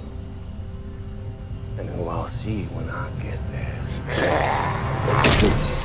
A vampire who had helped kill him in the past. Meanwhile, the tense atmosphere between Sam and Dean worsens following a false lead from Kevin. Dean receives a distress call from Benny and leaves Sam behind with a lame excuse. Sam barely reacts, lost in memories of his recent romance with the veterinarian, Amelia. Dean finds a bleeding Benny, gives him blood bags, and listens to his story. Benny is hunting his maker, who killed him as punishment for abandoning the nest for the love of a human, Andrea. Upon raiding the nest's island, Benny is ambushed. The twist: Andrea survived as a vampire and became the Maker's lieutenant. Secretly, she slips Benny a knife to kill the leader. Benny chops off the Maker's head, hoping to run away with his beloved. But Andrea only wanted to usurp the nest's empire. When she attacks Benny, Dean kills her. At the docks, they run into Sam, who tracked them down. Upon shaking Benny's hand, Sam senses his vampiric nature and draws his knife. Dean orders his brother to stand down. Sam complies, but the look in his eyes surprise makes it clear that their brotherly trust has completely sunk. To break the ice in the Impala, Dean suggests a case in Missouri. Sam, furious over the alliance with Benny, remembering that Dean had executed his monster friend Amy, refuses to accept that the vampire drinks bagged blood. At the scene of a mysterious murder, they find Garth, now sporting a Bobby cosplay, carrying multiple cell phones and even wearing the old hunter's cap, deeply offending Dean. The creature is a specter, a ghost that possesses hosts via a cursed penny, forcing them to act on hidden grudges. The coin passes from hand to hand until it lands in Dean's. Possessed, he points his gun at Sam and unloads years of resentment, the demon blood, Ruby, soulless Sam, and being abandoned in purgatory. He finishes by saying Benny is a better brother. Before tragedy strikes, Garth punches Dean, making him drop the coin, and melts it down. Immune because he harbors no grudges, Garth tells Dean to stop being a jerk. On the road, Sam opens up about Amelia. He accepts the truths behind the grievances aired, but demands that Dean own up to his mistakes. The warning is clear: if Benny slips up, Sam will put him down. Seeing glimpses of Castiel on the roads, Dean and Sam investigate kidnappings marked by bizarre weather phenomena. Crowley is to blame. Unable to find Kevin, he is abducting future prophets. Meanwhile, Kevin and his mother, Linda, hire a witch for protection ingredients but are betrayed. Crowley kidnaps Kevin and leaves a demon at the house. Suddenly, Castiel appears in the motel room. Weak and amnesic about his escape from purgatory, he finds a guilt-ridden Dean. Linda overpowers the demon, finds the Winchesters, and they track Crowley down. At the factory, Sam rescues the prophets using Linda's demon bomb, while Dean and Castiel find a tortured Kevin reading the tablet. The boy reveals that Metatron's notes contain the instructions to close the gates of hell. Castiel storms the room and bluffs by drawing his angel blade, projecting the shadow of his massive wings. Panicked, Crowley flees, breaking the tablet and taking half of it with him. Once safe, Castiel cures Dean's guilt by showing him the true memory of purgatory. Castiel had let go of his friend's hand on purpose, choosing to stay behind as penance. Suddenly, time freezes, and Castiel is teleported to heaven. The angel Naomi reveals that a tactical squad rescued him to turn him into a sleeper spy on the Winchesters. Wiping his memory right after, she sends him back to Earth, making him a dangerous double agent without his knowledge. Kevin struggles to translate his half of the stolen tablet, and the pressure mounts. Castiel, fearful of heaven, decides to become a hunter. He brings them a weird case where deaths mimic cartoon logic. Perfectly heart-shaped holes and anvils crushing people over X marks. Dean agrees to partner up with the angel, as long as he rides in the back seat. Taking things too literally, Castiel watches Bugs Bunny for research. The investigation hones in on Fred Jones, a psychokinetic former friend of John Winchester, currently in a nursing home. Catatonic and watching cartoons all day, his mind is rewriting reality. The clinic director is using this anomaly to pull off bank heists. Dean confronts him in a fight straight out of a slapstick cartoon. Revolvers shooting, bang, flags, frying pan hits to the face, and bizarre falls. Sam and Castiel enter Fred's mind. He wakes up just in time to force the director to shoot himself in the head and asks Cass to strip away his powers. In the background, Castiel is repeatedly pulled to heaven by Naomi, who reinforces his submissive role as a spy by wiping his memory each time. Sam is also distracted throughout the episode by flashbacks, dwelling on the exact moment Amelia's supposedly deceased husband returned alive. Tensions boil over when Martin Creaser, a hunter Sam assigned to tail Benny, blames the vampire for a recent death. Dean decides to investigate before taking action. He discovers the killer is Desmond, a rogue vampire trying to force Benny back into the fold. To protect his human great-granddaughter Elizabeth, Benny refuses. Dean asks Sam and Martin for time, but Martin handcuffs him and drags Sam along to hunt Dean's friend.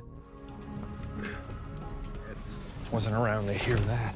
He'd have a mind to take you both out the woodshed to show you what's what. On the way, Sam receives an urgent text from Amelia. He ditches Martin and rushes to Texas. Dean escapes and helps Benny decapitate Desmond, thinking the problem is solved. However, the unstable Martin takes Elizabeth hostage to force Benny's fangs out. With no way out, Benny surrenders to save her. Simultaneously, Sam breaks into Amelia's house, only to find her happy and safe. Enraged, he realizes Dean faked the text to get him out of the way. Arriving at the diner, Dean finds a traumatized Elizabeth and Martin lying dead with a slashed throat. When talking to Sam, Dean reveals what happened. The betrayal pulverizes whatever little trust the brothers had left. Sam hangs up and turns around, coming face to face with Amelia. With their relationship fractured, tensions in heaven rise. The angel Semendriel is tortured by the demon Vigo with spikes driven into his skull, triggering his factory settings. The process makes him scream in Enochian, igniting a burning bush on Earth. Naomi forces Castiel, wiping his memory of the command, to intervene. The event leads Dean and Cass to the factory. Sam, meanwhile, kisses Amelia, agreeing to wait 2 days to figure out their romance. For the mission, Cass teleports Dean to get demon bombs from Kevin Tran, using the opportunity to pull Sam back into the fight. Dean also cuts ties with a blood-starved Benny. During the raid, the brothers destroy the warding sigils, allowing Castiel entry. Inside, Crowley hears Semendriel confess the existence of an angel tablet. Cass arrives and frees him, but Semendriel makes the fatal mistake of exposing Naomi's machinations. Instantly controlled remotely by Naomi, Castiel's hand drives the angel blade into Semendriel. Bleeding from his eye, Cass claims self-defense and vanishes with the body, laying bare the corruption in heaven. Realizing the sheer scale of the war, the brothers finally lower their weapons against each other. When Amelia arrives at the motel at the agreed time, she finds the room empty. Sam has chosen his brother, capping off the night by drinking a beer alongside Dean. Ed is torn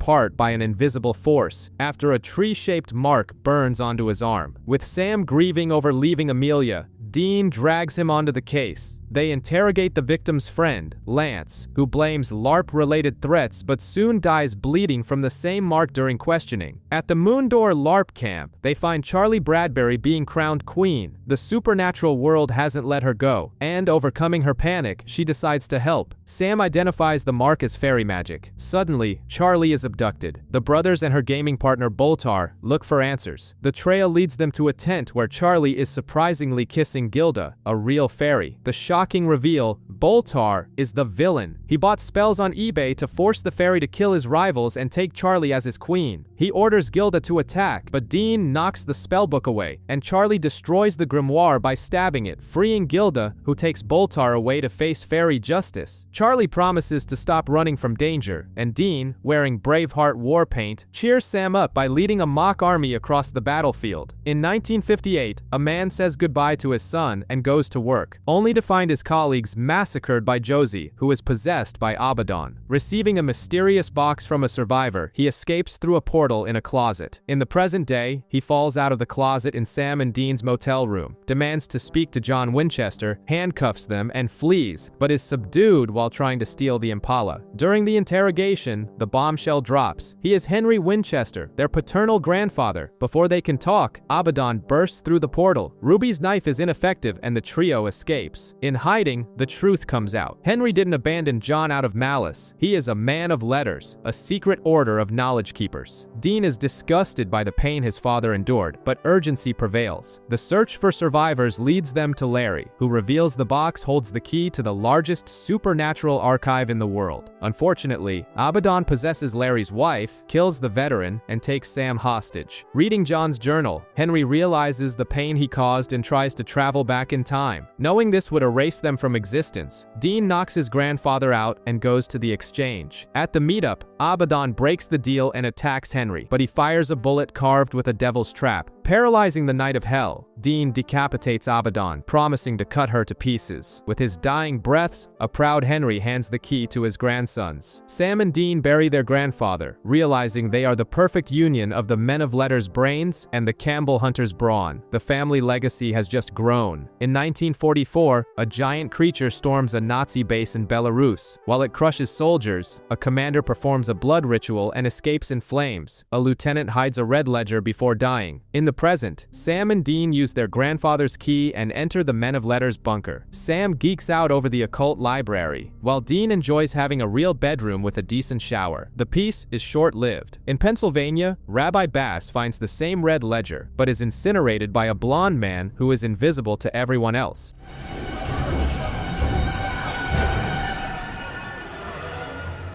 The brothers discover that Bass was the last member of the Judah Initiative, a group of hunter rabbis. While investigating, Dean pins a man tailing them to a wall, Aaron Bass. The real problem is the colossal creature following Sam, the Golem of Prague. Aaron inherited the giant to fight the Thule Society, a group of Nazi necromancers, but he used the instruction manual to roll joints and doesn't know how to control it. In the library, Sam finds the red ledger, but he and Aaron are incapacitated by darts from the blonde man. The Golem, immune to magic, overpowers the necromancer and snaps his neck, breaking the spell instantly. Before they can analyze the book, the Nazi commander from 1944, who hasn't aged a day, breaks in with henchmen and deactivates the Golem by pulling a scroll from its mouth. Without hesitation, Aaron and the Winchesters open fire and kill the commander. Aaron decides to honor his grandfather and reactivates the Golem, while the brothers return to the Batcave, now officially the Winchester family home. Kevin is living confined on a houseboat, running on hot dogs and pills, trying to decipher the demon tablet. The extreme effort results in a fainting spell and a revelation. Far away, Dean is living his domestic dream in the bunker, showing off surprising culinary skills. The peace is shattered by a desperate call from Kevin. On the boat, the prophet drops the bomb. To close the gates of hell, one must complete 3 trials of God. The first is bathing in the blood of a hellhound. The brothers head to Idaho, tracking miracles that reek of Crossroads demon deals. They find the Cassidy family, who inexplicably struck oil 10 years ago. Posing as ranch hands, they watch the husband get killed by something invisible. Sam deduces they made a deal with Crowley to avoid drawing the King of Hell's attention by torturing his demons. Dean follows a tip from Kevin, scorching a pair of glasses with holy oil to create visors that can see the beast. Following another lethal attack, they lock the family in with goofer dust. Dean declares he will undertake the trials, sparing Sam so he can have a normal future, and walks out alone, threatening to shoot if followed. During the hunt, Dean discovers that the ranch manager, Ellie, also made a deal. The hound attacks. Dean takes a beating and his glasses are smashed. Ignoring orders, Sam rushes into the fight, shoots the monster, and slices its throat open, getting drenched in its blood. Dean tries to recite the Enochian incantation for the trial, but fails because the blood is on Sam. Accepting his role, Sam reads the spell. His arm glows intensely. The first trial is complete.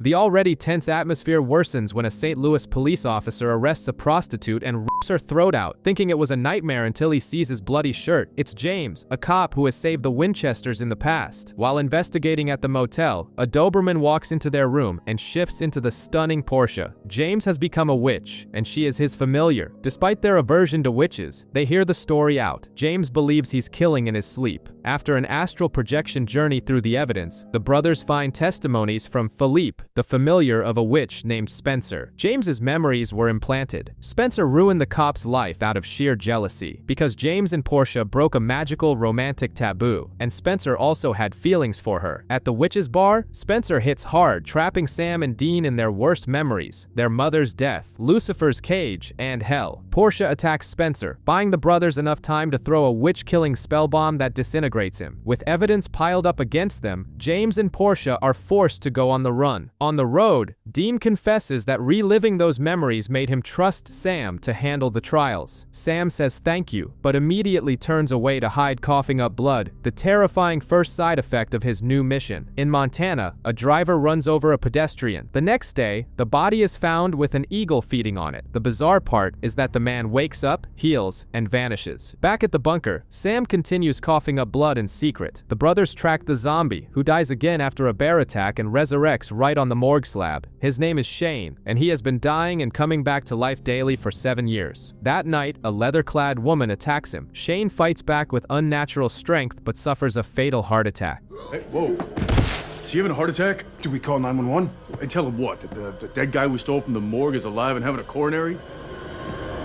By morning, Haley shows up with her son, Oliver. She got pregnant by Shane and ran away, only to discover now that the boy has inherited the same bizarre curse. Sam and Dean solve the riddle. Shane is the Titan Prometheus, and the leather-clad woman is Artemis. To break the boy's curse, they decide to trap Zeus. The ritual requires a fulgurite crystal, which Haley finds in a New Age shop. Zeus is summoned wearing a sharp suit, he refuses the deal, and a desperate Haley breaks the trap. Zeus attacks, and Artemis pins the brothers to the wall to execute them. Using his brain, Sam deduces that Artemis freed Prometheus in the past purely out of love. The revelation changes the game. Artemis threatens her father with an arrow to save the child. Cowardly, Zeus uses Prometheus as a human shield. With the arrow still lodged in his body, Prometheus drives it backward, impaling Zeus along with him and killing them both permanently. Artemis leaves with her father's body. After the funeral, Sam doubts he will survive the trials, while Dean swallows his skepticism and silently prays to Castiel, begging for his brother's life. Castiel mercilessly beats Dean to death. The lights come on. It's a training simulation. Naomi congratulates Cass on his lack of hesitation, surrounded by hundreds of dead Dean clones. A lethal brainwashing. On Earth, Sam tries to hide the fact that he's coughing up blood. While investigating deaths in Missouri, the brothers bump into demons. Castiel shows up and saves the day, but lies, claiming the monsters are after a parchment. In reality, they are hunting the angel tablet in one of Lucifer's forgotten crypts. At the hotel, they find Meg being held hostage. She had been misleading Crowley's goons. Naomi telepathically orders Cass to kill her, but he makes up an excuse. They then set off for the warehouse hiding the crypt. While Sam and Meg stay behind on watch, sharing a heartfelt moment, things spiral out of control downstairs. Dean finds the tablet but realizes Cass isn't acting on his own accord. Under Naomi's strict orders, Cass beats the real Dean mercilessly, but upon hearing his friend's pleas, the angel breaks the mind control. He takes the tablet, apologizes, and vanishes. Upstairs, Crowley shows up in the flesh. Meg decides to go toe-to-toe with the King of Hell so the Winchesters can escape. Crowley shows no mercy and kills her with an angel blade. The aftermath is brutal. Sam admits he's sick. Cass is a fugitive on the run with the tablet, and the brothers have lost one of their best allies. Dean spots Chrissy Chambers on security footage from another town. The girl now leads a veritable boy band of teenage hunters under the tutelage of a preppy guy named Victor. Victor claims to provide structure for the orphans. But Dean doesn't buy this story of turning high school into a monster hunting boot camp. Investigating the latest vampire the group captured, Dean spots a glaring plot hole. The vampire was turned only a month ago, making it impossible for him to be the one who killed Chrissy's father. The truth is dark. Victor struck a deal with a veteran vampire to murder the families, creating the perfect motivation for his soldier factory. When the mask slips, tension erupts. Victor knocks Sam out and almost makes the kids execute the wrong target. Dean intervenes just in time, proving to Chrissy that her revenge was manufactured. Chrissy diffuses the situation by pretending to shoot Victor with an unloaded gun, deciding to let him live with his guilt. But the coward can't handle it and takes his own life. In the end, Chrissy and her friends decide to stay together and look out for each other. Sam tries to look on the bright side, but Dean knows the clock is ticking and the gates of hell remain wide open. The walls are closing in, and paranoia takes over the boat where Kevin is hiding. Tormented by Crowley's voice in his head, the prophet gives up the key to the second trial: rescue an innocent soul from hell and deliver it safely to heaven. To enter hell alive, the brothers interrogate a demon and hire AJ, a rogue reaper. A cruel twist is revealed. AJ was the one who took Bobby Singer's soul to hell on Crowley's orders. Bobby is the perfect rescue target. Sam goes down with the Reaper. AJ drops him off in purgatory, a backdoor shortcut to hell, but Crowley finds out. He kills AJ, cutting off the way back. Deep down, Sam finds and frees Bobby. Topside, Dean discovers the Reaper's death and resorts to an extreme play. He calls Benny, asking the vampire to die so he can return to purgatory and guide Sam out. Benny accepts the sacrifice, and Dean cuts off his head, paying a heavy toll. In purgatory, the trio reunites. Near the exit portal, Benny makes his final choice. He draws away and fights a horde of vampires alone so Sam and Bobby can escape,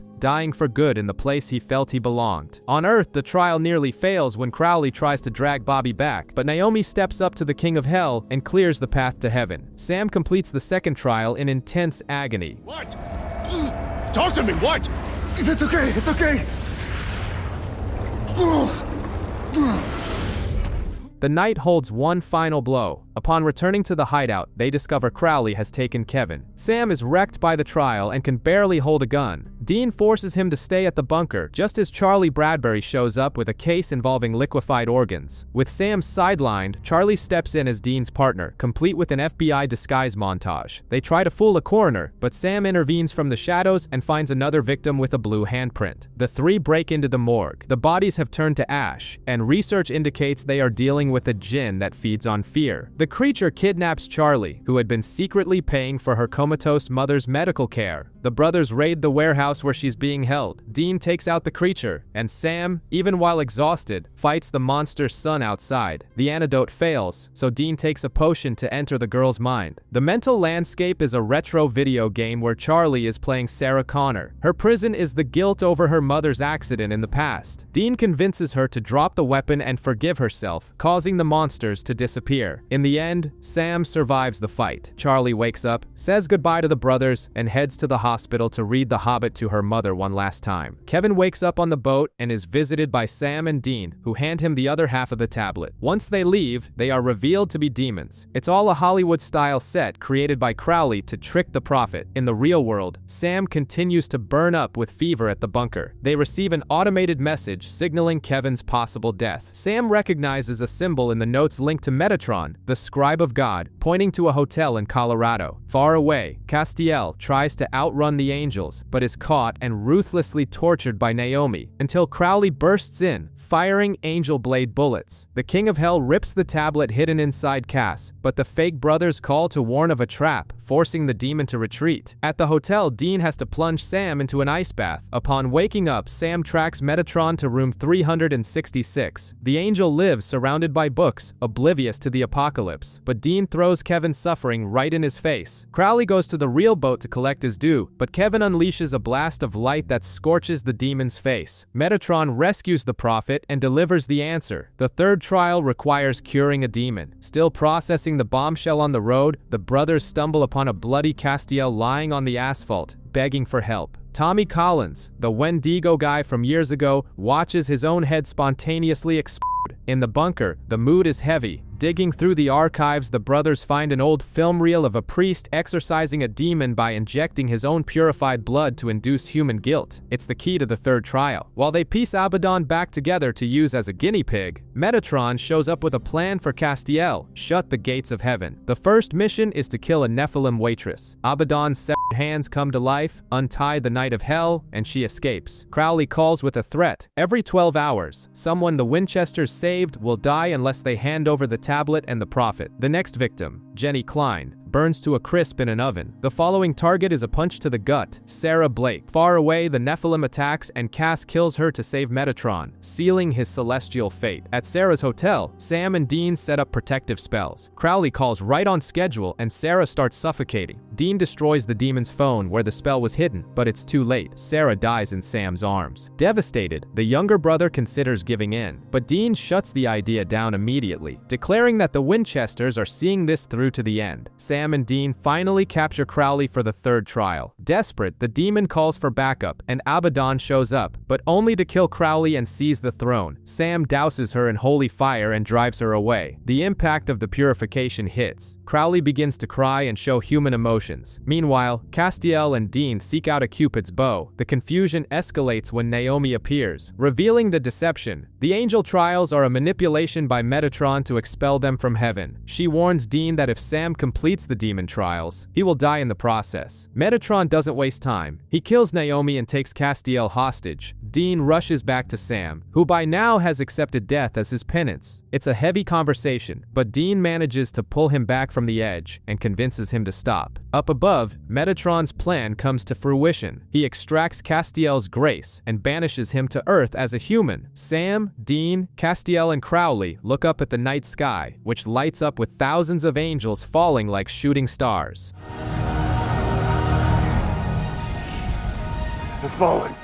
Sam's body is paying the price for the last trial. Dying, he fights a mental battle, Dean begging him to fight, and Bobby telling him it's time to rest. Sam summons death himself and agrees to go, demanding it be permanent to end the chaos of Winchester resurrections. On Earth, Castiel learns the hard way that being a human ex-angel comes with a giant target on his back. He crosses paths with an angel who tries to forcibly steal his vessel and is forced to kill her to avoid exposing his location to the fallen. Desperate, Dean sends out an open prayer, risking himself himself in a world swarming with furious angels. An angel named Ezekiel shows up to help, but he was also injured in the fall and can't quickly heal Sam's ruined body. Ezekiel's extreme solution is to possess Sam to heal him from the inside out, healing himself in the process. Dean agrees. Taking on Dean's form, Ezekiel gains Sam's acceptance, wipes his memory, and hides deep within his mind. Dean carries the weight of crossing yet another moral line all on his own. The fall of the angels hasn't slowed Hell's pace. Abaddon gets a brand new body through magic and declares war, ambushing hunters with possessed marines. Meanwhile, the bunker has become Crowley's prison. The demon psychologically manipulates Kevin, planting the idea that his mother might still be alive. The brothers and 2 other hunters raid Abaddon's hideout, but everything goes south. Dean is cornered by the demoness, who is now wearing a bulletproof vest. Sam is beaten unconscious, and Ezekiel takes the wheel. The angel blows the place up with blinding light, wiping out enemies and forcing Abaddon to flee. When Sam wakes up, Dean makes up a story that he went one-man army and killed them all himself. Sam buys the lie. Back at the bunker, Dean stops Kevin from running off after his mom, promising they are the only family each other has left. Sam confesses he's feeling happy and in control. Dean raises a glass, smiling on the outside, but carrying the ticking time bomb that his brother is sharing a body with a stowaway angel. Bartholomew's angel faction gets innovative. They use an internet preacher to convince the faithful to surrender their bodies to the fallen angels. Castiel learns what it is to be human the hard way. Homeless and starving, he finds shelter and romance with April Kelly, but the next morning brings the bill. She reveals herself as a reaper hired by Bartholomew. April ties up and tortures Castiel, and when Sam and Dean bust the door down, she kills the ex-angel without a second thought. Driven by rage, Dean kills April on the spot. Secretly, he triggers Ezekiel inside Sam and has the angel resurrect Castiel. To cover it up, he lies, saying he tricked the Reaper before killing her. Castiel finally breathes a sigh of relief, having the safe roof of the bunker over his head, but the peace is short-lived. Ezekiel enters Dean's mind with an ultimatum. Cass's presence attracts angry angels, and he needs to leave. Backed into a corner, Dean is forced to kick his best friend out onto the street to fend for himself. In 1935, Dorothy of the Wizard of Oz, actually a hunter, captured the Wicked Witch. Unable to kill her, Dorothy made an extreme choice. She trapped both herself and the villain in a jar inside the Men of Letters bunker. In the present, Sam and Dean try to use the bunker's prehistoric computer with the help of hacker Charlie Bradbury to track the angels. Amid the mess, Dean accidentally knocks over the jar and frees Dorothy and the witch. The bunker turns into a dark fantasy setting. The witch is after the key to open the portal to Oz and bring in her army. She steals the object from Dean and opens the portal, killing Charlie in the process. Resorting once again to his dangerous secret, Dean forces Ezekiel to resurrect the girl, keeping Sam completely in the dark. The witch then casts a mind control spell on the brothers, turning them into henchmen tasked with hunting down Dorothy and Charlie. Using her wits, Charlie realizes that L. Frank Baum's books contain real clues to defeating the villain. In an epic move, she stabs the heel of the ruby slippers directly into the Wicked Witch, killing her and breaking the spell on the brothers. Dorothy uses the key to free Oz, and Charlie, dreaming of a real adventure, accepts the invitation and steps through the portal with her. In Enid, a taxidermist and an animal shelter worker are murdered by a killer exhibiting snake-like strength and cat-like reflexes after swallowing the animals. The diet is disgusting and brutal. Sam and Dean arrive, discovering the only eyewitness is Colonel, the taxidermist's dog. Dean resorts to an ancient spell to talk to animals, and hilariously begins to absorb canine personality traits. Talking to Colonel and other dogs, they uncover the killer, Chef Leo, who uses shamanism to absorb animal abilities in an attempt to cure terminal cancer. The situation spirals out of control when Chef Leo fatally wounds Sam. Ezekiel heals the younger brother on the spot. Witnessing the miracle, the chef decides to devour Sam to absorb his regenerative powers. With Sam captured, Dean uses his animal communication to summon a pack of stray dogs. The dogs storm the place and tear Chef Leo apart, solving the problem with their teeth. With the killer eliminated, Dean finds new owners for Colonel. The dog tries to return the favor by revealing the true reason for canine existence, but the spell wears off mid-sentence, and the great mystery is lost in barks.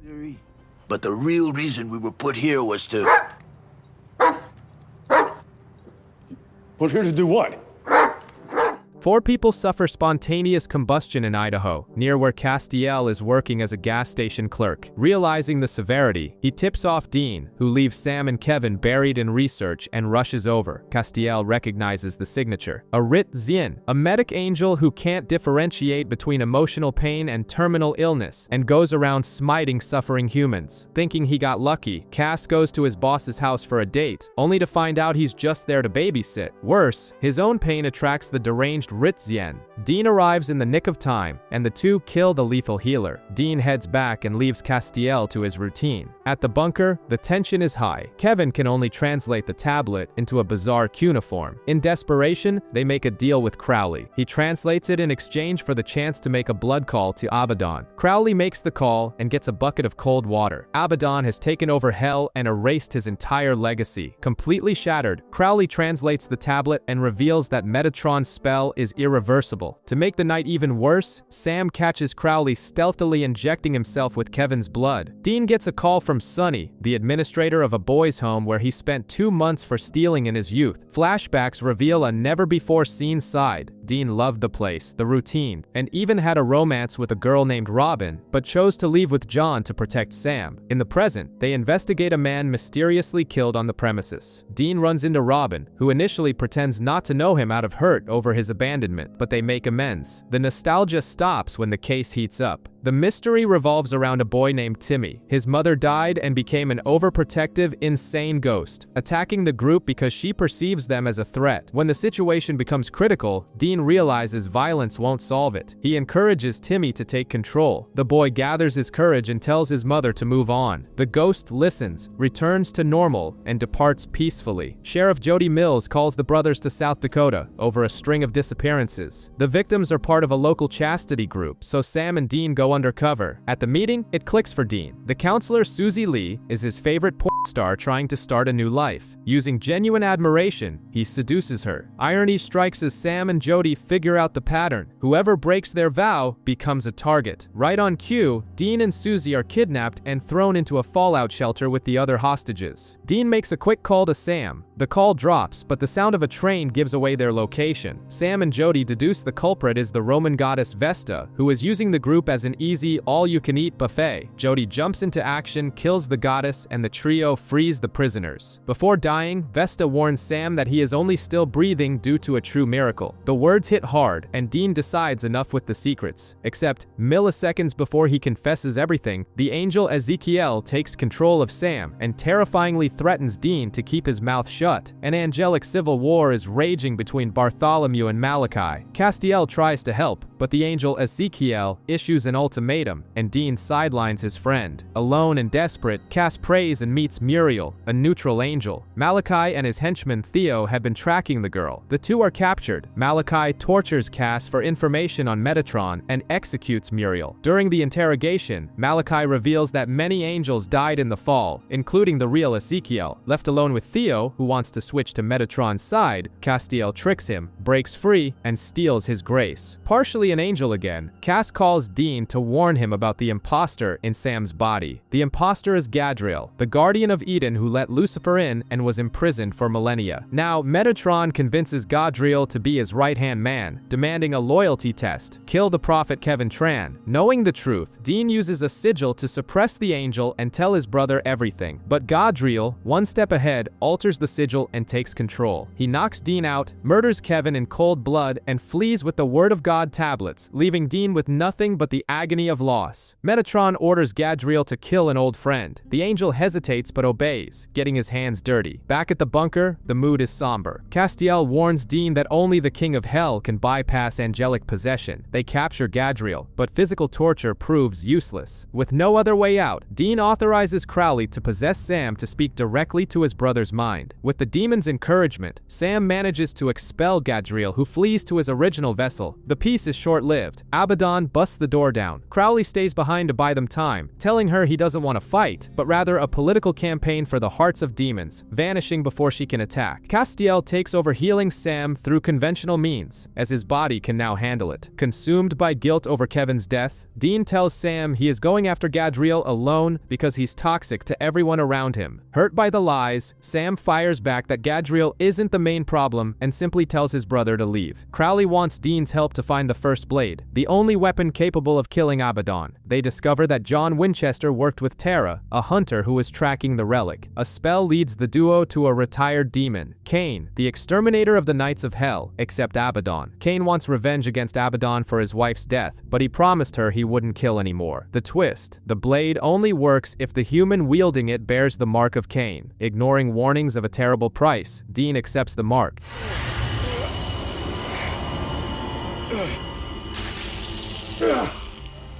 Dean. I'm fine.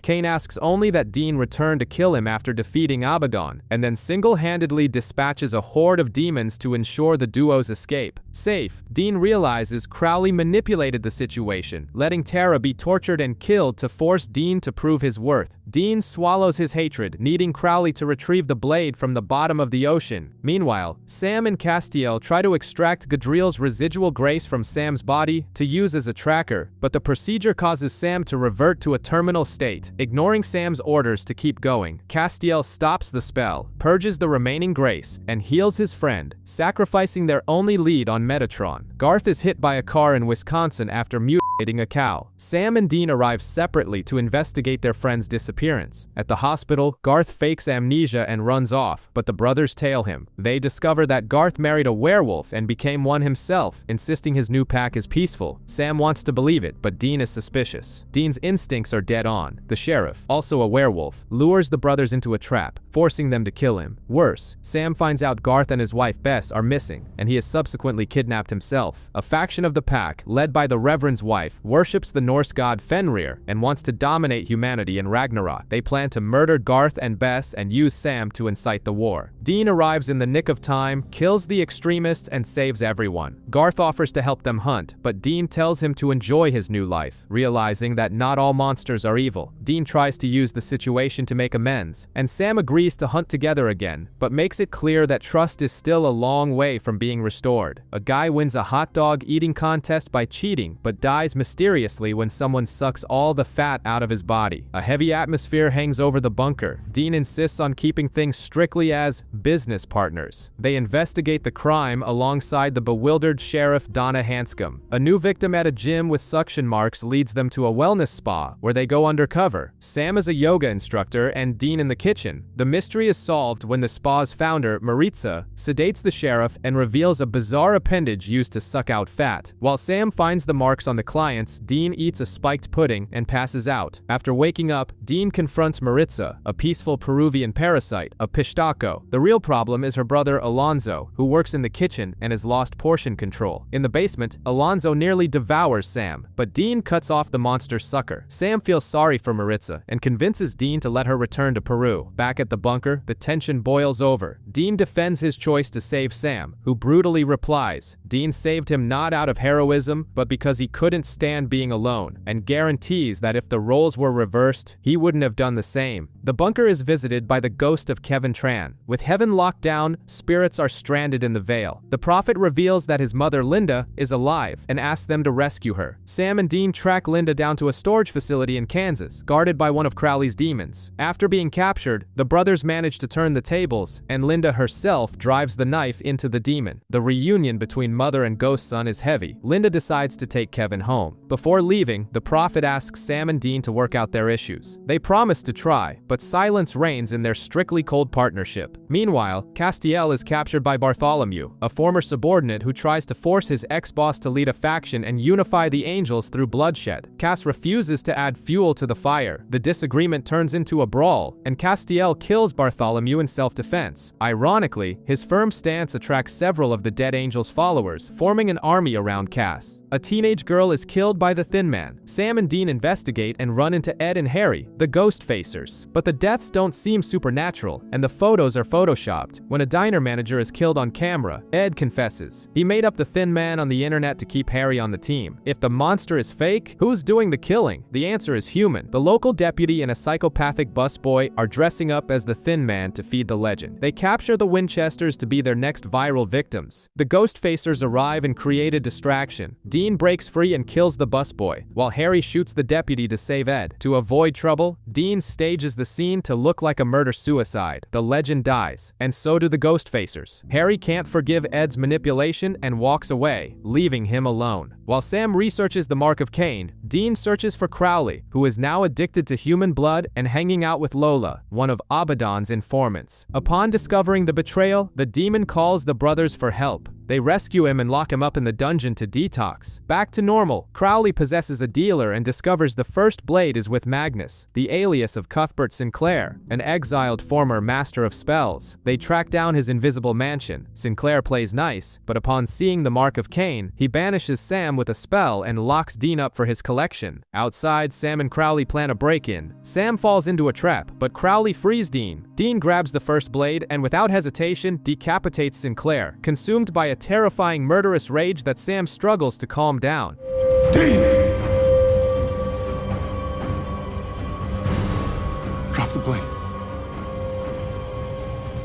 On their way out, they find the Impala vandalized by Abaddon. Crowley paralyzes the brothers, steals the blade, and warns them he will only return it once they find the Night of Hell. Dean drowns his sorrows at a bar in the annoying company of Crowley, while Sam travels to investigate residents of Illinois turning into violent killers. Sam meets Julia, a former nun who saw something similar in 1958, when Abaddon and the Men of Letters crossed paths. She recounts that Henry Winchester and Josie Sands tried to stop the demon. Abaddon was going to possess Henry, but Josie sacrificed herself to take his place, allowing the demon to infiltrate the Men of Letters. In the present, Abaddon's henchmen are stealing souls to create demons. Sam tracks down the one responsible and takes him out, freeing the captured souls. The case shakes Sam, revealing the historical damage Abaddon inflicted on his bloodline. Fueled by anger, he is now just as obsessed with hunting her down as Dean. On Earth, angels are being slaughtered for refusing to bow to Metatron. The Resistance insists Castiel take the lead, but he refuses. Gabriel reappears swearing to lead, but Cass sees through the illusion. It's Metatron himself. Treating the war like a fantasy script, the Scribe of God demands Cass play the villain, promising to fix his grace and let him into heaven in the end. Meanwhile, the Winchesters capture Godriel. Left alone with Dean, the angel spits venom about Sam, triggering the Mark of Cain. Dean nearly kills him. Metatron offers to trade Castiel for Godriel. At the rendezvous, he goes into God mode, destroys their warding, warns the brothers they stand no chance, and vanishes with Gadriel. Out of options and watching the body count rise, Castiel swallows his pride and takes command of the Resistance, exactly as Metatron scripted. In Sioux Falls, a vampire attacks a young prisoner named Alex at the police station. Sheriff Jody Mills kills the monster and calls the Winchesters. They discover Alex was kidnapped 8 years ago by Celia's vampire family and acted as human bait. Before the brothers return, the vampires raid Jody's hideout and take Alex, who had fled consumed by guilt. During the rescue, the trio is captured and learns Alex has already been turned. Celia sees the girl as a surrogate daughter, while Jody sees her as a chance to fill the void of her own loss. Alex saves Jody, allowing the sheriff to take out Celia. Elsewhere, Dean breaks free and slaughters the other vampires with a sadistic smile and absolute pleasure, leaving Sam deeply disturbed by the Mark's influence. Since Alex hasn't drunk human blood yet, the brothers administer the cure. Jody decides to take the girl in, uniting two survivors. In Chicago, Ennis Ross's marriage proposal turns to tragedy when a masked figure kills his girlfriend Tamara and rips out the heart of Sal Lassiter, a VIP at the restaurant. The police ignore his story. Sam and Dean try to push Ennis away, but he persists, finds his late father's silver bullets, and is saved by Dean when he confronts a vampire. With no other choice, the brothers reveal the truth. Chicago's underworld is divided by monster mafias. Margot Lassiter, a shapeshifter, wants to use her brother's death to wage war against the Duval werewolves. Youngest brother David crosses paths with Ennis, and they realize the Silver Claws clear the werewolves of the crime. When werewolf Violet Duval is kidnapped, the Winchesters team up with David and Ennis. The culprit is Irv, a human forcing a monster war out of revenge. When Irv calls Tamara's death collateral damage, Ennis executes him. The crisis is averted, and David returns to his crime family. The brothers warn Ennis to stay out of the hunting life, but the kid answers a cell phone at the hideout and hears the voice of his supposedly dead father, warning him to stay out of trouble. Castiel asks the brothers to interrogate one of Metatron's henchmen. They discover the villain has a portal to heaven, but the prisoner is murdered by an infiltrated mole. Left with no intel, Cass tries to recruit Gadriel, but they are ambushed. Gadriel denies involvement, and Cass tries to convince him he's on the wrong side. Abaddon travels back to 1723 and kidnaps Gavin, Crowley's son, forcing the demon to help her kill the Winchesters. Crowley leads them to the First Blade, but secretly warns Dean of the trap. With his martyr complex in full swing, Dean sidelines Sam and faces Abaddon alone. The Mark immunizes him against her powers, and he finally kills her.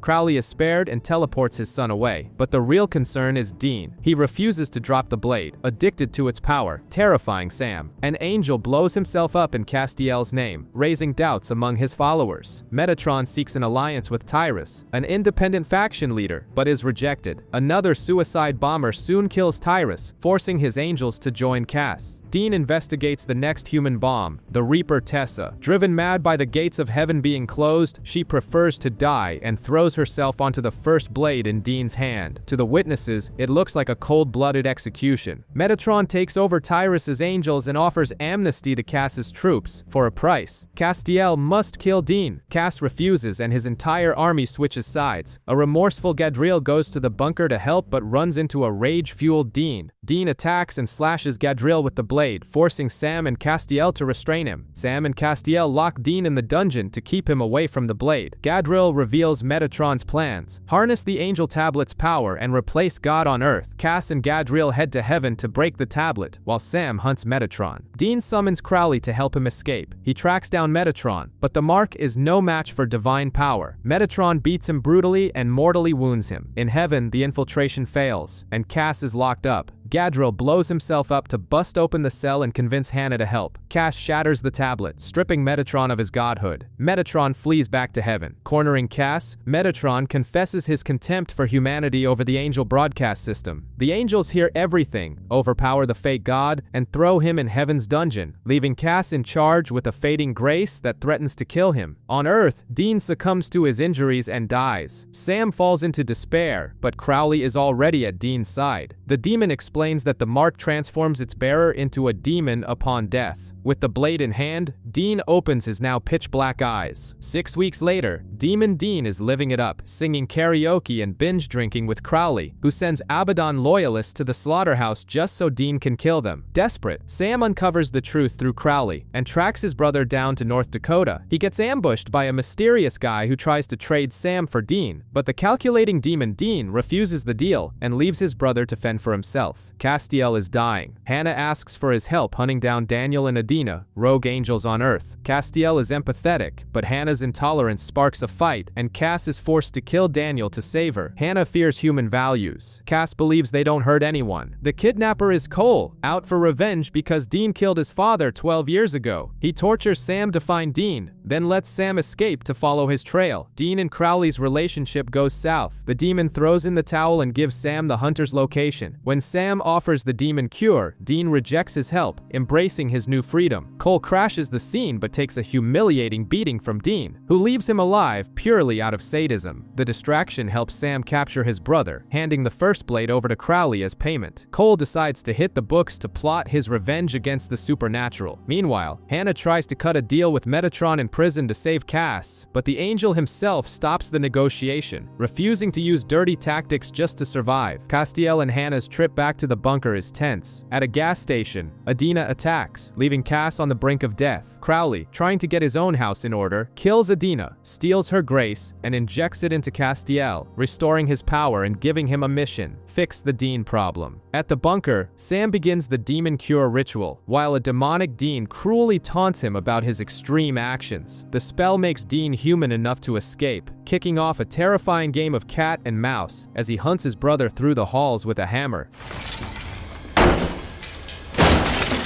Personally, I like the disease.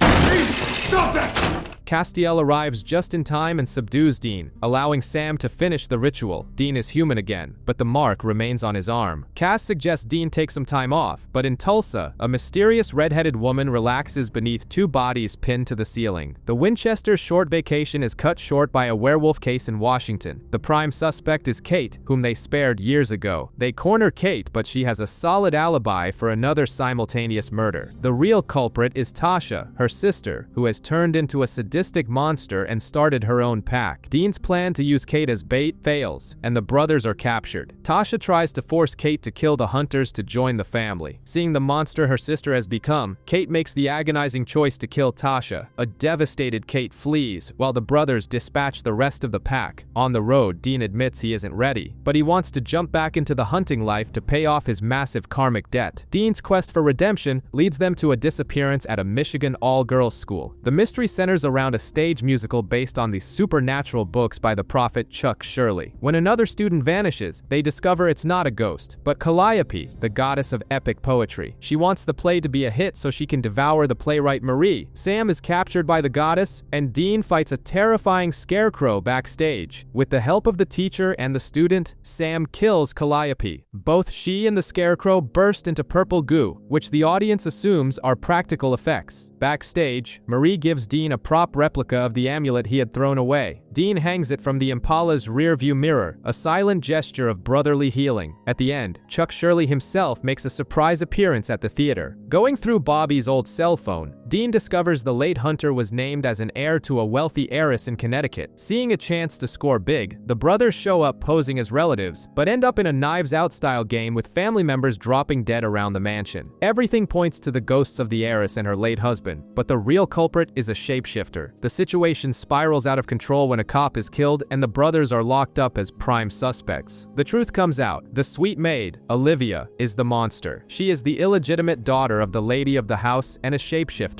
Years ago, Bobby killed her father but spared Olivia on the condition that she stay locked up in the attic. With her mother dead, the butler released her, but her hatred for her greedy family took over, and she decided to prune the family tree. Sam and Dean escape their cuffs, kicking off a tense game of cat and mouse. The chase ends when Dean exploits a distraction and shoots Olivia, but Dean doesn't stop shooting. He unloads his gun into the girl's lifeless body with a blank stare. Sam watches, swallowing hard. The mark of Cain is still haunting his brother. In the end, the family covers up the scandal, and the brothers discover Bobby's inheritance wasn't money, just the key to the attic where the girl had been locked away. Dean uses a dating app and discovers his match helps demons broker crossroads deals, leading the brothers to a demonic brothel. Before they arrive, the witch Rowena eliminates the head demon and recruits the girls as her apprentices, seeking to reclaim the power she lost when she was banished from the Grand Coven. The Winchesters track the witch to an upscale hotel, but Crowley's goons are also on her tail. Dean captures Rowena until Cole shows up and forces him to let her go. A brawl ensues, and Dean comes out on top. Instead of killing him, Dean gives it to him straight. Cole's father was a liver-eating monster that Dean was hunting. Cole gives up his revenge and decides to go back to his family. Meanwhile, Castiel and Hannah are hunting rogue angels and stumble upon the husband of Hannah's vessel. The reality check hits hard, and Hannah abandons the vessel so she can return to her husband. This motivates Castiel to track down the family of his own vessel. Rowena escapes but falls into the clutches of Crowley's demons. When the King of Hell visits her cell, the shock is real. The witch is his mother.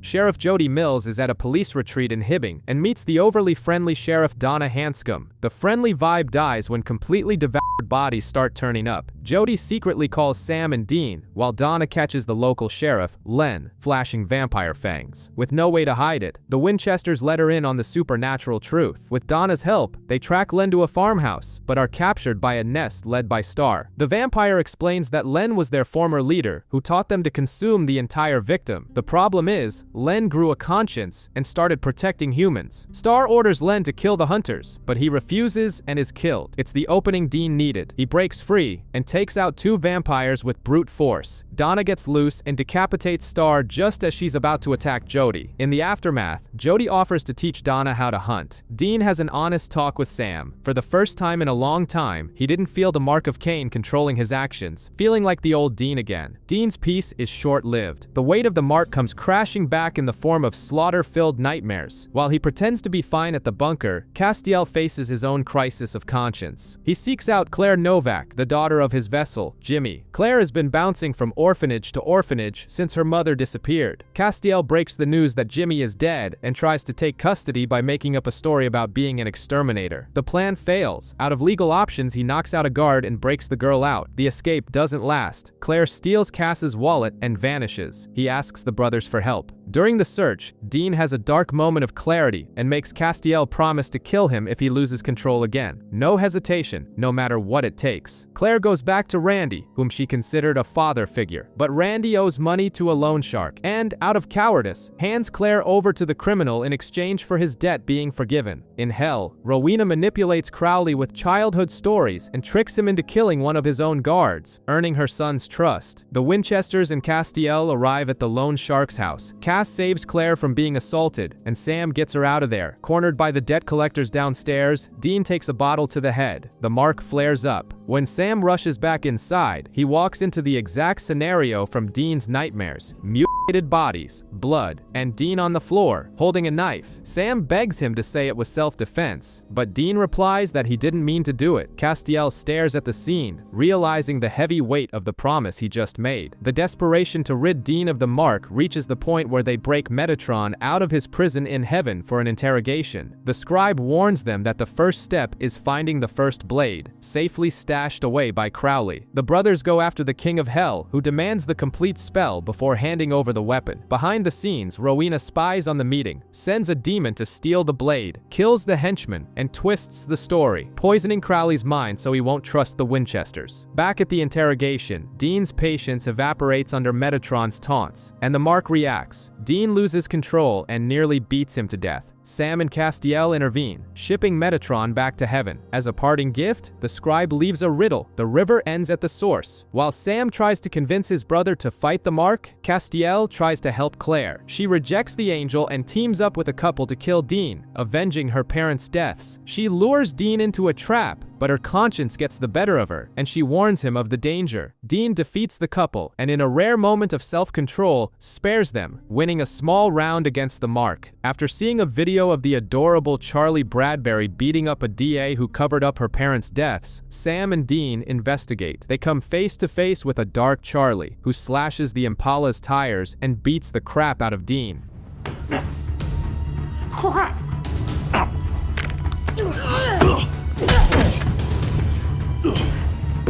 The real Charlie shows up and reveals that, in order to win the war in Oz, she split her essence, one purely good and one entirely evil. Her dark counterpart broke the key to Oz, and if they kill the villain, the original dies with her. While Sam and Charlie fix the key, Dean tries to protect the executive who killed her parents, but Dark Charlie outsmarts him, murders the target, and steals the Impala. The only way out is to track down Clive Dillon, a former man of letters, whose dark half is the Wizard of Oz. The plan is to summon the wizard and force him to reverse the spell. While Sam and Charlie deal with the villain, Dean faces off against Dark Charlie. Dominated by the mark of Cain, he savagely beats the girl, shattering her arm and battering her face. To stop the wizard, Charlie shoots Clive, destroying the villain. Sam pulls Dean off the copy before he can kill her, and the two Charlies are reunited. Charlie forgives Dean for the beating, but as he looks at himself in the mirror, he makes it clear he can't forgive himself. Obsessed with researching the mark, Dean is dragged by Sam to a case in Oregon, where people are vanishing in flashes of light. After talking to Tina at a bar, she disappears into the light. While investigating, Dean is hit by a hex and wakes up locked in a cell, transformed into a 14-year-old boy, with Tina in the cell next door. Mini Dean escapes and finds Sam. They figure out they're dealing with a witch and capture the suspect from the bar. The twist? The guy is the real Hansel, from the Hansel and Gretel fairy tale. He explains that the witch Katya forced him to eat his own sister's heart centuries ago and offers to help. When they breach the hideout out to save Tina, Hansel reveals he is actually a loyal stooge to the witch Katya. The reason she's there, the Grand Coven sent her to capture Rowena. A massive brawl breaks out. The brothers are losing, but Dean steals Hansel's hex bag and reverses his age. Back in his adult form, Dean kills Hansel and shoves the witch into her own oven. With the spell destroyed, Tina chooses to stay a teenager to get a second chance at life. The brothers drop her off at the bus station. In the Impala, the mood is heavy. The mark had vanished from teenage Dean, but on his adult body, it's back with a vengeance. A truck comes to life and drives itself off a bridge. Sam and Dean assume it's the vengeful spirit of the driver's brother and burn the vehicle. But shortly after, a girl is strangled by a computer cable after receiving online threats. Following the digital trail, they discover the threat is Andrew Silver, who died in a car crash. Since Andrew was cremated, how is he still haunting people? The answer surfaces when a third guy dies and the duo corners Delilah, the last survivor of the group. She confesses. The four of them caused Andrew's accident and drove off while his car caught fire under high-tension power lines. It hits them. The spirit hitched a ride on the Wi-Fi tower, a cyber ghost. Dean protects the girl while Sam goes after the widow, Corey. She knew her husband was haunting the network but couldn't let him go. With the ghost nearly killing Dean, an intervention goes down via FaceTime. Corey convinces her husband to forgive and move on, while Delilah works up the courage to confess to the crime. Amidst all this, Dean makes a decision. He tells Sam he will keep fighting the mark's influence, but he's done looking for a cure. He has accepted the burden. Kane steps back into the picture by kidnapping a serial killer, and Castiel stumbles upon a graveyard of his victims. Kane confesses to the angel that he has succumbed to the mark's influence and now intends to wipe out his entire bloodline. To stop him, Dean needs the first blade and convinces Crowley that Kane is coming to kill the King of Hell. Crowley buys the lie, brushing off Rowena's demands for vengeance, and agrees to help. Sam, Dean, Castiel, and Crowley set an ambush and trap Kane inside a devil's trap. Dean steps into the trap with him, and Kane warns him that there is no cure, advising him to just accept the power. The fight is brutal. Dean takes a beating because he's holding back, terrified of losing his humanity. But when he turns the tables, he asks if Kane will ever stop killing. Met with a resounding no, Dean delivers the final blow.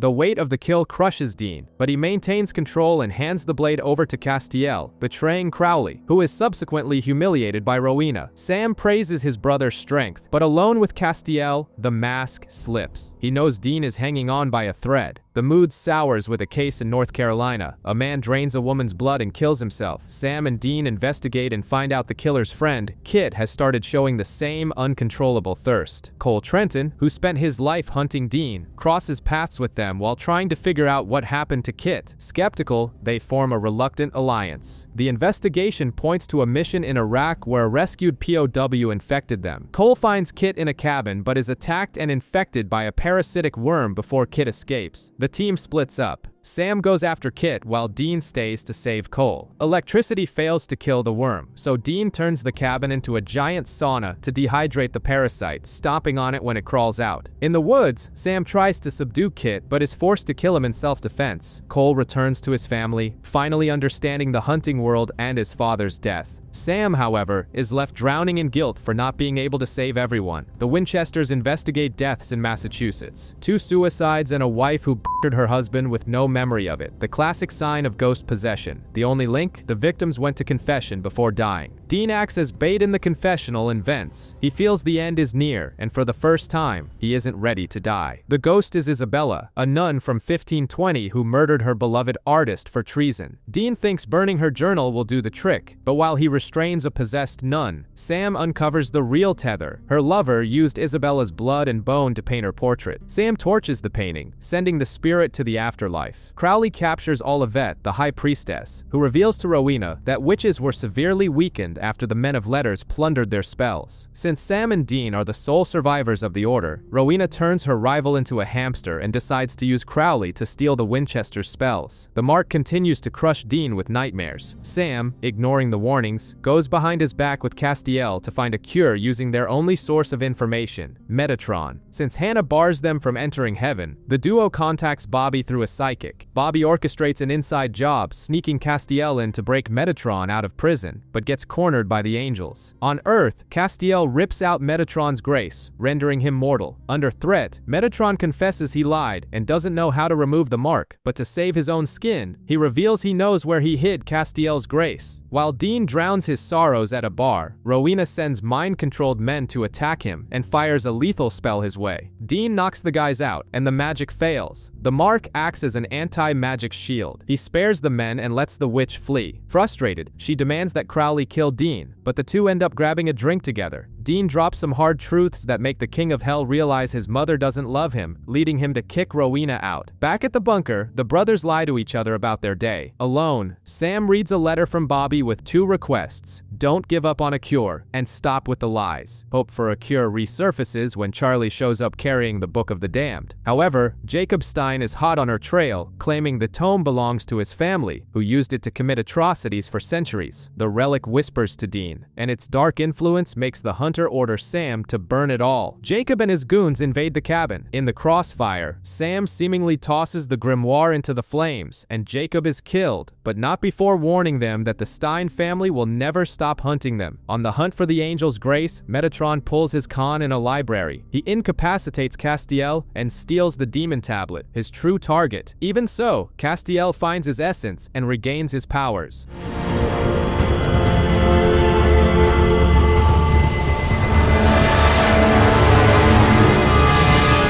Back at the bunker, Cass and Sam cover up Metatron's escape with the tablet. The web of lies grows. Sam deceived his brother and didn't actually burn the book. Desperate for a cure, he takes it to the only person capable of translating it, Rowena. Sam asks Rowena to translate the book in exchange for killing Crowley. The catch: she can't read it and needs a codex left by the witch Nadia, hidden by the Men of Letters in the Werther box, a safe that induces suicide. Sam tracks the box to St. Louis, and Dean forces his way onto the trip. They meet Susie, who lost her family to the box, and break into the house. Sam triggers the curse, trapping everyone in suicidal hallucinations, and Susie takes her own life. Sam, hallucinating Rowena, begins slitting his arm to spill blood and open the box. Dean is thrown back into an illusory purgatory, where Benny tries to talk him into killing himself. Dean sees through the illusion, kills the hallucination, wakes up, and stops Sam from bleeding to death. Dean cuts his own arm and completes the ritual, opening the box and retrieving the codex. Sam hands the material over to Rowena, chaining her up for safety. In Tulsa, Claire is knocked out while hunting for clues about her mother, prompting Castiel to call in the Winchesters. The investigation leads to Ronnie, who confesses to Dean that he sent Claire's mother to a faith healer named Peter Holloway. When they try to warn Holloway, the healer blinds and kills Ronnie. Sam tracks down the farm and leaves Dean, who is unstable due to the mark, behind with Claire. Castiel finds Amelia trapped in an illusion, having her soul drained. Sam is captured by Holloway, who is actually Tamiel, a Grigori, a corrupted class of angels that feed on human souls. Dean and Claire head out to rescue them. The battle is brutal. To protect her daughter, Amelia sacrifices herself. Driven by grief and rage, Claire grabs the angel blade and kills him. Amelia is reunited with Jimmy in heaven. Claire moves in with Jody Mills, forgiving Dean and Castiel, and Dean gives her a hunter's journal, marking her official entry into the family business. The Stein family wants the book back. Eldon ambushes Dean but is captured after Dean kills his henchman. Eldon reveals that the Steins have existed for millennia as the original Frankenstein family. They harvest and transplant organs to become superhuman and engineer historical disasters for profit. Eldon also mentions that the book cannot be destroyed, making Dean realize Sam's lie. The interrogation ends abruptly when Eldon rips off his own arm to escape. Meanwhile, Sam's crew translates the book. Fed up with Rowena, Charlie sneaks off to a motel. She cracks the code, but Eldon tracks her down. Over the phone, the Winchesters beg Charlie to hand over her notes, but she smashes her tablet to protect the information and emails the files to them instead. When they arrive, they find Charlie brutally murdered in the bathtub by Eldon, paying the ultimate price for Dean's cure. At Charlie's funeral, Sam tries to apologize, but Dean blames his brother. With the mark pulsing, Dean shuts down the rescue op and goes off alone to annihilate annihilate the Stein family. Charlie's email with the code reaches Sam. Rowena demands Crowley's death in exchange for the translation. Sam ambushes the King of Hell with a devil's trap and a spell, but Crowley's dark side awakens. He digs the bullet out and spares Sam, only to send a declaration of war to his mother. Dean storms the Stein estate, even strapped to a table for dissection. He warns them he can't die and proves it by ripping through his restraints, turning the mansion into a bloodbath as he wipes out the clan. Back at the bunker, Dean finds Eldon and shoots him in the head, executing the young Cyrus in cold blood as well. Castiel tries to stop him, warning him about the mark, but Dean beats the angel down. Stopping just short of killing Cass, he stabs a book right next to his head and warns him to stay away. Crushed by the guilt of causing another hunter's death and pushing past all limits, Dean summons Death, asking to be deleted from existence. Death reveals that the mark is the lock on the darkness, an ancient primordial force. If it's removed, the entity will be unleashed. Death offers to exile Dean far out in the universe, provided he kills Sam to stop him from trying to find him. Dean summons Sam and convinces him that their very existence is doing more harm than good. Sam accepts his fate, reminding Dean of his inherent goodness. At the final blow, Dean pulls back, swings the scythe, and strikes the Reaper himself, killing Death. Simultaneously, Rowena demands her freedom in exchange for curing the mark. Castiel and Crowley bring the ingredients, forcing her to sacrifice a loved one. Rowena casts the spell, and the mark vanishes from Dean's arm. Rowena curses Castiel with an attack dog spell to kill Crowley and escapes. The price for the cure is instantly collected. The darkness is unleashed.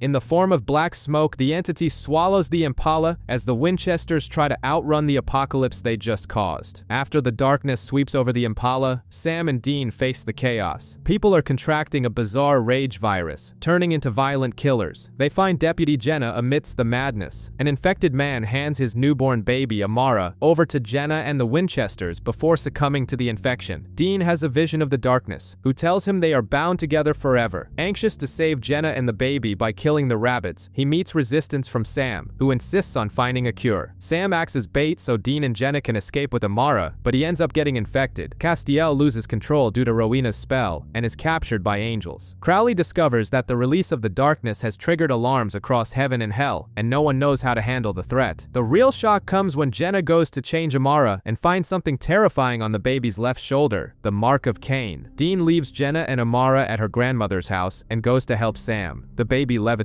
blocks, and the religious grandmother calls an exorcist. Ironically, Crowley shows up as a priest, immediately sensing the ancient darkness inside the child. Dean returns and confronts Crowley. Checking on the baby, Jenna comes downstairs soulless and kills the grandmother. Amara consumed her soul. Investigating, Dean sees the mark on the child and realizes the baby is the darkness. Rapidly, Amara grows into a little girl and vanishes. Later, Crowley finds her and feeds her human souls. Castiel is tortured by angels, and Hannah stages a rescue to spy on him. Due to Rowena's attack dog spell, Cass loses control and massacres the angels, and Hannah dies in the chaos. Infected, Sam is warned by a Reaper that the brothers will go to the empty when they die. Turning to the Bible, he uses holy oil and fire for purification. Cured, he saves the town and returns to the bunker with Dean, where they find Castiel on the floor begging for help. With Castiel losing his mind, the brothers hunt down Rowena to break the spell, and Metatron to understand the darkness. They track the witch, whose mystical Mega Coven scheme has failed. They confiscate the Codex, but she has hidden the Book of the Damned. Rowena exposes Sam's secret deal to kill Crowley, but Dean surprisingly doesn't make a big deal out of it. The attack dog spell has turned Castiel into a killing machine. Dean tracks him down in time to save an innocent woman, but takes a brutal beating before Rowena is forced to cure the angel, using the distraction to escape. The threat level is so high that angels and demons are drinking together in bars, panicking over their leaders in action. In Crowley's lair, the situation spirals out of control. Amara devours the demon's energy, grows, and becomes a teenager. For the first time, the King of Hell seems frightened by the monster he is feeding. Told from the perspective of the Impala, Sam and Dean investigate the death of a deputy. The mood is tense. Sam dreamed of a young John Winchester saying, "God helps those who help themselves," believing it to be divine support against the darkness. Dean is skeptical. In town, everything goes wrong.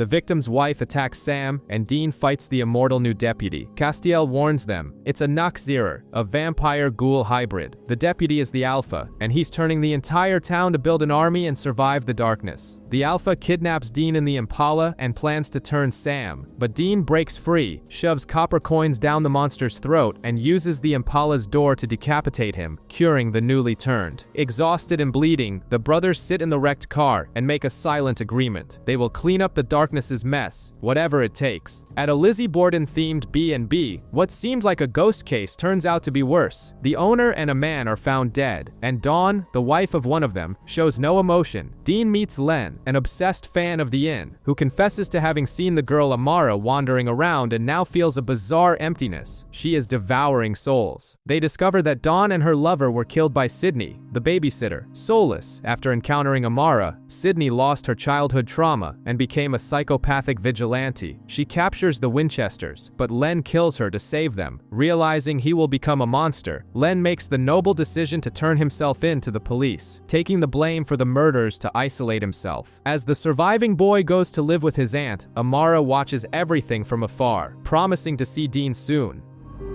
Bye, Dean. I'll see you soon.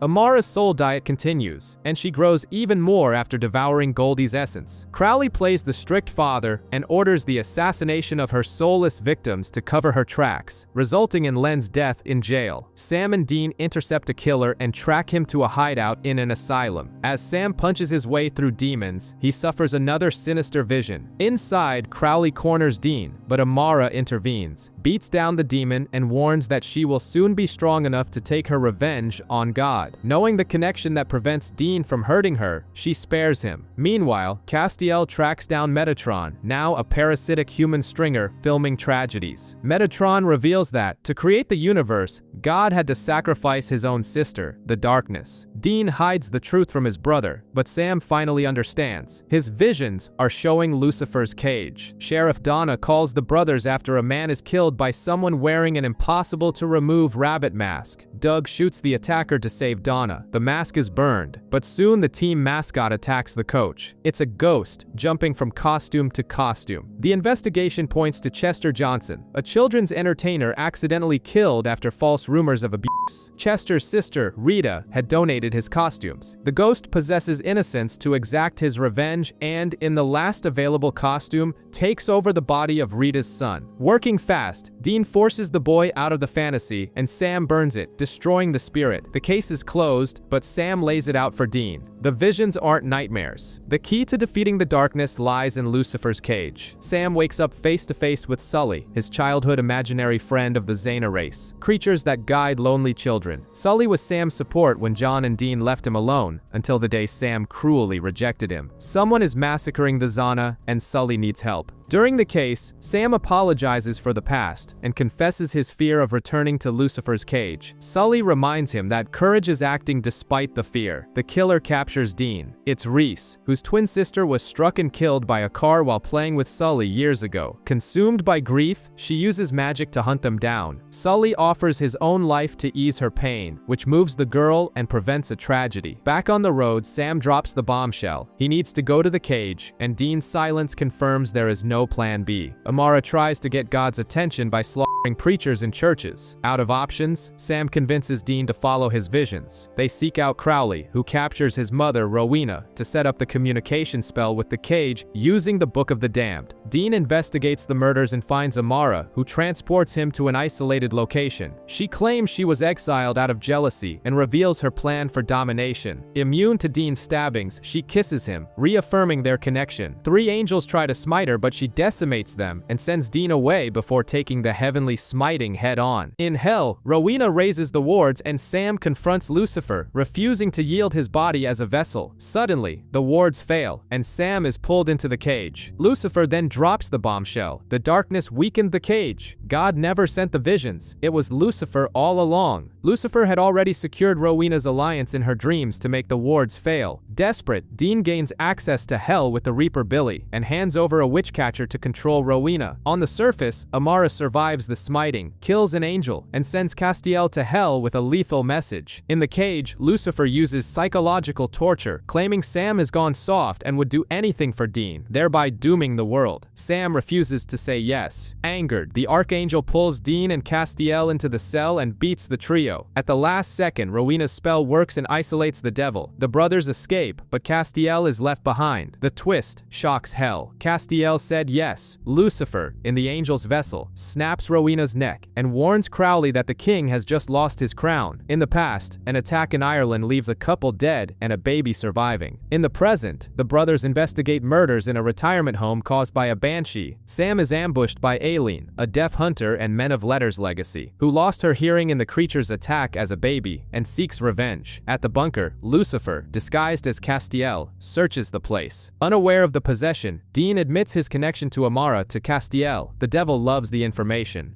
I've had 2 shots at Amara. I struck out both times. What are you talking about? At the retirement home, the banshee ignores the bait and attacks Dean. Resident Mildred and Aileen act fast and kill the monster together. Aileen hits the road to continue hunting. That night, Sam apologizes for not looking for Dean when he was in purgatory. Dean says he has already forgiven him, but stays awake, tormented by his thoughts and the darkness. The peace in Sheriff Jody Mills's home is shattered. Claire Novak is obsessed with hunting, while Alex fakes a normal life with her boyfriend Henry. Claire swears local disappearances are supernatural, and she's right when Alex's favorite teacher turns up dead. The investigation reveals that the janitor, Rich, and Henry himself are vampires. Rich knew Alex from her days as a bait girl. He tried to help her, but was turned, accidentally killing his wife. In an overly dramatic revenge plot, Rich turned Henry and staged the romance just to destroy Alex's new life. Rich kidnaps Jody and Claire. The Winchesters breach the hideout. Claire distracts Rich, and Dean decapitates him. Sam backs off and lets Alex and Claire deal with Henry. The near-death experience unites the family. Claire decides to be a hunter. Alex focuses on her studies, and both show their gratitude to Jody. A babysitter dies after an affair with her boss, Dan, and rises from the dead to murder him. Dan's wife, Melissa, had bought a spell to save her marriage from Sonia, a white witch who hates cheaters. Sonia gave her a lethal curse transferred by a kiss, which is now hunting Melissa. Dean saves the woman by taking the curse with a kiss. They track down Sonia and discover they are dealing with a Kareen, a creature that takes the form of the victim's deepest desire before killing them. Sam is captured by the witch. While in the basement, Dean is brutally attacked by the illusion of Amara. Melissa distracts Sonia just in time for Sam to kill the witch and stab the Kareen's hidden heart, saving Dean. Back at the hotel, Dean confesses the creature turned into Amara because he desires her, and he admits he's incapable of killing her. Sam promises to do the dirty work. In 1943, Delphine Seydoux flees with the Hand of God, an artifact capable of vaporizing Amara. In the present, Castiel, Lucifer, sends Dean to the sunken submarine from that era. Warding on the hull prevents the devil from entering. Dean finds Delphine during an attack by a Nazi destroyer. In the present, Sam tries to break the submarine's warding by offering his soul as power, but Castiel takes control momentarily, saves Sam, and exposes the possession. With no way out in the past, Delphine unleashes the Hand of God, destroying the ships. Lucifer pulls Dean back, tries to use the weapon, but discovers its power has been completely drained. Sam acts fast and banishes the devil. Dean refuses to believe that Castiel voluntarily accepted the possession and isolates himself to process the immense sacrifice of the crew in the ocean. At the funeral of one of their favorite pro wrestlers, the brothers discover another dead man marked with a bizarre symbol. A crossroads demon is stealing souls as a nest egg to survive the chaos of Amara and Lucifer. The enforcer is Gunnar Lawless, a wrestler whose deal is coming due. The demon corners the brothers and orders Gunnar to kill Dean. Knowing the weight of a demonic pact, Dean convinces the wrestler to rebel. Gunnar frees Dean, kills his boss, and has his soul's clock hit 0. In an act of pure respect, he asks them to leave so he can face the Hellhounds head-on. Meanwhile, Crowley escapes captivity and tries to retrieve the Rod of Aaron with a female demon, who soon reveals herself as Lucifer's spy. The devil appears. Crowley tries to use the artifact, but realizes it's already depleted. depleted. Out of options, Crowley flees. In Grand Rapids, a mother and daughter fall into a coma after a home renovation. Sam and Dean take the case and discover that Bobby and Rufus dealt with the same entity in the past. The narrative alternates between the two generations facing a soul eater, a creature that drags its victims into a nest outside of space and time. Rufus and Bobby had only sealed the creature, a seal that was broken during the renovation. Using the Men of Letters archives, Sam discovers they need to paint a blood sigil inside the nest. Dean goes in the present and Bobby in the past. Both of their empty bodies are possessed, forcing Sam and Rufus to fight their partners. They finish painting the sigil simultaneously, destroying the monster. The souls of Dean and Bobby briefly see each other before returning to their bodies.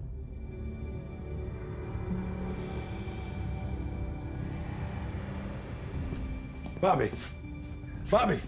The families wake up, and the brothers decide to wrap up another case Bobby had left pending. During a werewolf hunt, Sam gets shot. Corbin, one of the survivors, hides the fact that he was bitten. Knowing Dean would never abandon his brother, Corbin suffocates Sam to apparent death to force their escape. Devastated, Dean gets Corbin and his wife to the hospital, but in his despair, he intentionally overdoses to negotiate with the Reaper Billy. She warns him there's no deal to be made, and that Sam isn't even dead. A doctor injects Dean with adrenaline, resuscitating him. Sam's body had only gone into deep shock. Sam wakes up, eliminates the werewolves, and warns Dean of Corbin's transformation. At the hospital, Corbin turns into a wolf and attacks Dean, but Sam arrives in time to save him and kill the monster. Michelle is heartbroken. Maintaining the family's emotional repression, Dean blatantly lies to Sam about his suicide attempt. Crowley gets his hands on the horn of Joshua and calls the Winchesters to negotiate. He wants Lucifer back in the cage. Sam wants to use the weapon against Amara, and Dean wants to free Castiel. On Earth, Rowena heals Amara, but flees in terror after witnessing her deafening power against heaven. The trio sets a trap and tries to convince Castiel to expel Lucifer. The angel refuses, believing he must fight the darkness. Lucifer escapes the wards and goes after the brothers, while Crowley vanishes. Amara shows up in person, believing himself unbeatable. Lucifer uses the horn against her, which completely fails because he is a fallen angel. Amara captures the devil, spares the Winchesters, and decides to torture Lucifer to draw God's attention, leaving the Archangel's agonizing screams echoing inside the angel's vessel. In 1989, Maddie is kidnapped in the woods by a monster. In the present, Sam and Dean investigate bizarre chittering vibrations, discovering they are attacks by Bisan, cicada-like creatures that steal bodies every 27 years. Dean is saved by Caesar and Jesse, the hunter who lost his brother Matty in the 80s. The sheriff at the time had covered everything up to protect his own turned daughter. Dean and Caesar find the monster's burrow, burn the eggs, and break the creature's cycle. With the remains recovered, Jesse gives Matty a hunter's funeral. Seeing the couple's competence, Dean considers recruiting them for the war against Amara, but upon hearing that they just want to retire and live in peace, he backs off. For the first time, a Winchester lets other hunters have a happy ending. Metatron is now living on the streets until he is teleported to a bar with Chuck Shirley, who finally reveals himself to be God.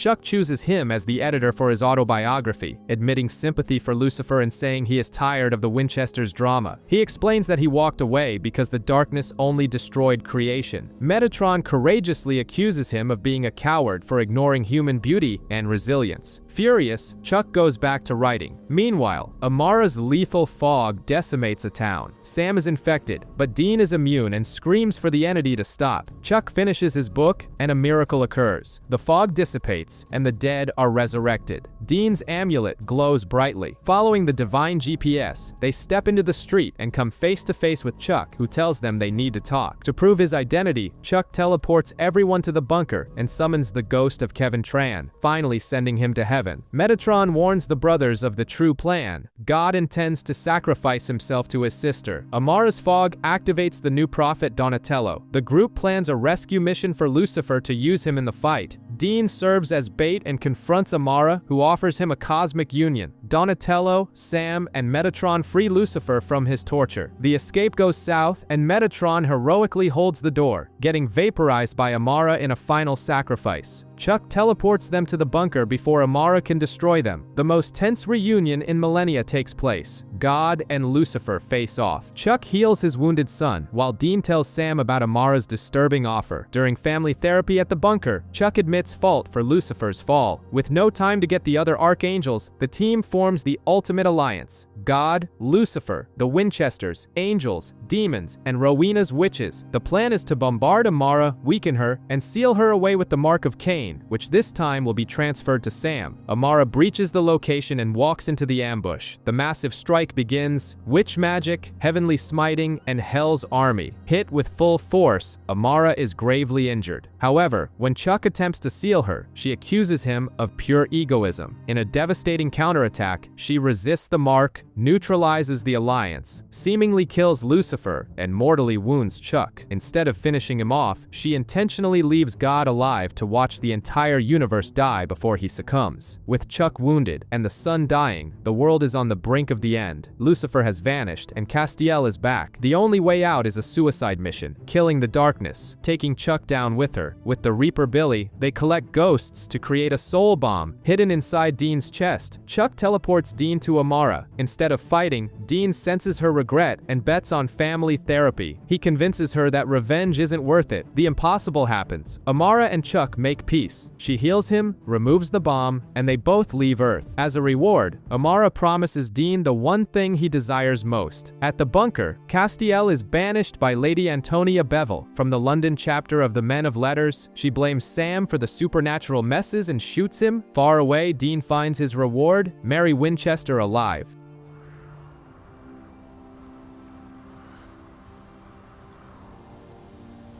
Mom?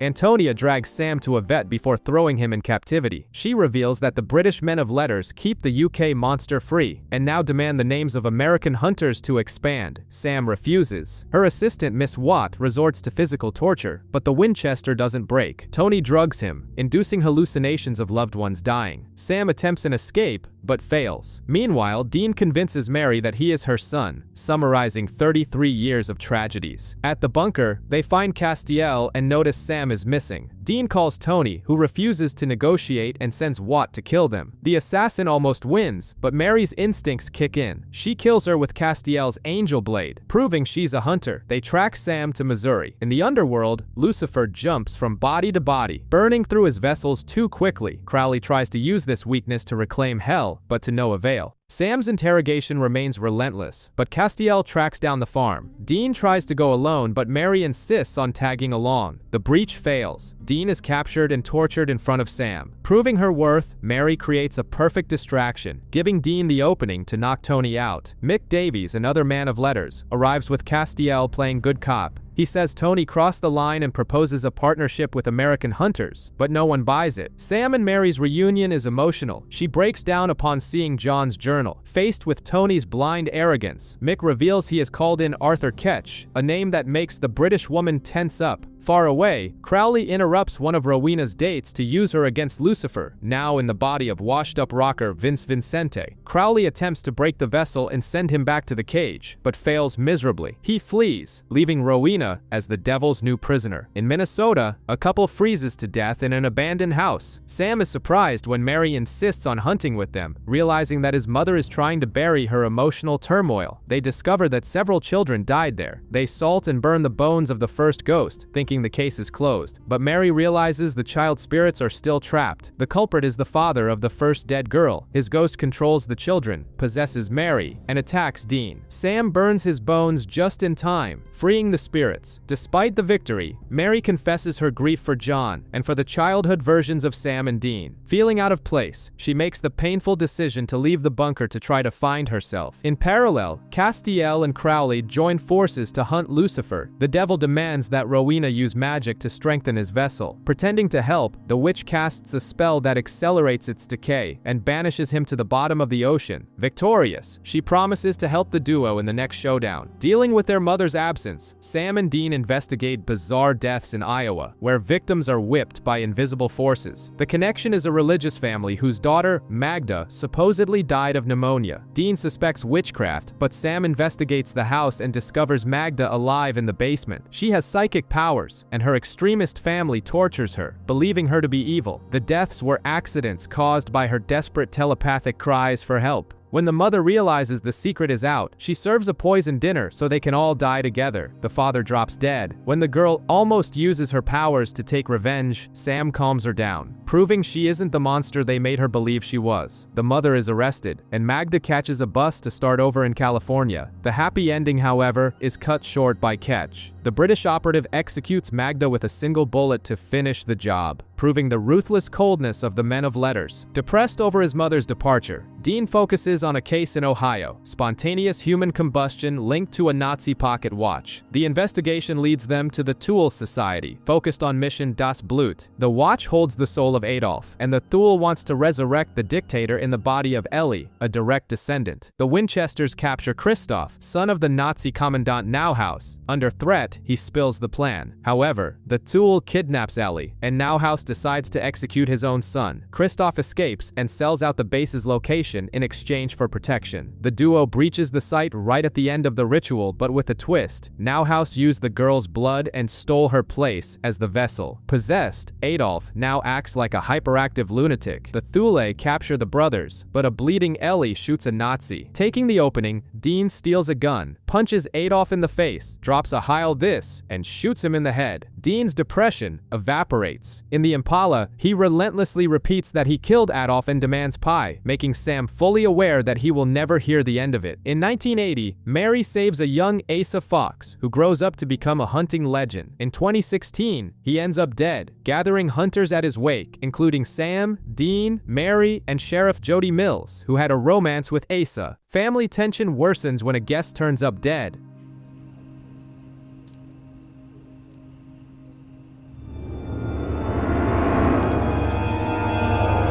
Asa loved that Jeep. The culprit is Jail, a demon Asa exorcised in 1997. To isolate its prey, Jail locks down the house and leaves Dean outside. Dean makes a deal with the Reaper Billy to get inside, taking on a debt. Inside, Jail kills another hunter, possesses Jody, and drops a bombshell. Asa's best friend Bucky accidentally killed him and blamed the demon to get away with it. The hunters unite and exorcise Jail. Bucky receives the worst sentence. Everyone will know the truth, and he will live in disgrace. The next morning, Billy comes to collect the debt, demanding Mary's life, arguing she no longer belongs in this world. Mary refuses the offer. Still not ready for the bunker, she at least agrees to have coffee with her sons. Two youths use a satanic ritual to bring Lucifer up from the bottom of the ocean, drawn by a fossil of his wing. The devil heals his vessel, Vince Vincente, and kills the kids, but not before stealing the idea of using fame to gather followers. Castiel and Crowley call in the brothers. The King of Hell discovers Vince has reunited his old band and is heading to Los Angeles. In the city, Lucifer convinces a fan to carve his name into her own chest. The trail leads the group to a secret show at Club Meteor. The escalation is lethal. Lucifer forces an executive to commit suicide and wipes out the band. When Castiel and Crowley try to intervene, he beats them easily, driven by pure sadism. Sam and Dean clear the dance floor with gunfire and try Enochian handcuffs, which the devil effortlessly breaks. With Vince's body decaying, Lucifer reveals he has no grand plan. He just wants to smash God's toys because he bailed on him again. He abandons the vessel and escapes, making it clear his next meat suit will be even bigger. Jumping between influential people, Lucifer takes possession of the President of the United States, Jefferson Rooney. Worse still, he impregnates the politician's aide and lover, Kelly Klein, creating a powerful Nephilim. The unlikely team of Sam, Dean, Castiel, Crowley, and Rowena jumps into action. Realizing he's being hunted, Lucifer sicks the Secret Service on the Winchesters, who are saved at the last second by Arthur Ketch. The Brit provides a device capable of expelling entities from their vessels. Crowley kidnaps Kelly, and after revealing the dark truth, they convince her to lure the president to a motel. The ambush crash is a success. Sam uses the device to rip Lucifer from the host, and Rowena casts a spell banishing him back to the cage. The victory is short-lived. The Secret Service storms the room, finds the president unconscious, and arrests the brothers for attempted assassination. To make matters worse, a terrified Kelly runs away, deciding to keep the devil's child. Isolated for 2 months in a secret government black site, Sam and Dean are found dead in their cells. But death is just a technicality. They revive, take down the guards, and escape through the woods, Rambo style. On the outside, Mary and Castiel have been frantically searching for the brothers, while monsters run wild. The rescue party arrives with Mary, Castiel, and the British men of letters, Mick and Ketch. The escape hits a snag with Billy. The prison deaths were a deal with the Reaper. In exchange for escaping, one Winchester must permanently die at midnight, or cosmic consequences will catch up to them. Driven by maternal instinct, Mary offers herself, but before the sacrifice, Castiel stabs Billy with an angel blade, killing her. Shocked, they hear the angel declare that the world cannot afford to lose any of them, whatever the cost. Meanwhile, Mick uses the rescue to try and recruit Mary, who has no idea the Brit ordered Ketch to exterminate all the black site survivors to leave no witnesses. The murder of the angel Benjamin reunites Castiel's old flight, including Mirabel and the arrogant Isham. The killer, Lily Sunder, quickly dispatches Mirabel. Castiel explains the hatred. In 1901, Lily married the angel Achabel and had a Nephilim daughter. The flight executed them under heaven's laws. When the Winchesters corner Lily, the truth comes out. The daughter was human. Lily, a scholar of Enochian magic, had summoned Ishim, who taught her secrets but developed a sick obsession. She only married Achabel for protection, and Ishim, acting like a rejected ex, used celestial laws to massacre her family. Dean stands up to Ishim, who proudly confirms everything and beats down the group. Castiel intervenes and kills his former comrade to save Lily.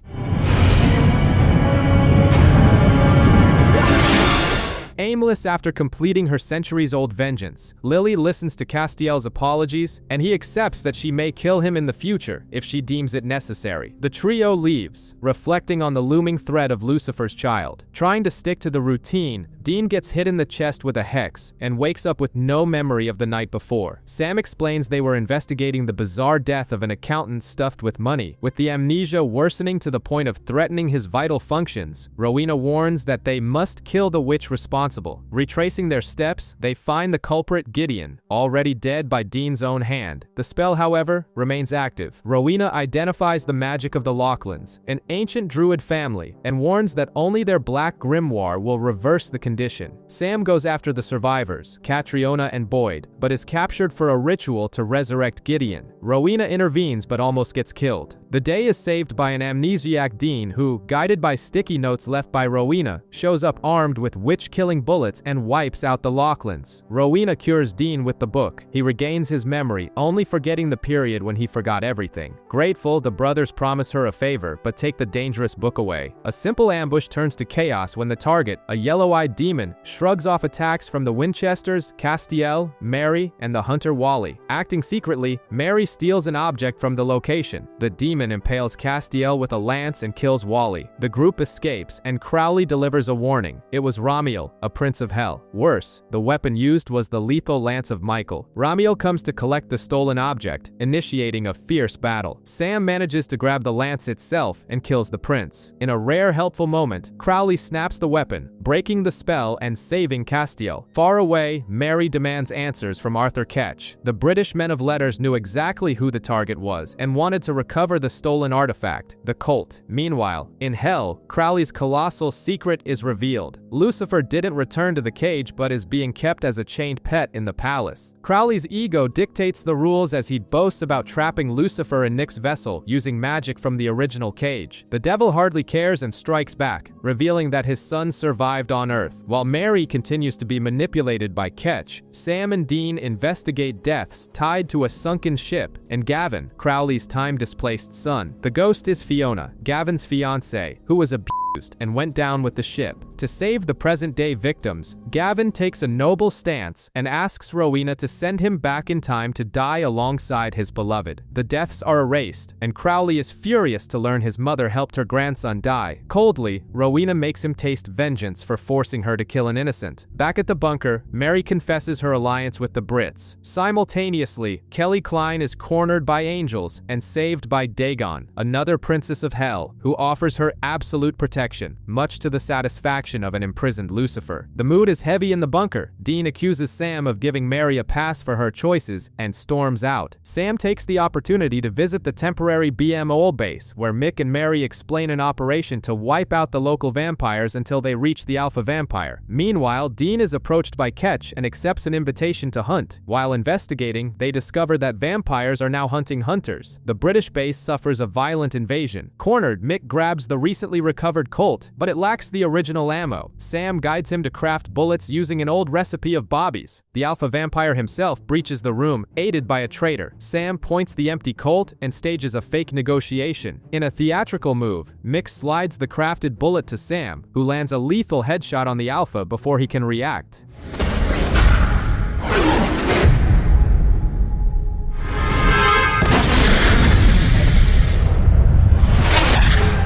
When Dean arrives, the relief of seeing his mother alive outweighs his anger. Impressed by the operation's lethality, Sam decides to join the British organization, now just needing to convince his brother. Living a double life, Sam drags Dean onto a hunt assigned by Mick. In Nebraska, a young man is killed by a hellhound, but neither he nor his surviving girlfriend sold their souls. Crowley shows up with bad news. It's Ramsey, an ancient beast that only answers to Lucifer. The invisible creature corners Sam and the girl inside the Impala.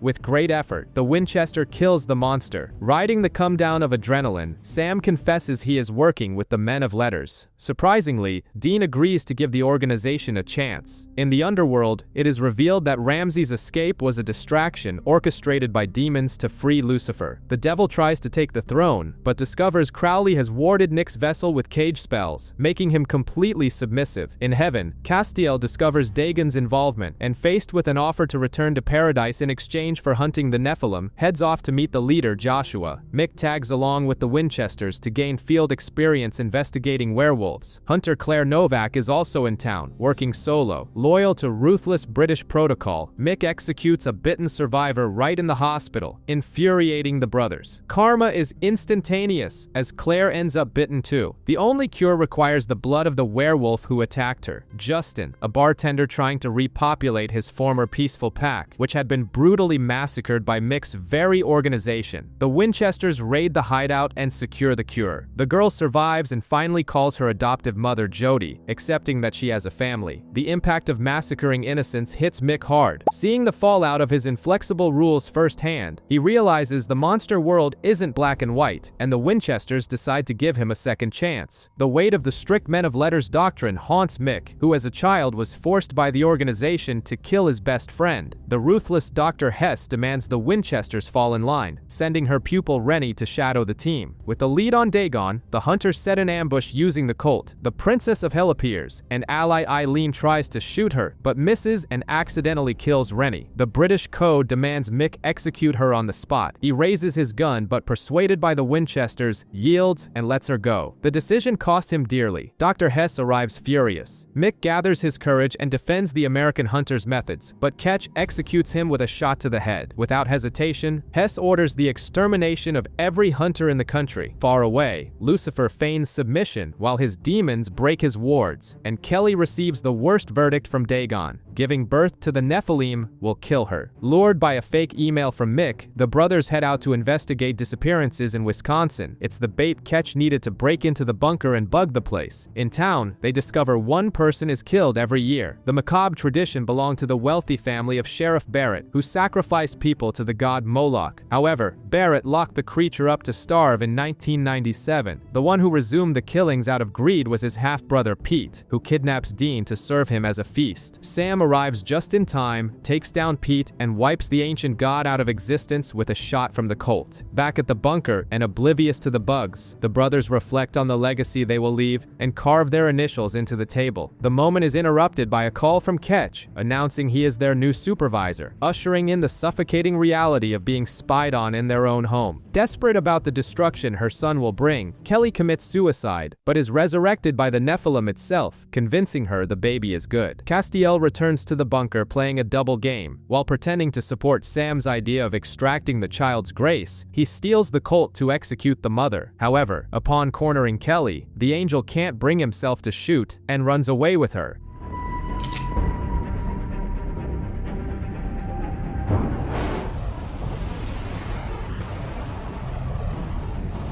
Under divine orders, the plan is now to take the pregnant woman to Heaven's sandbox portal. The Nephilim, choosing Castiel as its protector, sends him a vision of an ambush, and the prophecy is fulfilled. Dagon is waiting at the portal and executes the angel's leader. The Winchesters arrive to help, but get beaten down, and the cult is destroyed. The tables turn when the unborn baby transfers his absolute power to Castiel, who simply incinerates the Princess of Hell. Enlightened by this new power, Castiel tells the brothers the child must be born intact and leaves with Kelly, abandoning the Winchesters. Far from the celestial drama, the focus shifts to Rock River. Witch Tasha Baines is hunting a magical killer but gets stabbed. Her children, Alicia and Max, notice she's missing. Sensing something is wrong, Alicia calls Mary, but Sam and Dean answer and head out to help. At the hotel, they find Tasha apparently sound and cross paths with a man missing for months coming out of the cellar. Down there, they find a scene out of a nightmare. The bodies of the real Tasha, the receptionist, and the man, all with their hearts ripped out. The woman running the hotel is a witch sustained by a demonic pact who uses hearts to create perfect twig doll replicas. Wanting to retire, she blackmails Max into taking over her powers using Tasha's replica. The doll attacks Sam and Alicia. Dean acts fast and kills the witch, but the doll manages to murder Alicia. The tragedy breaks Max, who yields to the darkness and creates an identical replica of his sister, burning her real body. Meanwhile, Mary investigates the British Men of Letters compound. She finds Mick's corpse and dossiers on American hunters, but is captured by Lady Tony Bevel before she can warn her sons. Ketch isn't playing around and unleashes a hellhound that kills Aileen instantly. Meanwhile, Lady Tony Bevel heavily brainwashes Mary, drugging her and forcing the hunter to execute colleagues. The torture is so extreme that Mary begs for death. We also learn that Dr. Hess is in bed with Crowley, who provided the hellhound. Sam and Dean get the news of the deaths and a terrified letter from Aileen. They sweep the bunker, find a bug, and capture Tony, who mocks them, reveals the affair between Mary and Ketch, and takes credit for the recent kills. The victory is short-lived. Ketch storms the bunker with mercenaries. The brothers dispatch the goons, but Mary, completely compromised, frees the Brit. Ketch locks Sam, Dean, and Tony in the bunker, shutting off the air supply to slowly suffocate them. In Hell, Crowley tries to torture Lucifer into revealing his son's location, but the spell backfires. Lucifer takes control, stabs the King of Hell, and walks right out the front door. With oxygen running out in the bunker, Mary follows her hit list and attacks Jody Mills, but Jody and Alex turn the tables and tie her up. 2 days pass in the bunker. Out of options, Dean uses a grenade launcher to blow through the wall into the sewers and triggers the manual override. Free, they rush to South Dakota with Tony, who warns them the brainwashing is irreversible. Dean forces her to connect him to his mother's mind. Inside, the confrontation is brutal. Dean unloads years of trauma, but forgives her, breaking the mind control for good. Meanwhile, Sam steps up as a general and leads American hunters in a bloody assault on the British base, destroying the compound. Before Jody shoots Dr. Hess, the Brit drops the bomb that Lucifer has escaped. Back home, Dean wakes up to find Tony killed by Ketch. They throw down, but Mary wakes up just in time to deliver the final blow to Ketch. With the British threat eliminated, the family can breathe easy. The clock is ticking toward the Nephilim's birth. The Winchesters and Crowley, who survived the stabbing, search for biblical omens. Lucifer ties up loose ends, mercilessly killing Rowena so no one can send him back to the cage. While Castiel looks after Kelly, the baby's energy tears a hole in space-time. Castiel steps through the rift and lands in an alternate reality where the apocalypse was won.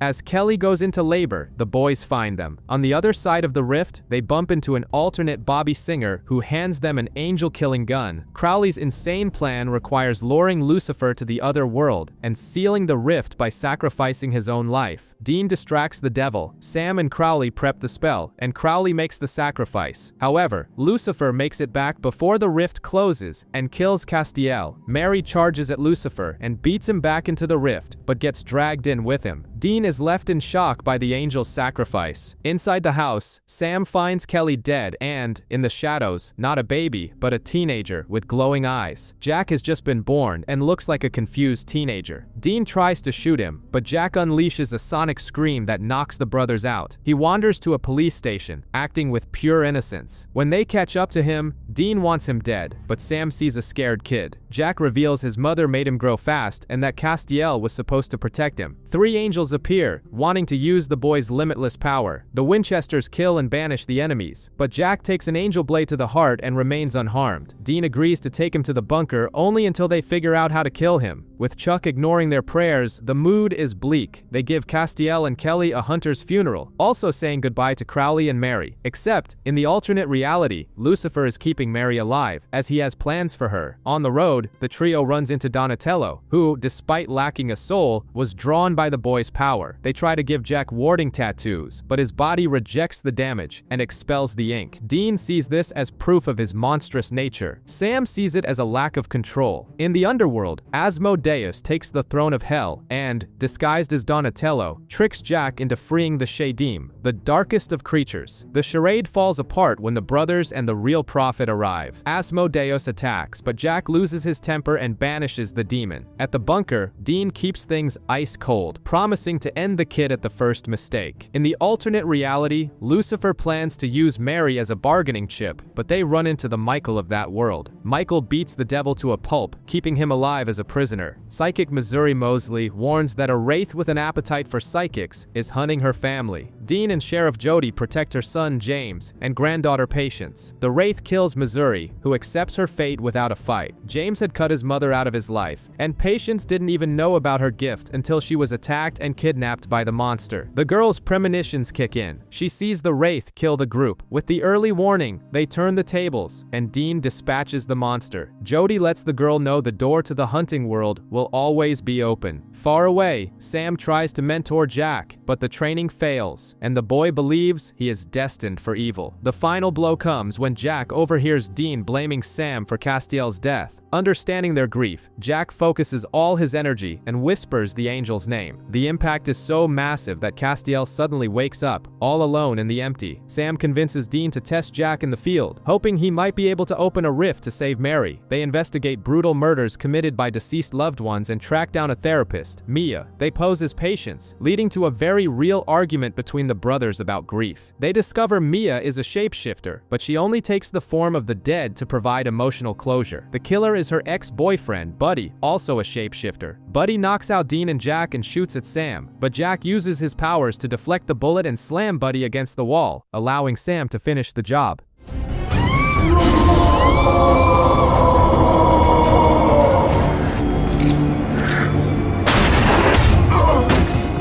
Mia assumes the form of Jack's mother to comfort him. Dean finally gives the kid some approval and confesses his own exhaustion to Sam. Concurrently, Castiel is in the empty. He awakens, breaking the rule of eternal slumber, and refuses to go back to sleep, annoying the cosmic entity so much that it kicks him back to Earth just to get some peace. A teenager dies in an abandoned asylum, and Sean survives muted by a terrifying plague doctor mask. Sam and Dean investigate. Dean acts with suicidal recklessness, hiding his exhaustion. They find out the former doctor used to lobotomize patients. Sean goes missing. At the asylum, Dean burns the cursed masks and destroys the doctor's spirit, but the ghosts of his victims remain trapped. To find them, Dean takes extreme measures and stops his own heart. In the spiritual plane, he discovers Sean was driven to suicide by the mask. An even bigger surprise awaits when the new death appears, Billy. She warns that the Winchesters have a cosmic role to play and are not allowed to die right now. Billy frees the ghosts and sends Dean back to his body. Upon waking, Dean confesses to Sam that he desperately needs a win, and that win comes walking toward them. Castiel is back. Jack finds a case in Dodge City. Dean embraces the Western aesthetic, going undercover as a Texas Ranger with Cass. Talking to the mortician Athena, they figure out the puzzle. They're dealing with a ghoul wearing the face of outlaw Dave Mather, who is robbing banks to pay for his girlfriend's college. They intercept the heist, but Jack misfires an energy blast and fatally strikes a security guard. The monster escapes, and the healing fails. The weight of taking an innocent life crushes Jack. Dean and Joe, the dead sheriff's uncle, corner Dave and blow the ghoul's head off. Joe pins the blame for the dead guard on the monster. Back at the bunker, even with everyone insisting it was an accident, Jack believes he is a ticking time bomb. He uses his powers and vanishes into thin air, abandoning his family to protect them. In the apocalyptic world, Michael siphons the original Lucifer's grace and opens a portal. Lucifer seizes the chance and escapes back to Earth, but completely depowered. The brothers capture a witch killer identical to Arthur Ketch, who swears he is his twin brother, Alexander. Dean doesn't buy it. Cass's meeting with the angel Duma goes south. The angels want Jack to mass-produce new celestial soldiers. Lucifer shows up, saves Cass, warns him about the alternate Michael, and suggests an alliance. But Asmodeus appears, declares himself king, and locks them both in a dungeon. Sam and Dean are attacked by demons and saved by the supposed twin, who admits to being Ketch, resurrected by Rowena's magic. He flees. Asmodeus keeps Cass and Lucifer imprisoned and mimics the angel's voice on the phone to fool the Winchesters. The final twist, Ketch is secretly working for Asmodeus. On the hunt for Jack, the brothers encounter the demon Barthamus, who has a Nephilim tracking spell and proposes a trade. They must help him rob Luther Shrike's vault, which can only be opened by someone who has been to hell. Dean is the key. They break into the estate, Luther kills a henchman, and they discover the other helper, Alice, is a human forced to work due to a crossroads deal. Upon opening the chest, they find Barthamus's human bones, kept as collateral after the demon broke a deal with Luther. Barthamus appears, murders Luther, and demands the bones. The Winchesters refuse. Alice burns the bones, killing the demon, but the spell turns to ashes with him. They lose the Nephilim's trail, but walk away with their heads held high for freeing the girl. Jack seeks out the dreamwalker Derek Swan to peek into the alternate reality. When Derek is found dead, the brothers chase after Jack, who breaks into a facility to recruit Kaya, another dreamwalker. Jack is innocent. He only wants to use her gift to focus the portal's power and save Mary. Angels attack to kidnap the boy. Running out of patience, Dean points his gun and forces Kaya to use her powers. The combined energy disintegrates their enemies and opens the rift. But Kaya's terror of a bad place interferes with the spell and scatters everyone. Kaya lands on Earth. Jack arrives in the apocalypse world next to Mary, and the Winchesters end up trapped in the bad place. Patience Turner has a deadly premonition and leaves to warn Jody of the impending disaster. Claire receives a call from Jody about the brothers' disappearance. In the bad place, Sam and Dean are ambushed by a hooded figure to be used as chow for a giant monster. A rescue squad is formed with Jody, Alex, Claire, and Kaya, but Patience warns she had a vision of Claire being impaled. With Donna holding the fort, Claire and Kaya step through the rift. They pull the Winchesters out, but the cost is devastating. The hooded figure attacks, and Kaya throws herself in front of Claire, getting impaled in her place and twisting the prophecy.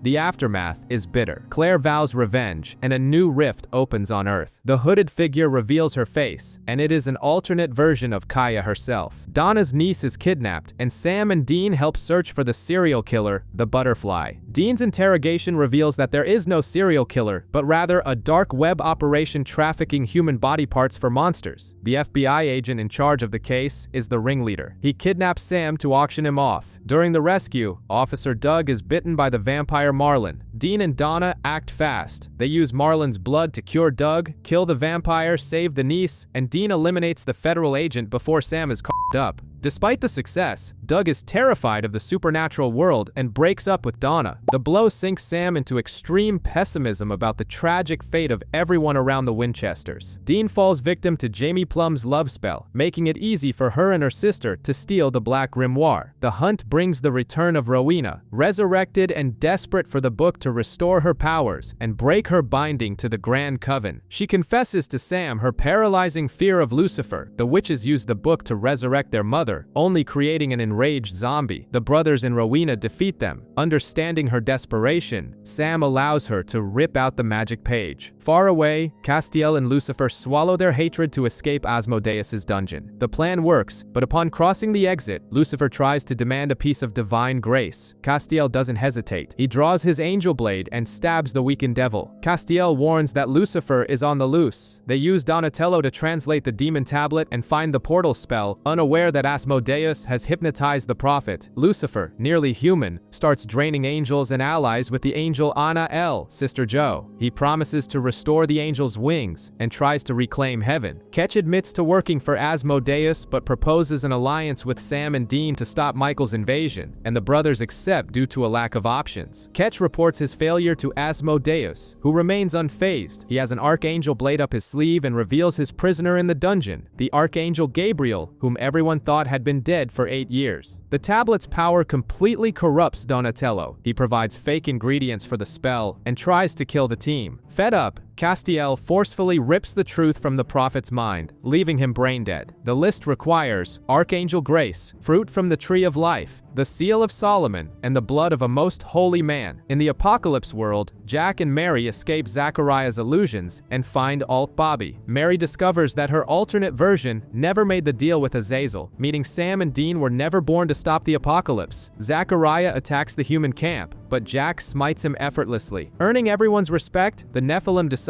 he is going to kill Michael. Needing the blood of a saint, the brothers dive into the relic black market and run into mobster Scarpati and Father Luca Camilleri, who wants to recover the stolen skull of St. Peter from his church. Sam infiltrates the item's auction, which ends in a bloody shootout. They discover the mercenaries never had saint's blood, but the solution was right in front of them. The Pope had granted Luca the title of Most Holy Man for his good works. The priest donates his blood and returns home with the skull, and Dean feels a rare spark of hope. I have faith.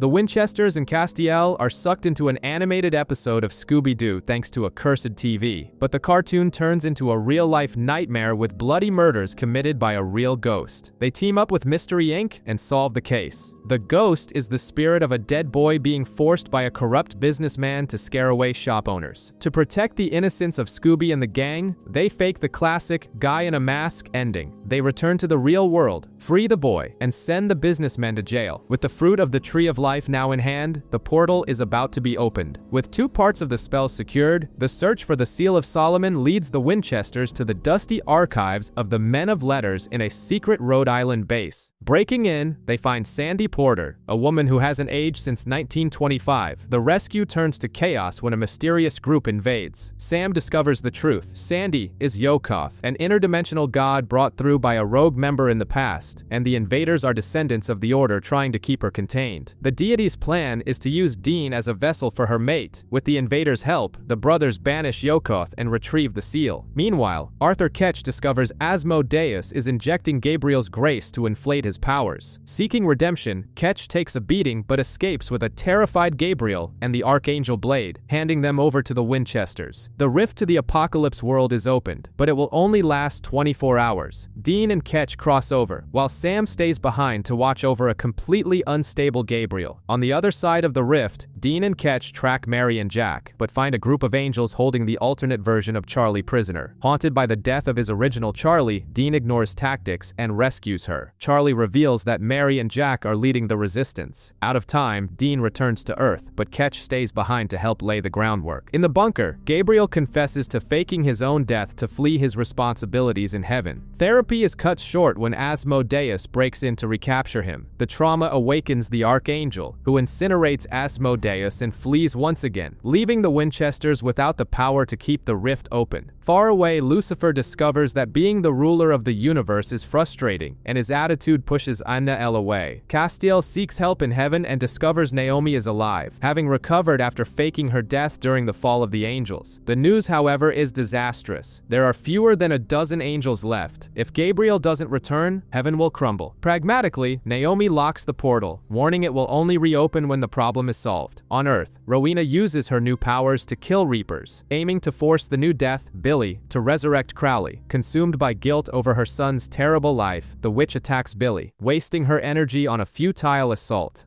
Billy doesn't flinch and makes it clear Crowley isn't coming back. Seeing Rowena's vulnerability, the brothers welcome her to the team, and we discover the cruel irony of the witch's fate. She will inevitably die at Sam's hands. In the Apocalypse world, the Resistance's victories inflate Jack's ego. They raid Michael's fortress and find only Kevin Tran. He reveals he perfected the spell for Michael to invade Earth and, acting as a suicide bomber, detonates his own body. Jack and Mary survive, but the boy's confidence is shattered, exactly as Michael planned. Back in our world, Gabriel asks the Winchesters for help to get revenge on Loki and his sons, who sold him to Asmodeus. The brothers agree in exchange for some grace for the rift. After eliminating the sons, Gabriel confronts Loki, who blames him for Odin's death at Lucifer's hands. Gabriel kills Loki and commits to helping the hunters. While waiting for the grace to recharge, Dean suffocates Sam with his overprotectiveness, forcing his brother to face this panic head-on. Without enough grace, Sam devises an extremely dangerous plan: capture Lucifer and use him as an infinite battery for the rift. With Gabriel and Rowena, they chain up the devil and cross the portal. The problem is, Lucifer overhears that his son is also there. He breaks the chains, dives into the rift, and leaves Rowena alone to hold the doorway open. Red, you shouldn't have made me mad.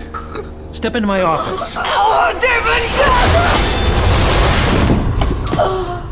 In the war zone, the group saves refugees, including Maggie, from feral vampires. The trek to the camp is a nightmare, and Sam, falling behind in the dark, is brutally killed. Dean arrives completely devastated at the ruins of Dayton, finally finding Mary and Jack. The morning is short-lived. In the cold tunnel, Sam is resurrected by Lucifer. The devil demands help getting close to Jack in exchange for his strength against Michael. With no cards left to play, Sam swallows his rage and walks into the camp with the devil in tow. Ignoring Sam and Dean's furious protests, Jack gives Lucifer a chance, and the two begin forging a dangerous bond. With only 31 hours left before the rift closes, the rebels and Bobby Singer vote to evacuate everyone to Earth. Before the exodus, Ketch and Charlie fall into an angel trap led by an evil Castiel. The team raids the location, saves the duo, and our Castiel takes out his evil counterpart. The mass evacuation begins, but Michael appears, easily defeats Lucifer, and kills Gabriel. Seizing the opportunity, Sam shoves Lucifer back and abandons him, crossing the rift last. While everyone celebrates in the bunker, the worst-case scenario comes true. Lucifer and Michael form an alliance to reopen the portal. Refugee Maggie is murdered in the bunker. Soon after, Lucifer resurfaces and tries to convince Jack to leave Earth. The boy demands his father resurrect Maggie, but the plan falls apart when she returns and points to Lucifer as her killer. To make matters worse, Michael invades the bunker, wrecking everything. Sam, Dean, and Castiel take a severe beating, and Sam calls out to Jack. The boy arrives and beats down Michael, but Lucifer, realizing he's lost his son's loyalty, steals Jack's grace, leaving him human, and teleports to a church with Jack and Sam. To save his family, Dean makes a deal and becomes Michael's vessel, maintaining control to face Lucifer. Supercharged, Dean fights an epic battle and kills Lucifer. The betrayal is immediate. Michael breaks the deal, takes full control of Dean's body, and vanishes. Weeks pass, and Michael now parades around the world in Dean's body, probing human desires and recruiting vampires. In the bunker, Jack discovers the hard way that being human hurts, suffering through training with Bobby. Sam has taken the lead of a massive hunter network. He discovers that Nick, Lucifer's old vessel, survived, but Nick only knows that Michael plans to do it right this time. Meanwhile, Castiel falls into an ambush set by Kip, a demon who wants to use him as leverage to force Sam to declare him the new king of hell. Sam arrives with backup, brutally kills Kip in front of everyone, and decrees that the era of the kings of hell is over. Terrified, the demons flee from the new Sam Winchester. Without his powers, Jack visits his maternal grandparents, but lacks the courage to reveal that Kelly is dead. Meanwhile, Nick sinks into darkness. Acting more and more like Lucifer, he goes after answers about his family's murder. He finds his old neighbor and witness, Artie, and kills him with a hammer, recreating his own family's brutal murder. On the front lines, Michael plays mad scientist, using angel grace to enhance monsters. He strikes a deal with werewolves to build an army and wipe out humanity. The silver-immune werewolves ambush Sam, Bobby, and Mary, forcing them to resort to classic decapitation. Amidst the carnage, Dean appears, confused, with massive news. Michael has abandoned his body. To understand why the Archangel gave up his vessel, Castiel searches Dean's mind. There, he sees Michael being attacked by a figure armed with the spear that killed Kaya in the Bad Place. The clue crosses paths with Jody Mills's investigation, leading the Winchesters to capture Kaya's doppelganger. Michael's Kyle's enhanced vampires storm the location, but Kaya saves the group with the spear and flees.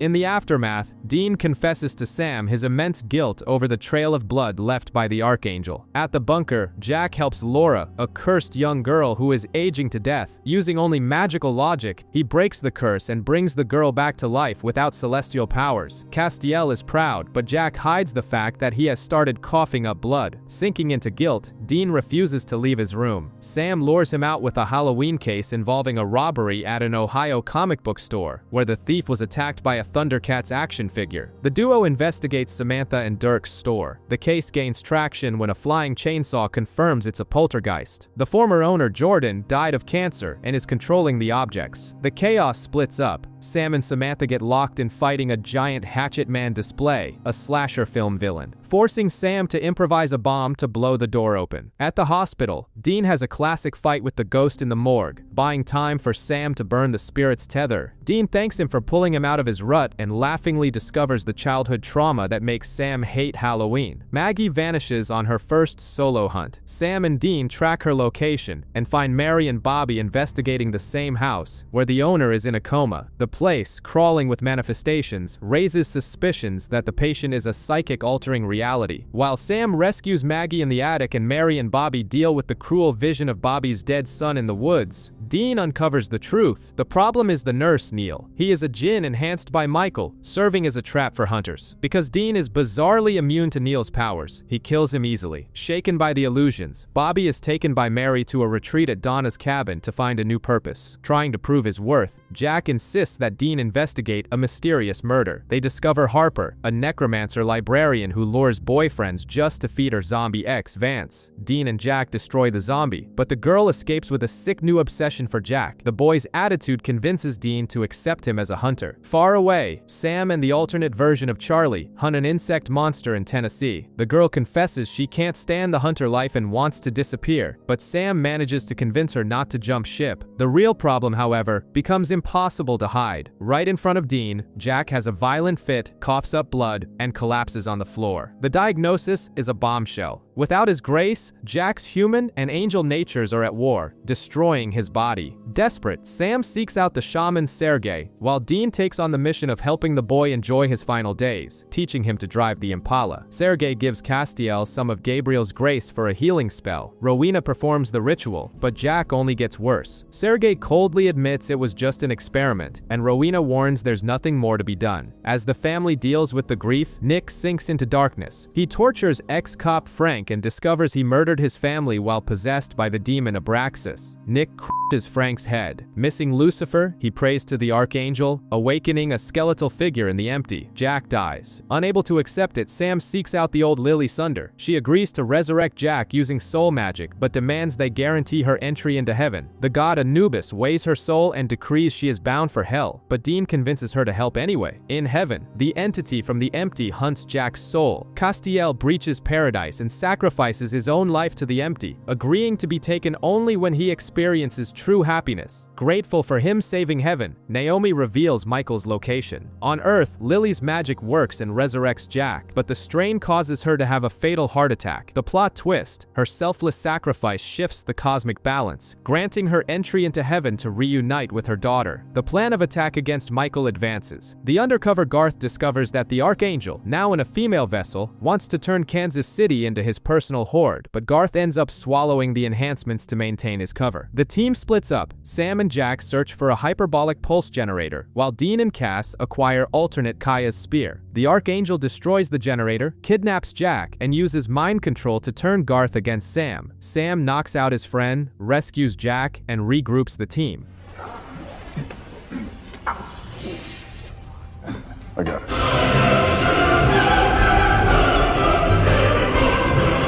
Dean is a second away from landing the perfect strike with the spear, but the trap springs. Michael abandons the woman, repossesses Dean, and shatters the spear. With the protagonist overpowered, the Archangel gives his army the green light to attack. The immediate counterattack allows Sam, Cass, and Jack to handcuff Michael, and they are teleported to the bunker by Billy. Death. With no time to breathe, Maggie warns that the Horde is marching on the bunker. Sam and Castiel use the Men of Letters equipment to hack into Dean's mind. They wake him from a perfect illusion, and knowing that expelling Michael would kill Dean, lock the Archangel in a mental solitary confinement. Meanwhile, Jack burns away a piece of his own soul to obliterate the invaders. With Michael isolated, the army retreats. The relief is short-lived. Billy warns Dean that out of all possible futures, Michael escapes and destroys the world in every single one except one. She hands him a book containing the only terrible way out. Focused on Billy's solution, Dean sneaks off to build a Milak box. Mary is kidnapped by Nick, who forces her to take him to the puzzle box, trapping the demon Abraxas. Sam, Dean, and Donna arrive right as the seal is broken. The demon confesses he killed the family on Lucifer's orders. Nick kills him and is handcuffed by Donna, showing absolutely no remorse. Sam agonizes over failing to save Nick from himself. The real gut punch comes when Dean reveals what he'd built, a special coffin meant to permanently contain an Archangel. His plan is to lock himself inside it with Michael and be dropped into the ocean for eternity. Devastated, Sam agrees to help. Nick escapes and ignores his own wife's ghost, keeping her tethered to this world due to his obsession with Lucifer. To take his mind off the coffin, Sam focuses on a double homicide in Iowa caused by Tony Alvarez, a defective prophet. The prophet line is broken because Donatello is in a vegetative state trying to rebuild his own mind, which causes distortions. Tony ends up killing himself. To fix the system, Castiel wakes Donatello up. He still has no soul, but he's no longer corrupted. With this victory in hand, Sam and Castiel finally convince Dean to accept the coffin at the bottom of the ocean only as a last resort contingency plan. The brothers confiscate a Chinese pearl capable of granting the heart's greatest desire. Dean tries to use it to wipe Michael from his mind, but his deepest desire ends up summoning John Winchester straight from the year 2003. The emotional reunion exacts a heavy toll, triggering a massive butterfly effect. Sam becomes a hotshot lawyer, Dean a serial killer, and Castiel the old robotic soldier of heaven. The original versions of Castiel and Zachariah come down to investigate the alteration, ending with Sam killing Zachariah and banishing Cass. Seeing the temporal chaos, the family recognizes the harsh truth. After a heartbreaking goodbye, they destroy the pearl, sending John back and restoring normal reality. In New Mexico, Noah Ophis prepares the dinner. He is a Gorgon, a monster that can see the future and paralyzes with a kiss. The team, Sam, Dean, Castiel, Jack, and Rowena, is on his trail. The tension is high. Jack is slowly dying without his grace, and Dean is using all his strength to keep the Archangel Michael locked in his mind. When they corner Noah, the Gorgon takes down the Winchesters, but he doesn't foresee Jack, who is immune to clairvoyance because he isn't purely human. Jack decapitates the monster. Back at the bunker, Dean's ticking time bomb hits zero, and Michael escapes in a bloodbath. The Archangel slaughters hunters, including Maggie, and forces Rowena to accept him as her vessel. Dominating the witch, Michael begins to torture and break the heroes from the inside. That's when Jack steps up, rushing off the attacks. He grabs Michael's head, exorcises him from Rowena's body, incinerates the villain's essence, and absorbs all of his grace. Jack opens his wings, declaring he is himself again, but the sheer level of power he just swallowed leaves a heavy tension in the air. I am a Winchester! Jack, no! I'm me again. Dean is worried about what's left of Jack's soul after the boy absorbed an Archangel's grace. To assess the damage, he takes the kid to Donatello, the prophet who gets by just fine without a soul. Meanwhile, Sam and Castiel investigate a town where a man's head exploded. The place looks straight out of the 1950s, with extreme morality and a perfect illusion. The mind control is so strong that Sam falls under the spell and takes the dead man's place. Luckily, angels are immune. Castiel discovers that the mayor has psychic powers and is forcing his fantasy of perfection onto the town. The angel breaks the control and turns the tables, trapping the mayor forever inside his own mind. Far away, Donatello gives Jack some practical advice. Without a moral compass, just act like Sam and Dean Dean would. Jack seems to get it. However, when left alone, he kills the snake rescued from the Gorgon, believing he's doing it a favor by sending it to the afterlife to reunite with its owner. The advice clearly didn't work as intended. Duty calls in Iowa with the disappearance and attack on dozens of people. Sam and Dean leave Jack safe at the bunker while they try to figure out what's going on in the kid's head. The monster is a Kahonta, cursed by cannibalism. Alongside the local sheriff, the Winchesters track the creature, kill the monster, and save the cop's son in a classic day of hunting. But the real problem is at the bunker. Bored, Jack befriends some local teens who already know about the supernatural after surviving John Wayne Gacy's ghost. To impress them, Jack does some tricks with an angel blade and accidentally stabs Stacy. Even though he heals the girl in a second, sheer terror overtakes the teens, and they run away. When Sam and Dean return and confess they left him home out of pure love and concern, Jack has the chance to ask for help. Instead, he lies with terrifying coldness, claiming his day was completely normal. Things are spiraling out of control, and the Winchesters don't even suspect a thing. Embracing his psychopathic side, Nick kidnaps Donatello and claims to have poisoned him to manipulate Sam and Dean. But Jack uncovers the truth. There is no poison. Nick injected the Prophet with angelic grace, turning him into an antenna to contact Lucifer directly in the empty. The plan is pure chaos. Nick wounds Sam, escapes, and starts a ritual with Jack's blood to resurrect the devil. Dean manages to save Donatello, but the portal opens, and Lucifer steps onto Earth. The devil faces his son, and Jack, pulling no punches, banishes him back to the empty in the blink of an eye, giving Nick a brutal, merciless end. While the carnage unfolds, Castiel and Anna-El try in vain to contact God to fix Jack's soul. Castiel accepts that the soul is gone and decides to tell the Winchesters, but the true nightmare happens away from everyone. Jack heals Sam, but Mary realizes something is very wrong with the boy. When she confronts him, the lack of a soul exacts the highest price. Jack snaps, yells at her, and suddenly, silence reigns. The screen fades to black with Jack's voice desperately calling out for Mary. The bunker is empty. Sam and Dean find only their mother's phone and launch a frantic global search. Isolated in a cabin, Jack is haunted by a hallucination of Lucifer acting as his conscience. Slowly, the worst truth comes to light.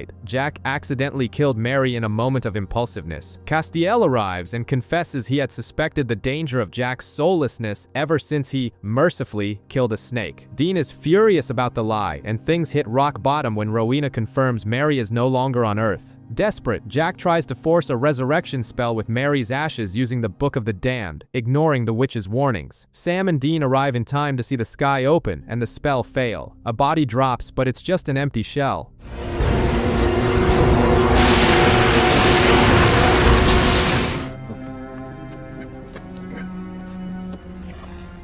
Meanwhile, Castiel goes up to heaven and finds out through Duma that Mary died instantly and painlessly, now resting beside John Winchester. Knowing she has found peace, Sam, Dean, and Castiel gather in the woods for a painful hunter's funeral, watching the pyre burn as they deal with the shattering of their family. In the grieving bunker, hunters pay their respects to Mary. Dean breaks down in the woods, while Bobby sees everything coldly. Without a soul, Jack is nothing but Lucifer's blood and must be hunted down. Haunted by Lucifer in his own mind, Jack becomes an easy target for the angel Duma. She convinces him to lead a new plan, taking over heaven with ruthless rules. Throwing morality out the window, Jack turns an atheist into a pillar of salt and fills a pastor with worms to forcibly recruit angels. Castiel uncovers the manipulation, goes up to heaven, and ruthlessly eliminates Duma. On Earth, Sam and Dean decide to lure Jack in order to lock him in the impenetrable Melak box, lying that it's just a temporary security measure. Jack trusts his family and gets in the box. However, in the pitch black, Lucifer's illusion taunts him with the betrayal. Consumed by rage at being tricked and locked up, Jack's eyes glow gold. The indestructible prison explodes into pieces, and he rises from the dust, proving that trying to cage a nearly divine being was never a smart move. On the run, Jack casts a global mind control spell, forcing everyone on the planet to only tell the truth, creating absolute chaos. To undo the damage, God himself, Chuck, shows up. He neutralizes the magic and warns that Jack is a threat that needs to be eliminated, handing Sam and Dean a gun capable of killing the boy. The cruel catch? The gun also kills whoever pulls the trigger. Dean tracks Jack to a cemetery. Broken, the kid begs for death, but Dean realizes he still loves the boy and can't pull the trigger. Enraged by the refusal, Chuck throws a tantrum and reveals that the Winchesters' lives have always been nothing but his own personal entertainment. Since they didn't follow the script, God snaps his fingers and smites Jack. Sam tries to shoot the creator, but it's useless. While Jack wakes up in the empty face-to-face with the Shadow and Billy, Chuck decides to cancel the show on Earth. He plunges the world into darkness, blows open the doors of hell, and suddenly, Sam, Dean, and Castiel find themselves surrounded by a zombie army. Cornered in a mausoleum by zombies, the trio survives when Jack's corpse stands up, possessed by the demon Belphegor. He expels the surrounding souls and offers an alliance that the Winchesters accept out of sheer desperation. The group heads to Harlan, Kansas, which has become a haven for legends like the Woman in White and Bloody Mary. As they evacuate the town, Belphegor raises a mystical ward that traps the ghosts. The demon reveals the gravity of the situation. Chuck released billions of souls and blew open Lucifer's cage, also letting loose the dangerous Michael from the Apocalypse world. Amidst this, Castiel tries to heal the gunshot wound Sam took from Chuck, but an unknown energy blocks his powers. With the authorities about to arrive, Sam sees a silver lining in the tragedy. Chuck abandoned them. If they can stop the end of the world, they will finally be free to write their own story. The ward in Harlan begins to crack, with rebellious ghosts led by Jack the Ripper. To contain the disaster, Rowena shows up preparing a permanent containment spell. Arthur Ketch also appears, revealing he was hired to assassinate Belphegor. But the biggest shock is seeing Kevin Tran floating around. Chuck blatantly lied, and instead of heaven, he tossed the kid into hell. The team sucks the immediate ghost into a magical crystal, but the Band-Aid fix isn't enough, as souls keep pouring out. Unable to enter heaven, Kevin decides to wander Earth as a ghost to avoid returning to the torture of the pit.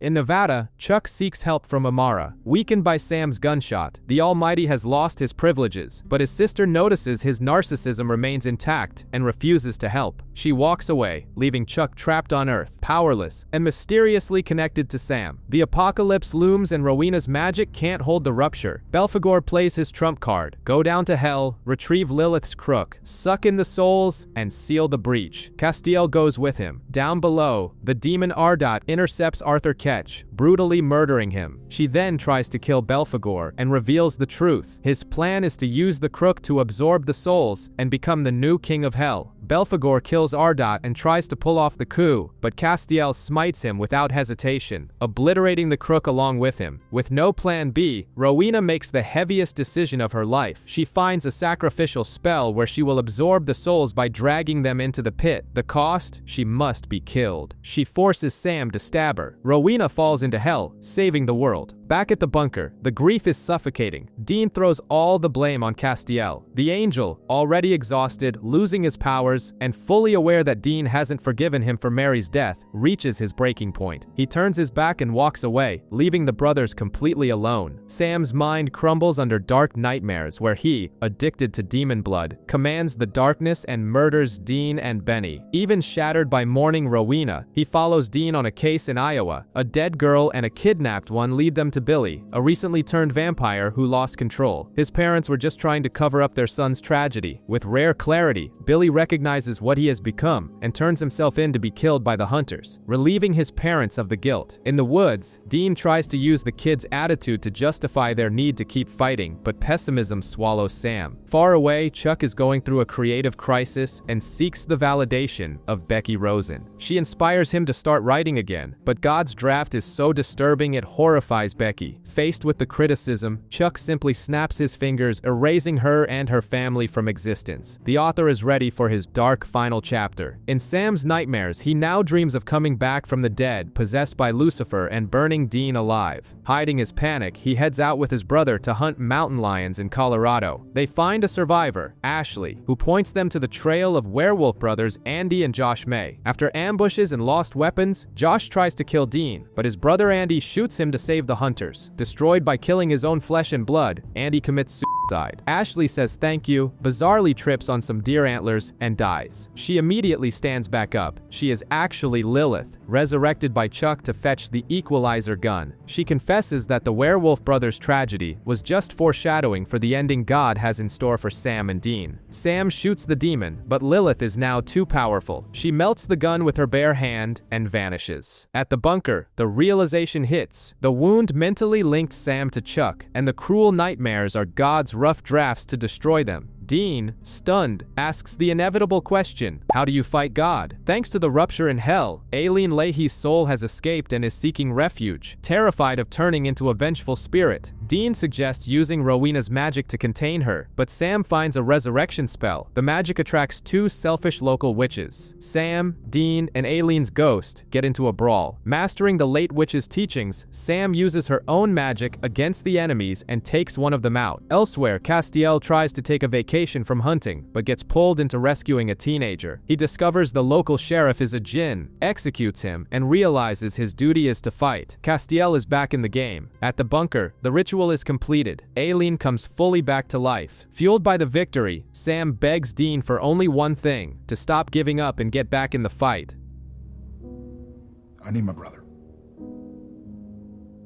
Looking to clear his head, Dean investigates a disappearance in Texas and bumps into Lee Webb, an old hunting buddy. The nostalgia quickly turns to disappointment when Dean discovers Lee is the killer. Burned out, he had been kidnapping people to feed a married monster in exchange for health and money. Dean kills the monster and with a heavy heart, executes his corrupted former friend. At the bunker, Castiel forces Sam to use his mental connection with Chuck to gain an advantage. The spell goes wrong, and Sam short-circuits. Desperate, Cass turns to the shaman Sergei, who tries to extort him but gives in and heals Sam after Bobby threatens the mercenaries' family. When Dean returns, the situation shifts. Sam wakes up and reveals what he discovered by accessing Chuck's memories. God is weak. With this advantage, hope is rekindled, and Sam is certain they can defeat the Almighty. Donatello reads the demon tablet and uncovers a secret. God has a fear known only to his favorite. Chuck senses the search and possesses the prophet to threaten them to stop. Ignoring the threat, the Winchesters descend into hell. Deducing that the favorite is Michael, they find Rowena as Queen of Hell, who warns them the Archangel has escaped. Free, Michael peacefully shares his mind with Adam and vaporizes Lilith when she tries to abduct him. Captured by the brothers, the Archangel refuses to betray his father. Castiel then invades Michael's mind and exposes God's cruel manipulations, including Jack's murder. Disillusioned, Michael breaks and hands over the spell to trap Chuck, which requires a flower from purgatory and opens a 12-hour portal. Just as victory seems close, the tables turn. Sam helps Aileen with the vampire hunt, but upon arriving, he realizes they've walked into a meticulous trap set by Chuck. Chuck takes Sam and Aileen hostage and reveals his sadistic plan. He manipulated her resurrection to rip away Sam's hope through their mental connection. God shows him the future if the heroes win. Castiel driven mad in a Melloc box, monsters ruling the earth, and the brothers turned into vampires hunting their own friends. His point is simple: without God, darkness reigns. In Purgatory, Dean and Castiel overcome Eve's henchmen, secure the magic flower, and finally make amends. Upon returning, they prepare the spell, but the vision of the future has broken Sam, who refuses to finish the ritual. Sam's surrender allows Chuck to fully heal, regain his powers, and escape. Devastated, Aileen leaves. Sam believes the dark vision, but Dean promises to find another way. Meanwhile, in the empty, Death awakens Jack, announcing that it's time. Chuck revokes the Winchesters' plot armor, forcing them to face real-world problems. Declined credit cards, cavities, the flu, and the Impala breaking down. They seek out Garth, now living the American dream as a werewolf dentist, who confirms the obvious: they've become mere NPCs. Even so, the brothers try to investigate a monster fight club to help one of Garth's relatives. Without their main character luck, everything goes wrong. Dean gets lactose intolerance, Sam trips over his own feet, and they end up captured. It's Garth himself who saves the day, blowing up the warehouse, killing the alpha vampire, and freeing the pathetic heroes. Before they leave, Garth recommends a place in Alaska to get their luck back. The brothers brave the journey with the Impala already sputtering at the starting line. In Alaska, their destination is a pool hall run by Fortuna, the Roman goddess of luck, where people gamble their luck. They discover that pagan gods were also Chuck's spiteful creations. Sam and Dean lose the final game of pool, betting their lives, but their heroic instinct to defy the creator earns Fortuna's respect, and she restores the brothers' plot armor. Meanwhile, Castiel investigates bizarre murders involving fallen angels known as Grigory. The killer is Jack, alive and feeding on angel hearts. After helping him with the hunt, Cass brings the boy back to the bunker, delivering a much-needed moment of relief to the family. Jack reveals the reason behind it all. The new death, Billy, hid him in the empty, waiting for Chuck to look the other way. She has a plan, and if he follows it to the letter, he will become powerful enough to annihilate God. On Earth 2, Chuck destroys the alternate universe out of sheer whim. In our world, Dark Kaya kidnaps Jody Mills and demands the Winchesters send her back to the bad place, revealing that the original Kaya is still alive there. To avoid Chuck's radar, Jack convinces the Reaper Merle to hide his powers while he opens the interdimensional rift. They rescue the original Kaya, but her dark counterpart chooses to die alongside her own crumbling world. Back home, Kaya and Jody are safely reunited. However, Billy appears at the bunker and punishes Merle with death for breaking the rules. Death warns them she has a book detailing Chuck's ultimate annihilation, emphasizing that Sam, Dean, Cass, and Jack are essential players. Meanwhile, Chuck finishes wiping out Earth 2 and sets his sights on the next universe. With Chuck's destructive tour nearing its end, Billy sends the team to find the mystical occultum to strengthen Jack. The angel, Aina El, tricks them, claiming the item is in hell with the late Ruby. To uncover the truth, Jack sends Castiel into the empty, where the shadow awakens Ruby. The demon reveals the real location in exchange for a promise of freedom, but not before the shadow tortures Castiel before he is pulled back. To bypass Chuck's radar, the Winchesters use their doppelgangers rescued from other worlds as decoys. Invading the real hideout, they take out hellhounds. Upon touching the occultum, Jack is sucked into the Garden of Eden, where he encounters mystical figures. After the alternate brothers head off to live in Brazil and the dust settles, the mood drops in the bunker. Devastated by guilt, Jack cries uncontrollably, begging for forgiveness for Mary's death. Castiel realizes the miracle of Eden. Jack's soul has been restored to his body. Playing plumber in the bunker, Dean accidentally frees Mistress Butters, a wood nymph who served the men of letters before Abaddon's massacre. Initially, it seems they've hit the jackpot. She takes over the house, cooks, helps with flawless hunts, and throws unprecedented holiday parties for them. It's a 50s margarine commercial, with monsters dying in the background. The illusion shatters when Jack finds a video of Magnus, the sociopathic former man of letters, torturing the nymph and brainwashing her to exterminate any non-human creature. By the logic of her programming, Jack is Lucifer's son and must die. When Dean refuses to sacrifice the boy, she locks them both up and tortures Sam to make him see the truth. Dean and Jack escape and convince Mistress Butters that she was merely manipulated by Magnus. It clicks. She lowers her guard and decides to return to her native forest. The experience teaches Dean to enjoy the little things in life, leading him to throw a birthday party for Jack. However, consumed by guilt over Mary's death, the boy silently doubts if he'll be capable of killing Chuck and Amara when the time comes. Meanwhile, Castiel and Jack investigate a murder. In the process, they run into Zack, a crossroads demon living as an unemployed clerk since Rowena strictly banned demonic pacts. Bored, he begs to help, but they refuse. Jack infiltrates a community center and discovers the killer is Sylvia, the local pastor's daughter, dealing out justice against sinners. They neutralize the girl, Cass heals the victims, and they find out the cop taking Sylvia away is Zack, leaving them wondering if he's bypassing Rowena or just trying to be useful. The real shock comes when Jack confesses Billy's plan to Castiel. The spell turns him into a ticking time bomb. The explosion will wipe Chuck and Amara from existence, taking Jack with them. Cass refuses to accept this and goes looking for a plan B, but warns Dean there's something dark he needs to know. In 1993, while John was out hunting, young Sam and Dean befriended Caitlin and Travis at a motel. Children were being attacked by a monster, and Dean faced the creature, cutting off its ring and seemingly killing it. In the present, Travis turns up dead, and a desperate Caitlin calls them. Sam discovers the monster is the Baba Yaga.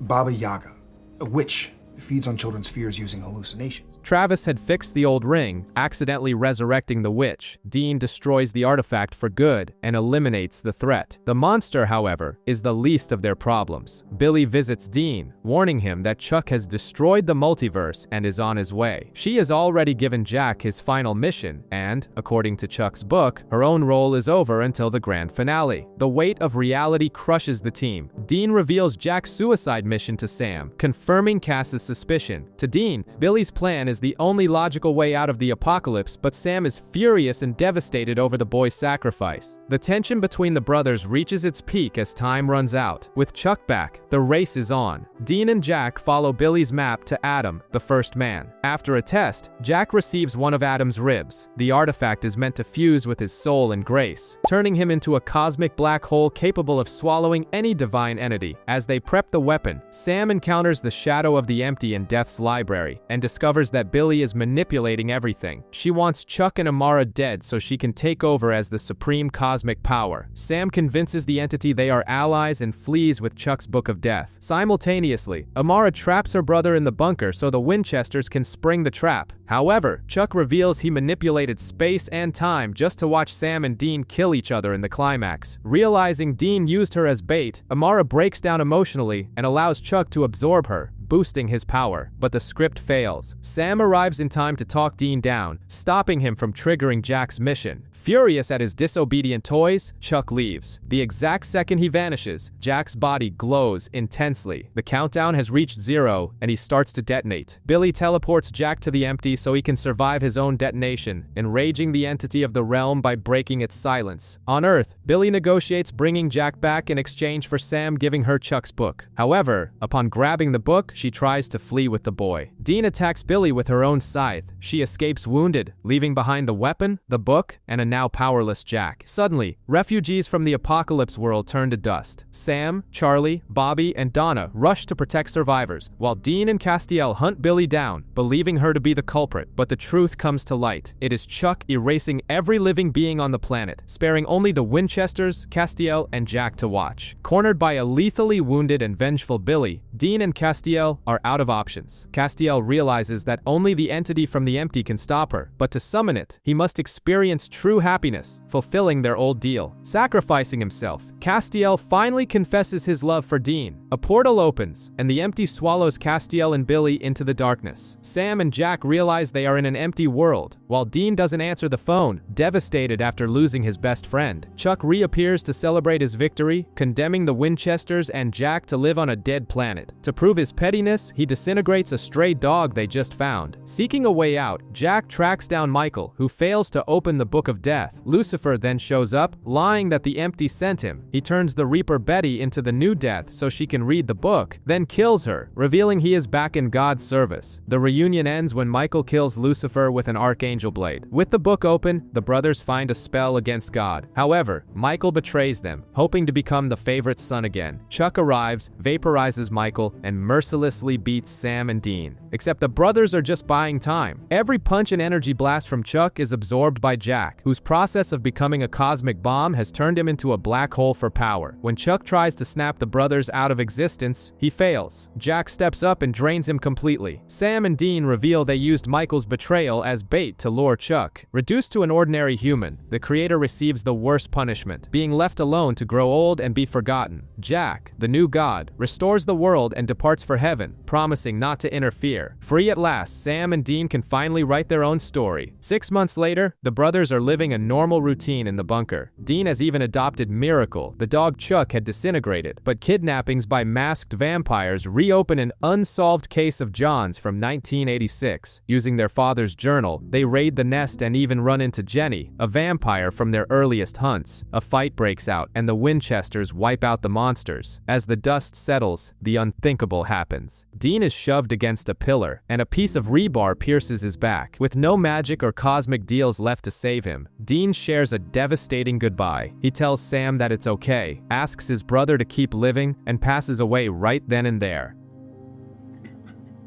You can go now.